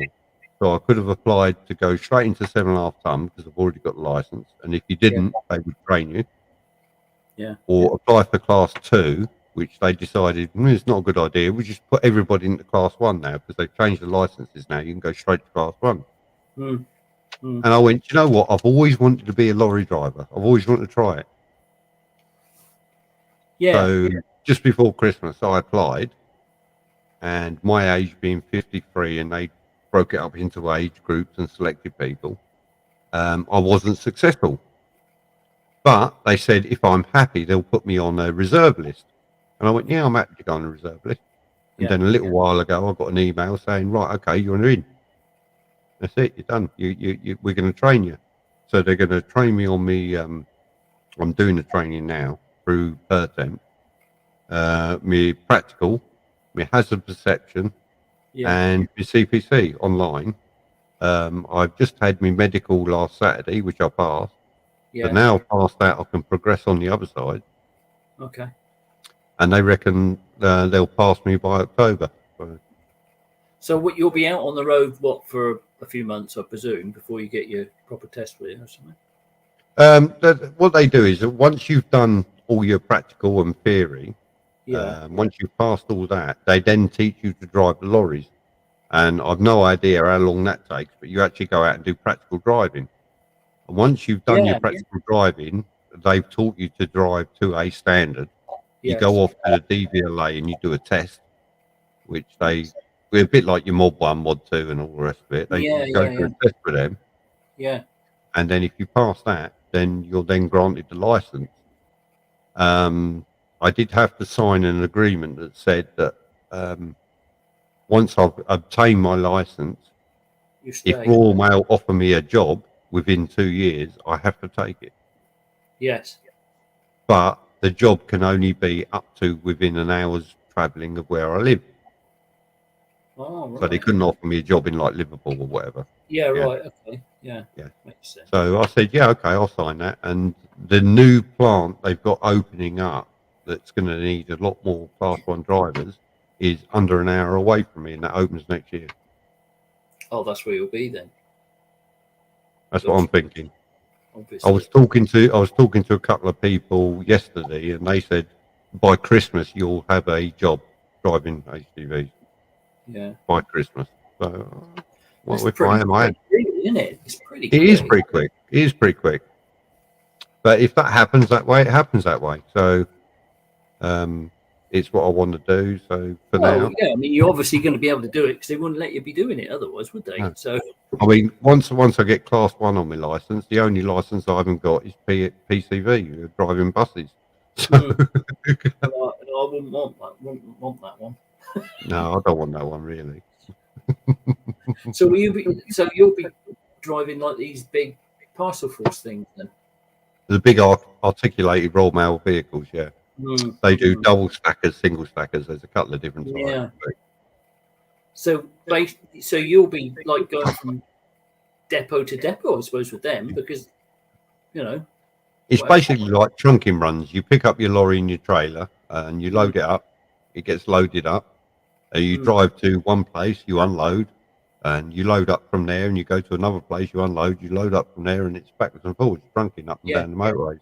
Yeah. Pretty boring runs, but yeah, that's the one thing that I would wonder about these days. You can be sat on a bloody motorway for hours, can't you? Especially the M6 or something like that. Yeah. That would be sold for them, wouldn't it? It can be, but if you're getting paid whatever an hour to sit there and do it for it, it's makes up for it, I suppose. I mean, I love traveling. I always have, and I've driven. Oh, God knows how many miles I've driven in my lifetime. A lot. I've never had a time I've been driving. I've said, actually, I don't like this. No. I'll go on holiday to America. Me and my wife will go on holiday. Her sister lives in Reading, Pennsylvania. And from there, we've travelled down to Memphis, to Alabama, New Orleans, Florida, and all the rest of it. And it's just driving. To me, it's just something you can do. And it's something I've always found very easy to do. Driving, riding, whatever. You're out on the road. It's something I can do that is secondary to having a conversation with someone and sitting in the passenger seat, or it's. I want to try and say I do it naturally without saying I do it naturally. Yeah. That's something one of my advanced driving instructors said when I drove the ambulance. He said, "You're a very natural driver." Yeah. And I said, "How do you mean?" He said, "You're very comfortable and relaxed while you're doing it." And when we was doing the advanced driver training, and you're travelling at speed and that, he said, "You don't get flustered." He said, "You just don't do it." I said, "It's because," and he said, driving relaxes you. Yeah. Doesn't it? Well, the sound. Yeah. You got the sirens going, you got the lights flashing, you've got everything else going, and you're driving, and you're just, I think the word is being professional. You're just focused on what you're doing and everything else, but you're doing it without being focused. It's hard to explain. It's like when I'm riding my motorcycle. You'll very rarely see me get tense while I'm riding my motorcycle, even filtering through traffic at speed. Whatever I'm doing, my watch is one of these smart watches that records my pulse rate. Yeah. And my pulse rate will very, very rarely on my commute and rides get above 80. Right. Okay. I'm not getting excited about it. It's just something I'm doing, and I've been commented how natural I look when I'm riding, and how very relaxed I am, and that's the way I do it. Driving's never been anything that stressed me or worked me up. So yeah. Be all right then, I suppose, wouldn't it? I hope so. The practical side isn't going to be a problem for me. Mind you, them trucks these days, they must be really comfortable inside. They kind of look it, what I see, and they're doing floating cabs and all sorts, isn't it? Oh, mate, everything is automatic. Yeah. You don't have to double clutch to change gears anymore. Remember that? Not for a long time, no. No. Everything on them's automatic, and they are so easy to drive now. I've had friends of mine that drive them and said, "Look, mate, they're just so easy, and you can pass your test in an automatic now and get a manual entitlement. Can Whereas you really? before you used to have to pass in a manual to get the automatic entitlement automatically. But now, when you're driving these class 1 vehicles, you pass in an automatic, you get the manual entitlement because you can drive a car manually. That's their reasoning. Oh, right. Okay. You know how to drive a manual car, so you can drive a manual lorry. But they are that easy now. So you can sit in a lorry with 16 gears or just 2, drive and reverse, and you can drive it, apparently. So there are literally automatic lorries. I didn't even realise they existed. Yeah. Wow, that makes things easier, doesn't it? Even the 7.5 tonners now are automatic. Are they? Yeah. All the new ones we got in our fleet are all automatic. Yeah. Yeah. That makes it easier if you're stuck in traffic on the motorway and stuff, doesn't it? Yeah, it makes it easier. You're stuck in traffic and that, but it also makes it easier for anybody to get behind one and drive one. And it reduces your stress levels by it being automatic, apparently. Yeah, I can see that. I don't think that just anybody could do it though, because it's all very well driving a tractor cab, but once you've got a trailer on the back, you've got to know what you're doing. You have, but once you get the principles in, it's easy, isn't it? If you're doing a left-hand turn, you know you've got to make sure you've got enough room out for the trailer cut in when you're turning left. Yeah. Same when you're turning right, you've got to make sure you've got enough room for that trailer cut in. And I think once you've done it a few times and you know where them trailer wheels are going to go compared to where your tractor wheels are going, then you got it down pat. The only time you've really got to think twice about when cornering is when you're driving like the car transporters, which you've got that overhead overhang. Yeah. Yeah, because the cab turns left, the overhang stays there, and That's then right, follows the wider arc. Yeah, pokes it. Yeah. Yeah. So that's the only time you've got to think about extra, but everything else, I believe, comes automatically once you start. Once you've done it a couple of times, I think you got it. I think I said earlier, I said it probably about 3 hours in my show ago. Muscle memory. Yeah. Once you've done things 6 times, you've told yourself to do them 6 times, you start doing them automatically. And I believe 6 times is a magic figure for some reason. Okay. I've got no basis on that. I've got no scientific proof on that or whatever. But when I was doing the motorcycle training, I didn't know that a certain route I'd take people when I'd tell them what to do at each junction. By the time I got to the 7th junction, I wouldn't tell them, and they'd do it. Oh, right. Okay. So that kind of proves the point, really, then, doesn't it? So it might be less than 6 times, but I used to tell them 6 times, okay, we're going to turn right at this roundabout. So you want to check your mirror, indicate, look over your shoulder, move to the right, take the roundabout. As you exit the roundabout, you want to look left, indicate left, check your mirror, look left, indicate left, and exit the roundabout on the 3rd turning. And I'd tell them that sort of similar thing 6 times. And on the 7th time, I'd say, we're turning right at the roundabout. And they'd do all those things without me having to tell them.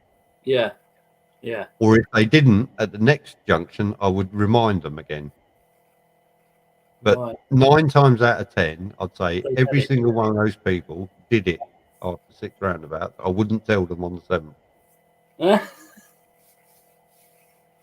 And I wouldn't have to tell them from that moment onwards. I'd tell them right at the end of the road, left at the next T junction, blah, blah, blah, blah, blah. And they'd do it without me having to tell them again. It is muscle memory. It's you're listening to instructions, you're doing it. And so if you get that instruction again, we're going to turn right at the roundabout, and then there's silence. You do it without being told. Yeah. I can see that. Yeah. And I honestly believe that worked. Yeah. So how far were you, if you get in at this depot then that they set up, will you do countrywide travels, or will it just be to a specific other next depot up the line or something? It depends on how far they service. I won't be doing countrywide sleepovers. No. It's not. It's all trunking backwards and forwards to a depot. You might end up doing 2 drop-offs and 1 pickup, or 3 drop-offs and 2 Yeah, pickups. because I suppose what could happen with that then is you take a trailer load of boxes, say, to a depot or distribution place or whatever it is, and then you bring lose that trailer there and bring a different one back. No, you actually, because all our stuff's on roller cages, what you actually do is you physically unload the whole trailer. So you would actually do that, being the driver then, yeah? Well, being the driver, and you get assistance to unload. So I think our biggest lorries carry 100 Yorks, so it's 100 wheeled containers. Yeah. You unload that 100 there, and you might have 90 to pick up to go on to the next destination, which you do, and unload, load, back again, load up, move off. Yeah, it depends how the runs are worked out. There's so many variants on what you can do. Right.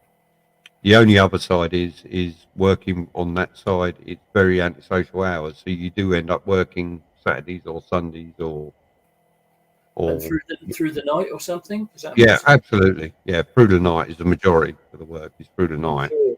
Yeah, because the roads are clearer and they can make more progress, can't you, at night? It's not only that. Is you pick up. You've got 45 mail centres in the UK, right, and Scotland and Wales. 45 of them in Great Britain, we call it, and mail from that mail centre has got to go all over the country. So there's networks built up. Yes. And so we can service the whole of the UK in one night. And the majority of the work's picked up during the day, and 10 o'clock at night is the latest dispatch from that mail centre to go out to the rest of the country. And once that's gone out to the rest of the country's mail has then got to come back to that mail centre for that area.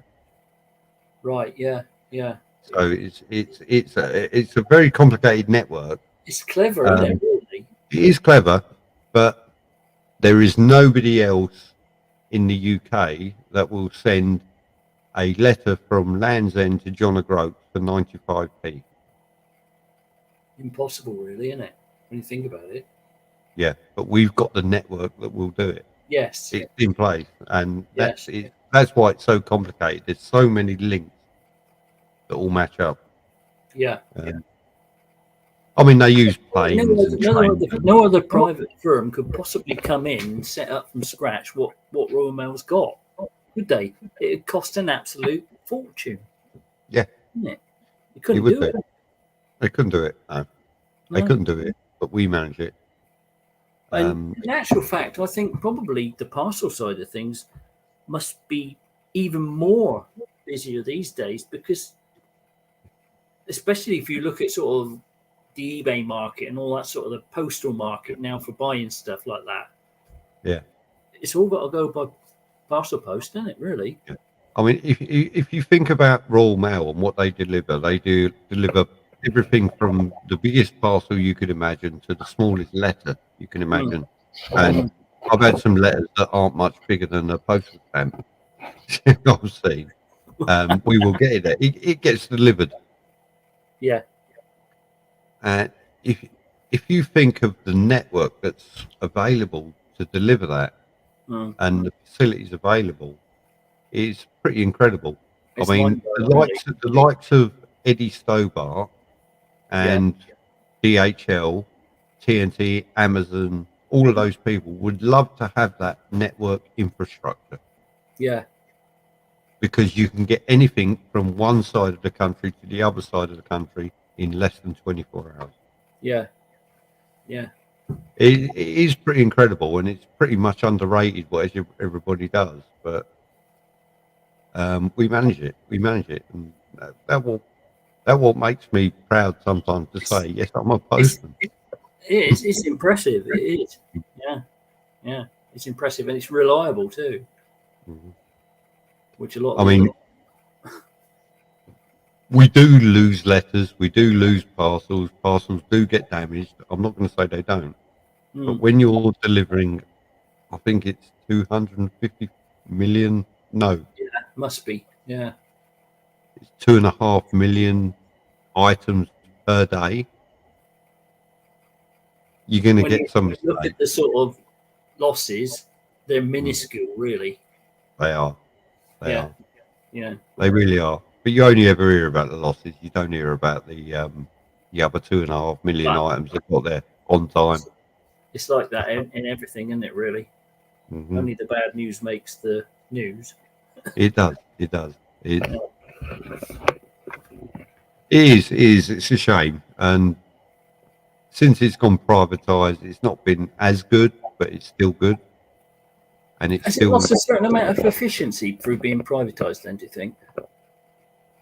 I don't think it's lost efficiency. I think it's lost prestige. Mm. Yeah. Mm. Because at one stage it was the Queen's Mail. Yeah. When I first started, certainly it was. It was the Queen's Mail, and you could not interfere with the Queen's Mail. That's right. And yeah, and we had certain rights because it was Queen's Mail. But since it's become a privatised company, it's lost that edge. And when I started working, it was a very proud job to have. Mm. And you still have to be completely CRIB checked and everything else to get a job there. Well, yeah. And they do prosecute any kind of theft. Yeah.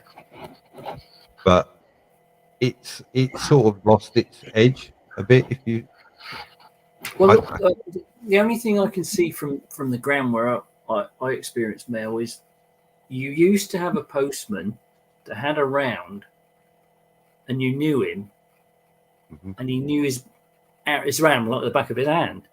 Yeah. But now you tend to get different ones every day. Yeah. Very rarely see the same person.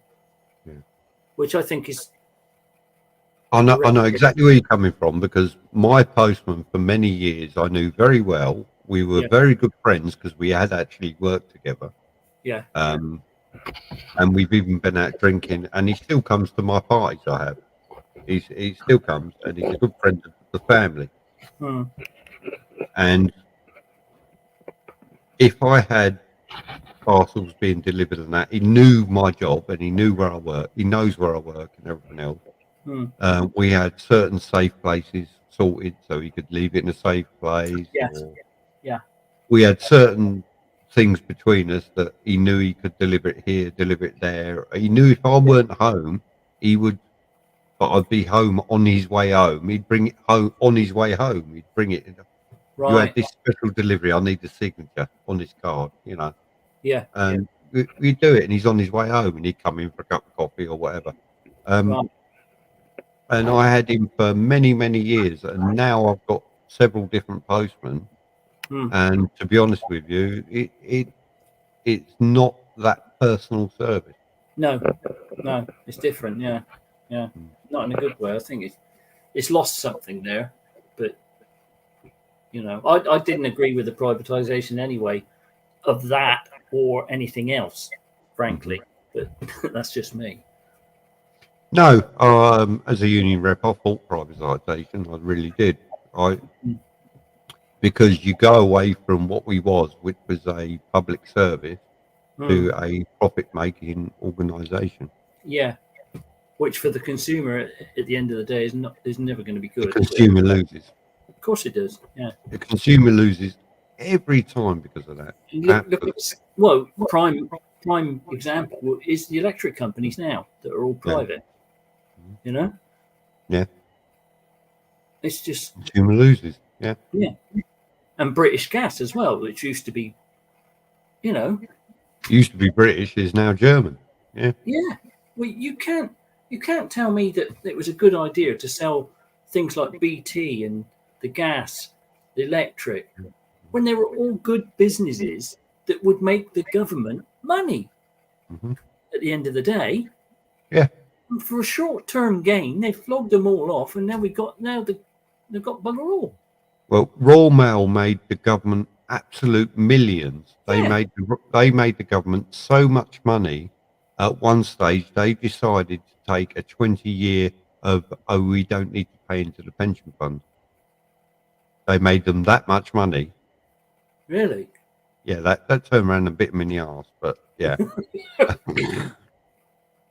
Because when it came up to Royal Mail being privatised, there was a question over the pension deficit, right? Which miraculously got paid, right? Because they had to. But they wasn't paying into everything they should have done, while scraping off. I think we used to make 470 million a year profit, and they virtually give that away, didn't they? They gave it away, and when they sold them too cheap for starters. They did. Yeah. They sold the shares. What was the share price at the? Oh, it was silly. It was the shares were sold at £4.50 something, and when they floated on the market, they floated for over £6.50. So a lot of people bought a lot of shares beforehand at the £4.50 and sold them on the day of opening. Yeah. And made where's the sense in that? Profit, yeah. And that was all. They was undervalued, and I still think somebody should have been taken to court over that. Of course, they've done it time and time again with everything they've sold off, haven't they? Really, same thing. They did the exact same thing with the BT shares. Yeah. 20 years earlier. Yeah. 30 years earlier.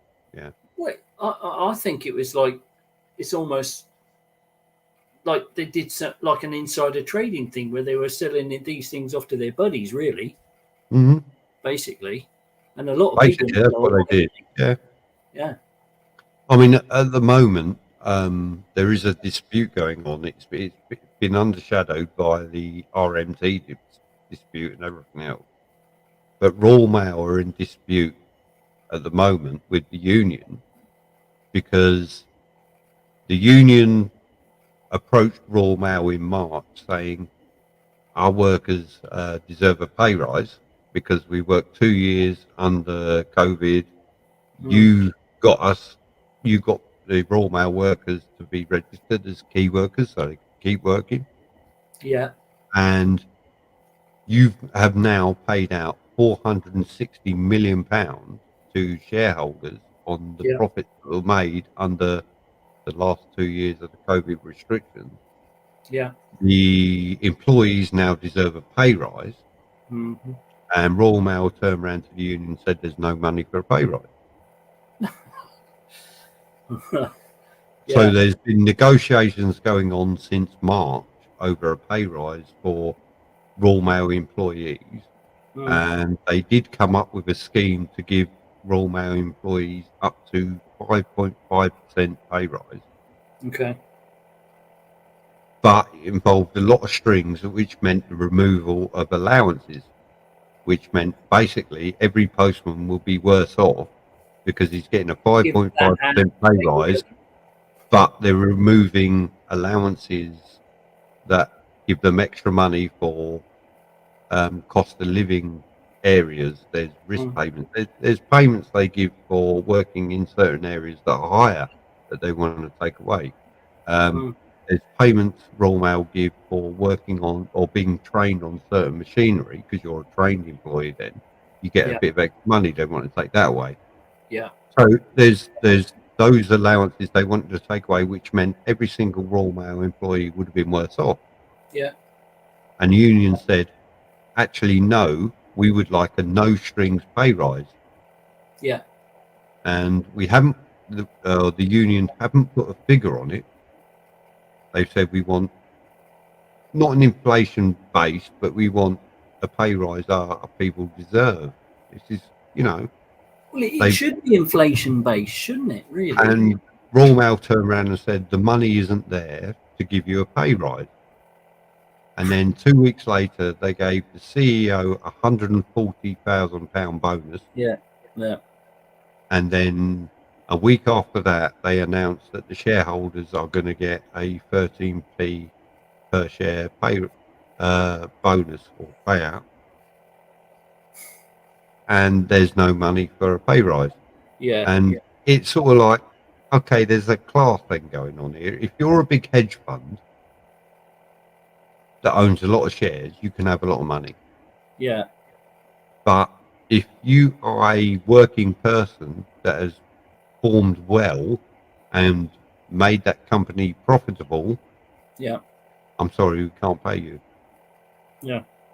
Well, it's wrong, isn't it? Mm-hmm. Morally. And a lot of that, I'm sorry, I don't get political on my podcast, but no, a lot of that comes down to the Conservative Party and the way they run things. it absolutely does. Yeah. And it's disgusting. But It's disgusting. what I can't understand is why people don't see it. Yeah, I don't understand why they don't see it. I mean, Really, and it happens every time they come in.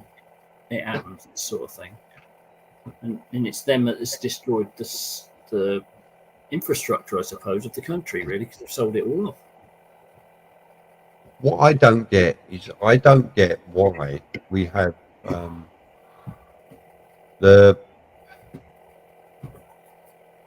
when growing up as a child.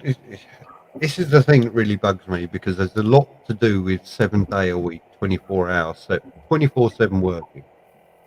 Yeah. When we was a kid growing up, if you didn't get what you wanted from a shop by 5 o'clock on a Saturday, you had to wait till 9 o'clock Monday morning to get it. That's right. Yeah, I remember that. When did it become a point of, actually, I can get it Sunday morning if I want? When did that happen? Do you know, I can't remember really. It happened when the supermarket said, actually, we can make more money by opening on a Sunday. We can open for 5 hours or 6 hours on a Sunday, and we can make more profits and more money. So they approached the government and said, oh, look, and we'll make it all voluntary working on a Sunday. And the government went, oh, yeah, that's really, really good. How many employees that sign up for Tesco's have Sunday as a voluntary now? None. No. Well, how many workers? It's rotated into working now. Yeah. And it's the same with it's the same with night shift allowance and things like that. If you work nights, you've got paid a higher rate, and like part time and a half, double time, all that's gone. Yeah, for a lot of jobs. You know? I Yeah. mean, it's all gone. And it's all about making money for shareholders. That's all it is. Yeah. Private companies make money for shareholders. The CEOs get big bonuses. The shareholders get a big payout. Yeah. And the worker is the one that suffers. Yeah.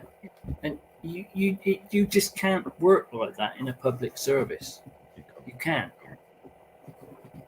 You know? Sorry, Crumbly, I've got to go that way again. Talk amongst yourself. I'll be back.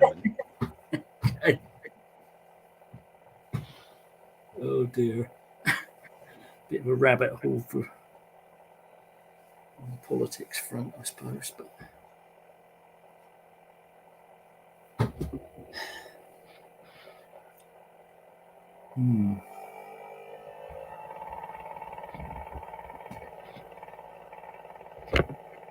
What's that? Money. In a rich man's world. Yep. Well. What can you say, really?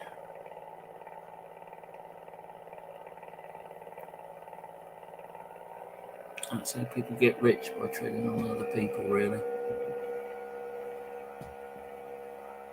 Basically, I think.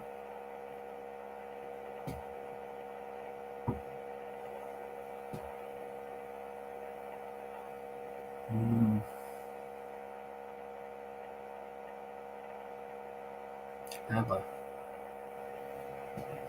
I like a bit of ABBA occasionally. Not often, but occasionally. Christopher Hamilton. Did you watch and did you like the ABBA movie when it came out?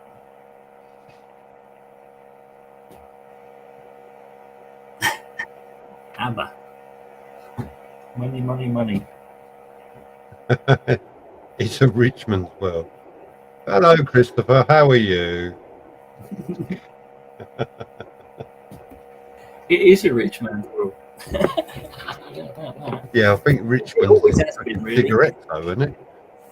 Eh? I think Richmond's is cigarettes, though, isn't it? Oh, it could be. I don't know. Yeah, it could be. It could be. Anyway, Ross hello, Moore. Christopher.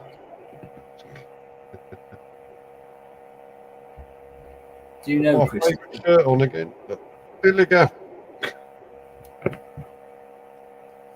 I'm sorry, Crumbly, but yeah, when you get to my age and you have a few beers, you have to frequent the gentleman's room. So When you get to your age, man, Christ, wait till you get to my age then. what are you talking about? You're only 30. Yeah, to most people, but really,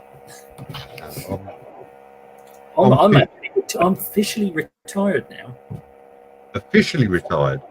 Yep. 67. Yep. I'm an old age pensioner now. Cheers Great. to you. And I thought, great, that's me done. I don't want to know anything about work no more. All I'm going to do is mess with me bikes and go out on my bike, and I'm going to enjoy myself.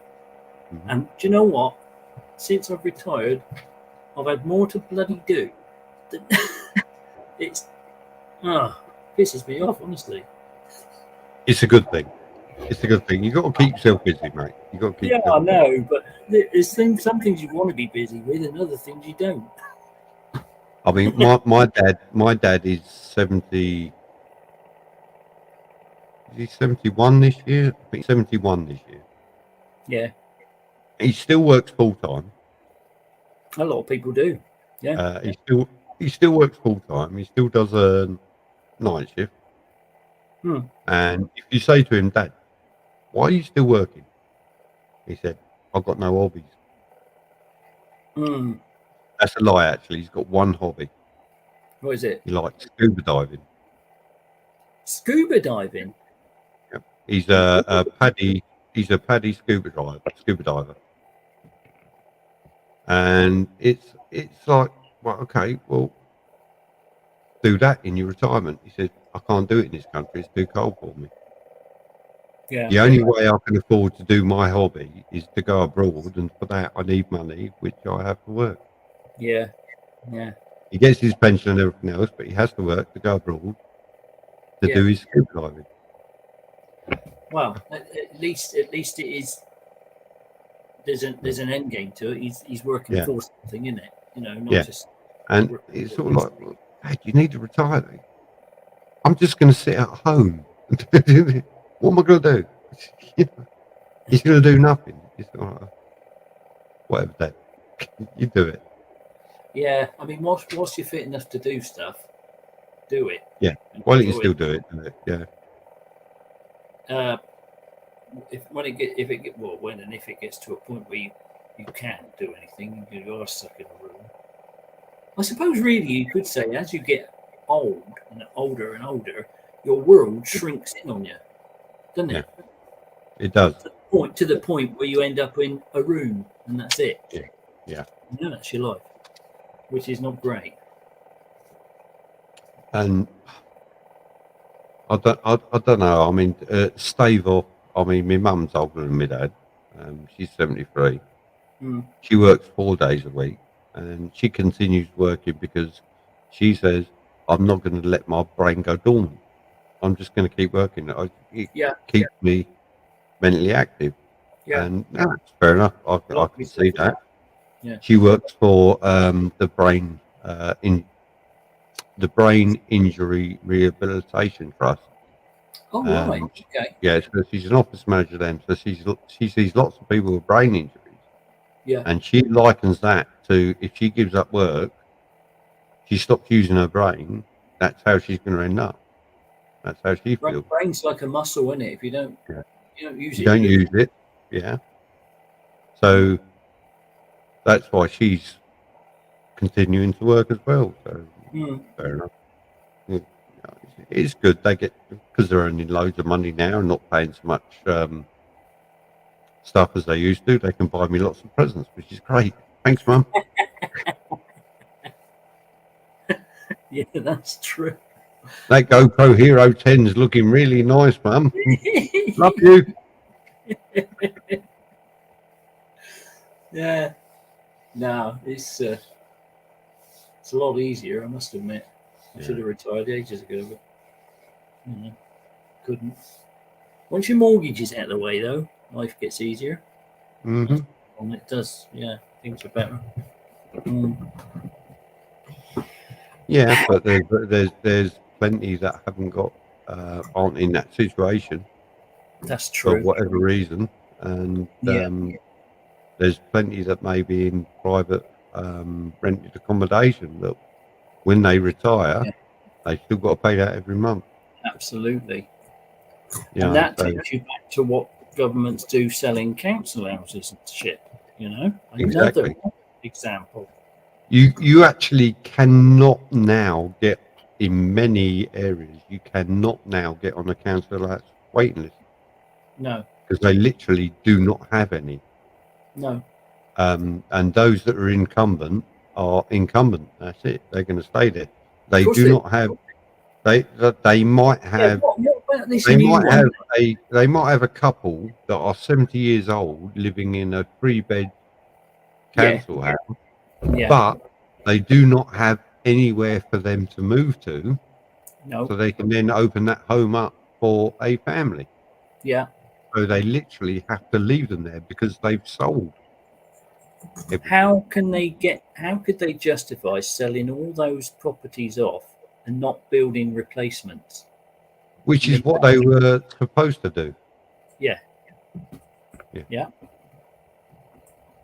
I mean, when I think it was Thatcher, when she brought up this right to buy council house scheme, that was a union busting scheme. That's all that government was about. Yeah, that was a union busting scheme. Was if we make all these people homeowners, they won't go on strike because they won't be able to pay their mortgage. Exactly.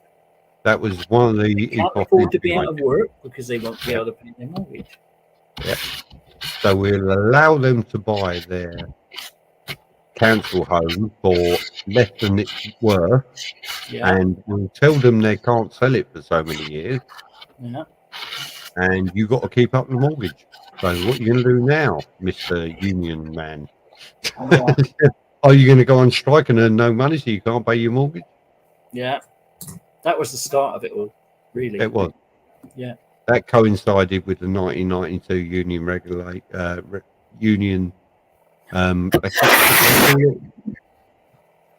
they call it union busting regulations, where you got to jump through hoops before you can have a ballot, and you got to go through. I'll give it to them, Simon. They are bloody good at divide and conquer. Yeah, aren't they? It's exactly what they do. Yeah, divide and conquer. Yeah. Yeah. They demonize unions to the point that people thought, well, I'm not going to join a union. What's that going to do for me? Do you know what I mean? People who should be in have the protection of a union were sort of not wanting it. I mean, and they do it all the time. They do it all the time. It's oh God. I'm going to go on a rant. Don't do it. I know. Well, I can do the same. I tell you, just sometimes it really just pokes me. Normally, I don't watch any of that sort of stuff anymore because it literally pisses me off too much. Yeah. See There is a really good interview actually that is out there with Mick Clegg and I want to say Kay Simpson from Sky News, where she is questioning him over the picket lines and the government legislation about agency workers coming in and doing the job of striking workers. Yeah. And she said to Mick Clegg from the RMT that is in front of a picket line, what does a picket line do? And he went, that's what they do. They stand there and they picket. Yeah. And what are you going to do if agency workers try to cross your picket line? He said, we shall ask them not to cross the picket line. Yeah, but what else are you going to do? Ask them not to cross the picket line. And she asked us the question in about 5 or 6 different ways. Yeah. And in the end, he went, well, I've already explained how we're going to do it. How many more times are you going to ask the same question and get the same answer? And she said, you're not giving me the answer I want. Yeah. Because she wants to sensationalize about how you're going to react to agency workers, blah, blah, blah, blah, blah, blah, blah. Yeah. Mick is absolutely brilliant. He is politician standard head of a union. Absolutely brilliant. Yeah. Yeah. And he's fantastic. And he just made her look fucking stupid. And she's carried on this interview. And he just said to her, you know, I've answered your question 6 times. What more do you want? Yeah. Well, I want you to tell me. And she started ranting about the miners' strike. Nothing to do with the miners. RMT workers, you know. There was a lot of underhanded, strange things going on with that were not shown, you know? Yeah. That was all about bringing down unions. That's all that was about. It was. That's all it was. Maggie Thatcher wanted to bring down. Yeah. Maggie Thatcher wanted. Maggie Thatcher wanted to bring down one of the biggest unions in the UK to show she could. Yeah. Yeah. So they stockpiled. I mean, Arthur Scargill missed the fucking boat about a year before that happened because they started stockpiling coal. Yeah. And you should have seen them stockpiling coal and think they're up to something. Let's start talking. But he didn't. He left it for a year. And in my opinion, he left 12 months late. Yeah. If you could have got in there early and got stuck in, you would have had something. But the middle of summer, you start a coal strike when nobody needs coal. No. Yeah, and that already stockpiled it, and they brought loads in from abroad. So what are you gonna do?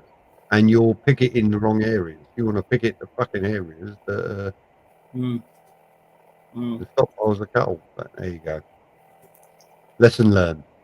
Yeah. Wow. The trouble is, they've done a bloody good assassination job on unions, really, and strangled them really legally. Yeah. Make it really difficult to do anything. They have. And as a Royal Mail employee, I will say over the last 10 years, we've had 3 ballots and 1 got thrown out of court because of the anti-union legislation. Yeah.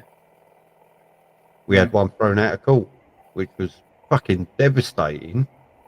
But once it got thrown out of court and the union said, right, we're going to ballot again, Moya Green was the CEO at the time. She went, okay, I'll come and talk. Because she know it would be done fucking ABC, letter to letter, and she'd get the same result, if not better. Yeah. And that was at a time when 97.3% of the union voted for industrial action. 97%. Yeah, that's a high yes vote. Yeah. That is a very high yes vote. And that started to waver the old, because Moya Green was brought in for the privatisation. Right. Yeah. She was the ex-Canadian CEO of their postal service when I they went remember private. that. Yeah. Yeah, I do remember that. Yeah. And then there was some other bloke, wasn't there, that I can't remember his name now. Does he Rico still Back. own something? Yeah. Rico Back. Yeah. He was after Moya Green, Rico Back. Yeah. And he fucked up so badly that the share price went from £5 something all the way down to £1. Yeah. So he didn't last long, but he still took 1.8 million out of the company in payment. I'll make it up. I have. Why don't a lot more people, MT, notice what happens when they get in for any length of time? You get a recession, and interest rates go. Yeah. Yeah. Because who pays that? Who pays that? Not the big companies. No. You and me. Exactly. Yeah. And that's what's the working classes pay now. that. It's a recession, isn't it? Yeah. Again. Mm-hmm. Because they've had their own. They've been into. Why don't people realise? Why don't they see it? It's just so obvious, isn't it? Way back in the late 70s and 80s. You're absolutely right, MD. Yeah, Yeah. you're absolutely right. But, Yeah. I mean, there's been 2 local by-elections which the Conservatives have lost badly. Yes. But have you noticed that I think it's one of them, 39% didn't vote, and Yeah. another one, I think it was 49% didn't vote? Yeah. Those are the Conservative voters that turned around and said, we're not turning out. I guarantee it. Yeah, absolutely. Absolutely. They said, we're not turning out for a by-election. We're going to show our distrust or whatever. Just give them a bit of a in the bloody leaderment, in the current leadership. Yeah. And we're not voting. And they do it in by-elections all the time, don't they? Mm-hmm. But the thing with Tory voters is they always vote Tory and they will never change. And they might, as a protest, go to Lib Dem, but then they go back. Or not vote at all. Yeah. Or not vote at all, yeah. Which is what I think is a large percentage of those votes there. If it was a general election, I think they would have turned out and voted. Of course it would. Yeah. But because it was a local by-election or whatever, and they're like, do you know what?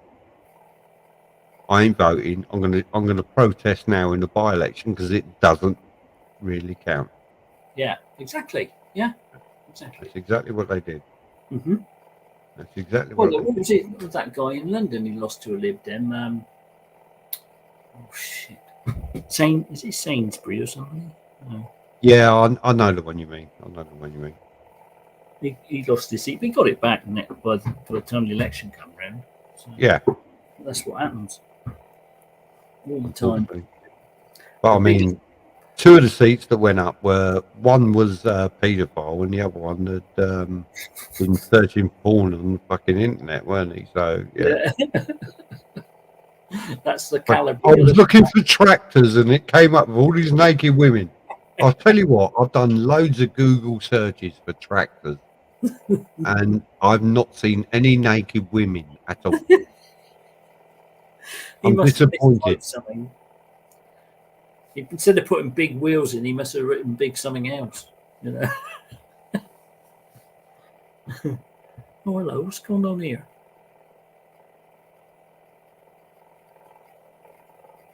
Simon? What's happened?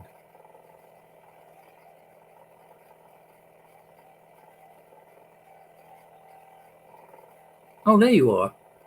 Sorry, I hit the wrong button on my mouse and it threw me straight out. What's going on then? I went to click on something, I hit the wrong button on my mouse and it threw me straight out of the studio. That was funny. Farmers Monthly. What?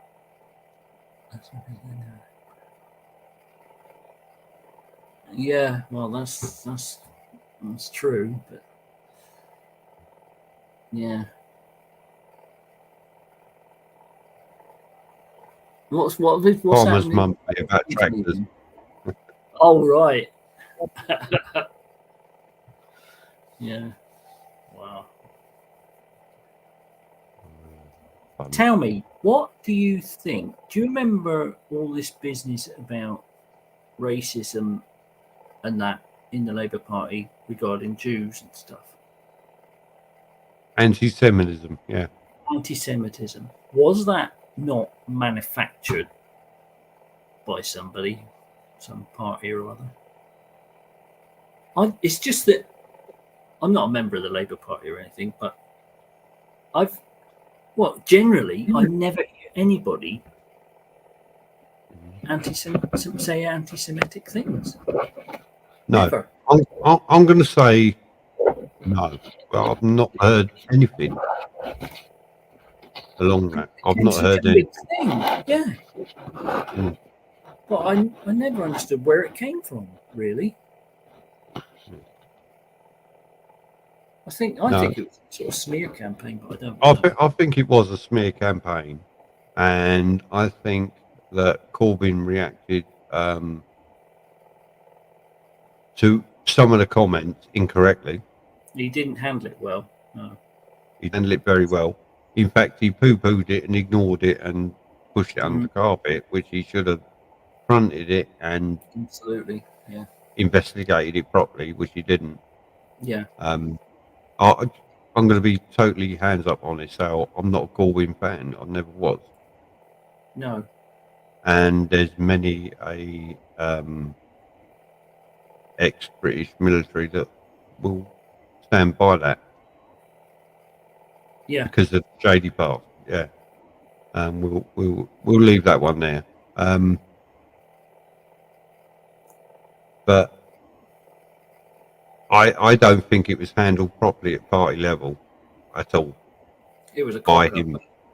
I think he dropped the ball on that one, and he paid the price. Yeah, he did. And then, yeah, absolutely. And then when you come round to Keir Starmer, I believe he is the wrong person to run the Labour Party. I think he's the wrong person because he is always trying to be. He drops back on his legal stuff too much and doesn't challenge. Yeah. Yeah. Right or wrong, you should challenge, I believe. And the one person I really admire in the Labour Party is Angela Rayner. Yes. I think she should be leader of the Labour Party. They need somebody like her, at least. Yeah. She is. She comes across honest. She is without doubt working class, and she challenges, and she's challenged Boris on many thing when Keir's not been there. Yeah. And she has had abuse thrown at her just because she's a woman. Yeah, yeah. And she's fought it off, and she's done well. And I would like to see someone like her, if not her. She's passionate as well. Yeah, she is very, very good. She speaks from the heart, sort of thing. Yeah, absolutely. And I know she comes from working class and everything else, and she started her life out, her political life out as a single parent. Yeah. Yeah. Yeah. So she, in my opinion, she knows what people are fighting for.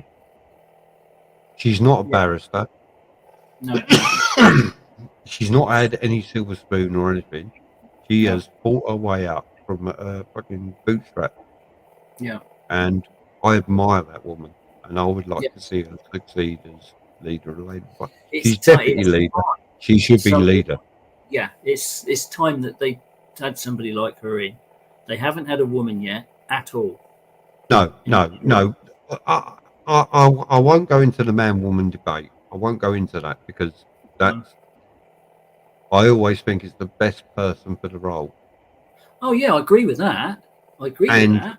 looking at everything, I think she's the best person for the role. But this is one that the Tories can throw at them all the time. Yeah. We've had 2 women leaders. They might have been Yeah. crap, but we've had 2 women leaders. You're misogynist. You haven't had any yet. Do you know what I mean? I 2 women leaders were crap, but I will give Maggie Thatcher her due, as she was the first woman in there, Yeah. and she did it as good as a man would have done, I believe. Oh, she had a firm grip on them. She Yeah. did. Yeah. I will give her that due. I'll give her that due. I The don't only believe with a lot of her politics or everything else, but I'll give her a due for what she did. Yeah. And in the end, they stabbed her in the back, didn't they? Yeah, they fucking got her out when they wanted to. Yeah. Yeah, yeah. They're a ruthless bunch for that. That's for sure. Mm-hmm. And there'll be another vote. There'll be another vote for fucking Boris. And I didn't want to start talking about the blithering fucking idiot, but let's face it, he is.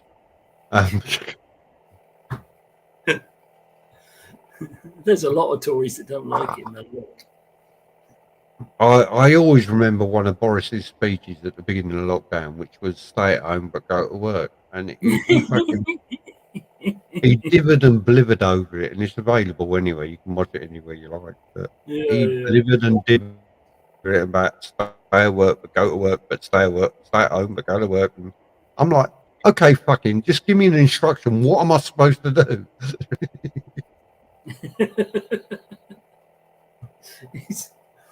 It's unbelievable, really, that he's still there, but he won't be. Come the next election, they'll have got rid of him.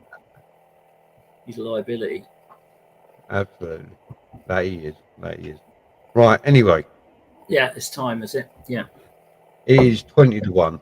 I think we should call it a day. We've been online now for over 4.5 hours. Yeah. Well, Crumbly, thank you for joining me online. Thank you for G Travels UK. Thank you for coming on and showing us your tent. Yeah, that was pauper. You want to go on holiday, do it properly, stay in a hotel. Yeah. He'll wise up, eventually. When he wakes up in the morning, he'll think, yeah, I should have been in the fucking hotel, right? Simon said. He really will. Yeah.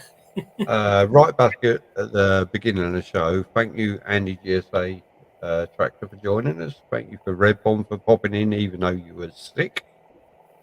And you died of COVID. Empty Tank for dropping in and saying hello. Zed, he popped in, dropped a couple of comments and pissed off. Yeah. Fine. You got that then. Blue Rider. We'll be doing an after party tonight. Yeah, he won't be doing an after party tonight, will he? MT Belly, thank you for popping in and dropping your comments. Christopher Hamilton, thank you. Comments too. Yeah, and everybody else that's been in the side chat, and Lisa Lee from America, Shadow from America as well. They dropped in. A lover of you, he dropped in for a while, and a couple of others. Everybody, thank you for dropping in. It's been lovely to talk to you all. I am now going to go to bed and hopefully get some sleep, and then tomorrow I shall be revising more of my CPC and everything else that I need to revise. So, cheers, Grumbly. Next time. See you later then. Take care. Thank you very much. And as always, everybody, keep it rub side down, side up. Talk to you soon. Bye. Ciao.